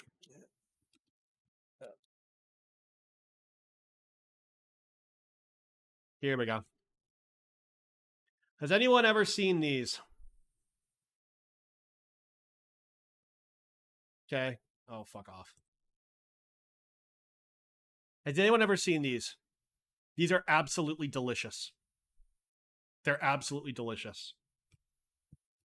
It took them about 2 years to learn to basically create the ability to cut Kit Kat wafers to get them small. It took them 2 years. Yeah. Fun fact. They're amazing, though. Anyway. Yep, Apple's still bouncing around.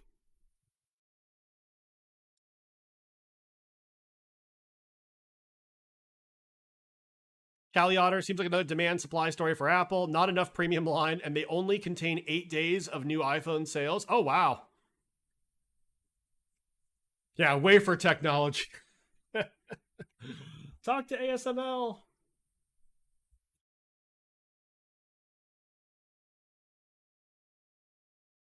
Oh, I love this. This next article. Apple earnings show iPhone sales miss amid questions about smartphone demand. Sorry, Kiwi. Yes, I knew that.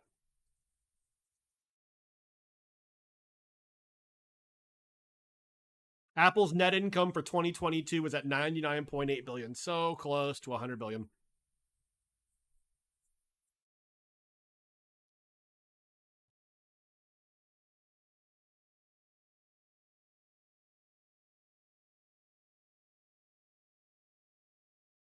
Yeah, because I think a lot of people are tired of getting a new phone every year. Oh, I agree with that.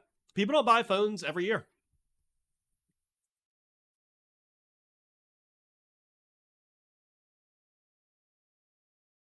Yeah, Q4 could be interesting. If they only had 8 days of the new one, but already seeing articles say, you know, questions about smartphone demand. I'm sorry, I missed the part where they didn't they beat?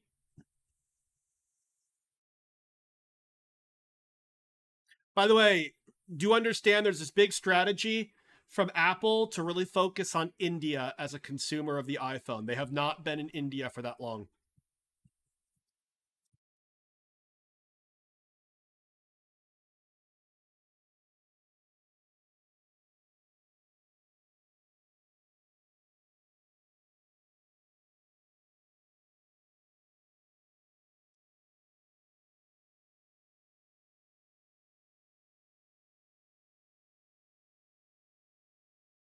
By the way, the PC market being total shit. Check this one out. The company saw 11.5 billion in the Mac revenue, up from 9.2 billion a year prior. They actually grew their version of PC revenue like nobody else did.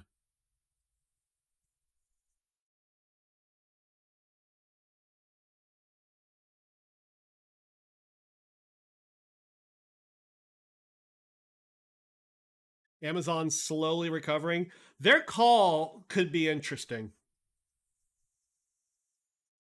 If Andy Jassy starts talking about seriously all the efforts they're going to do to generate free cash and cut back on costs, they're probably going to be, I'm not saying they're going to go green, but maybe they're not going to eat every dick.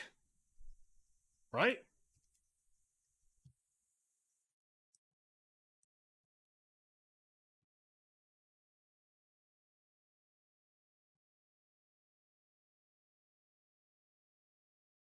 But yeah, Apple's still relatively flat. I assume the phone call is going to be what matters. I'll be right back. Let me use the restroom.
All right, folks, thank you for being patient.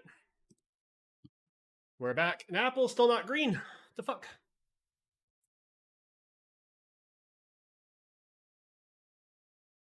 Yeah, Mac is kind of the surprising thing. The rest of the PC market's a disaster, and yet the Mac is not.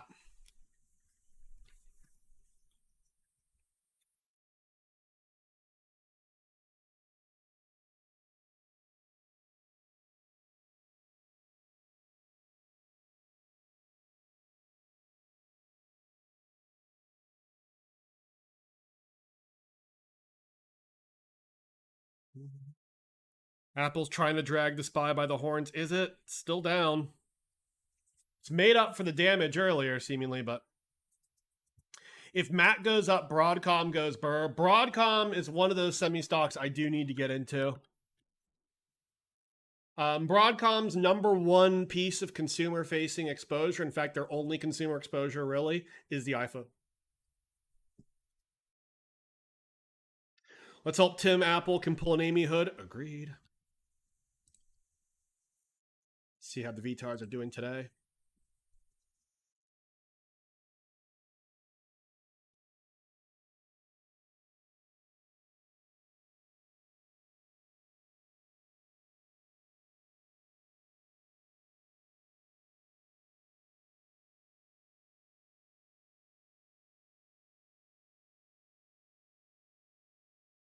Someone getting 2001 vibes.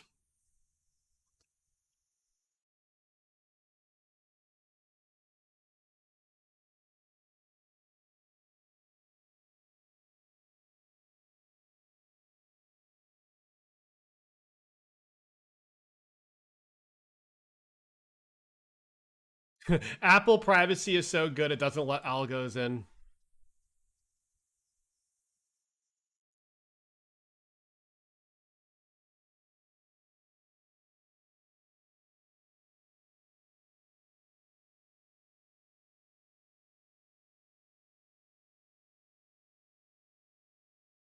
Wow. Can Apple do it? Can Apple go green? Intel is some. I don't know what to fucking think. Turkey, what was the low on Apple? I think it was like 136.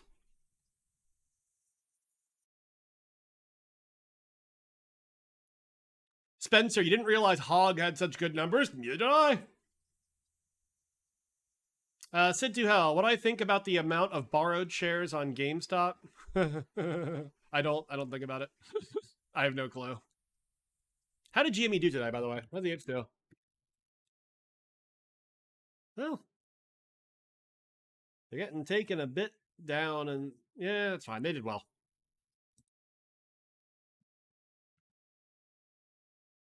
Just remember, there are a ton of institutional vendors buying Amazon at these levels. Yep. Yep. Wendy is correct, guys. Markets bottom on bad news. People need to remember that.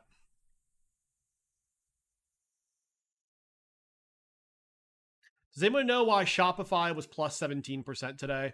Apparently, earnings-wise, was not half as bad as expectations. Apple green in the after hours. Can they keep it up?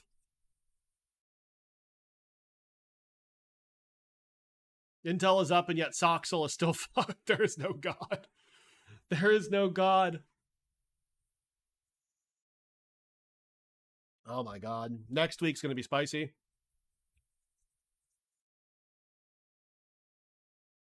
$50 million shares were borrowed today. Interesting.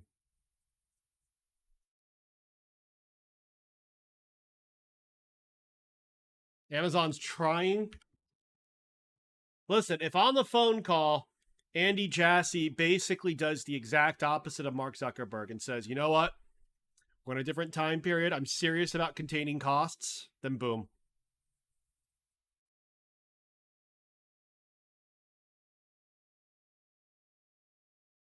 ASTS is bouncing up and down too. Interesting. How's Goldman Sachs doing?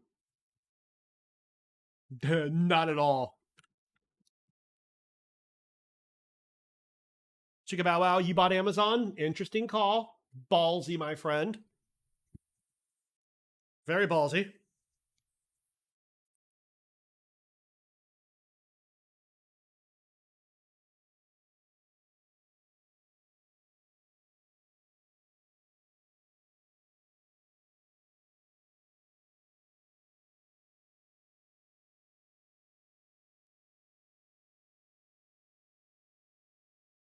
You know, this would have been a good one to follow. Arthur J. Gallen. Oh, sorry, no, it's an insurance company. I thought it was a construction company.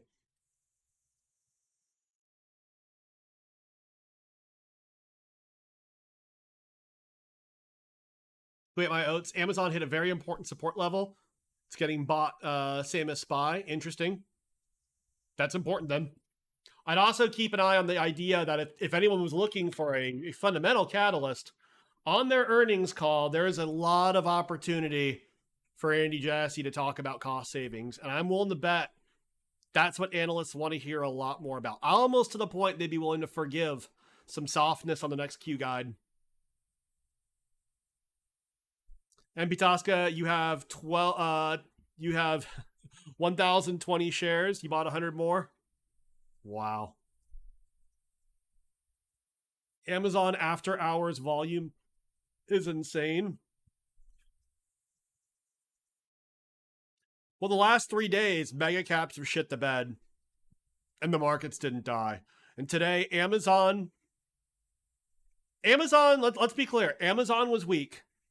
Amazon was not as bad as I think Google's results. Google, I think, actually had the worst results.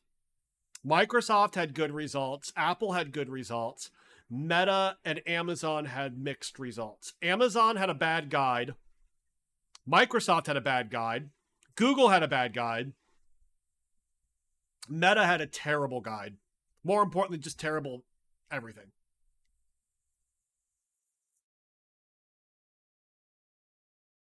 Energy crushing it. Yeah, tomorrow we have ExxonMobil. What the fuck is this? Relative rotation graph. Okay, got it.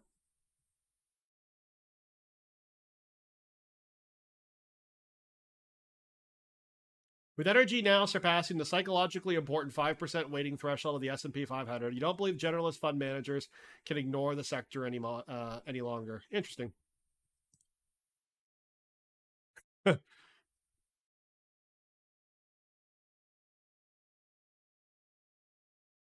It's astrology.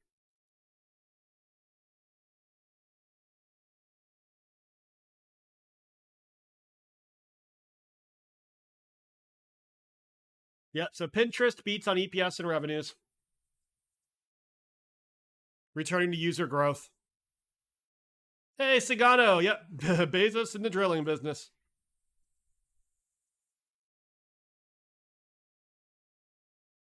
Imagine if J-Pow walks up to the microphone and says, fuck it, we're not hiking. Diabetes is strong? So that's it. Terrible, Meta. Bad, Amazon. 2 mixed, Microsoft and Google. 1 good. 4 bad guidances, yep. You haven't read through the whole Amazon report, but at first glance, it looks worse than Google's. That'll be interesting, yeah.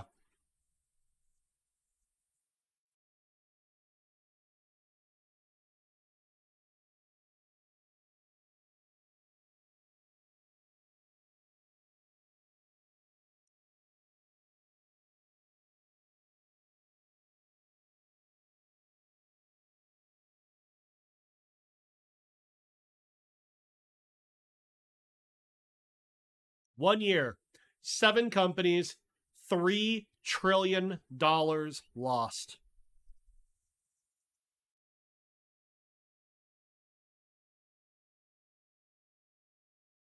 Damn.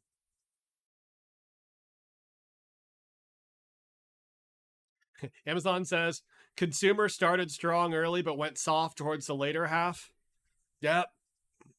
That's what the last girl I was with complained about too. That 3 trillion was make-believe. I actually agree with that. Oh, Symbol L, thank you for the first-time chat. Welcome to the party. Yeah, this is savage. Apple crushed. Who knew? Consumers are consuming. They did really well. Everything I'm reading on it, Apple did really well. Like, legitimately did well. There's no caveats there. Remember, currency weakness. Imagine if the currency wasn't weak.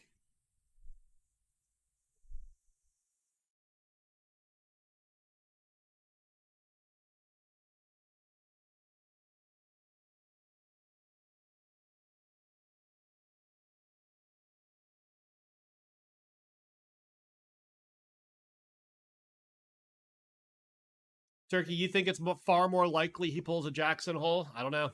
We'll see. We'll see. The interesting thing is that they, of all the speaking that the Fed did last week, and quite frankly, data has been a lot kinder to them in the last, particularly like today with GDP and PCE coming out. Hey, Esrol. Was that work? You had to stop by the channel. We saw the Meta stock. Oh, Meta got fucked. Amazon also getting fucked.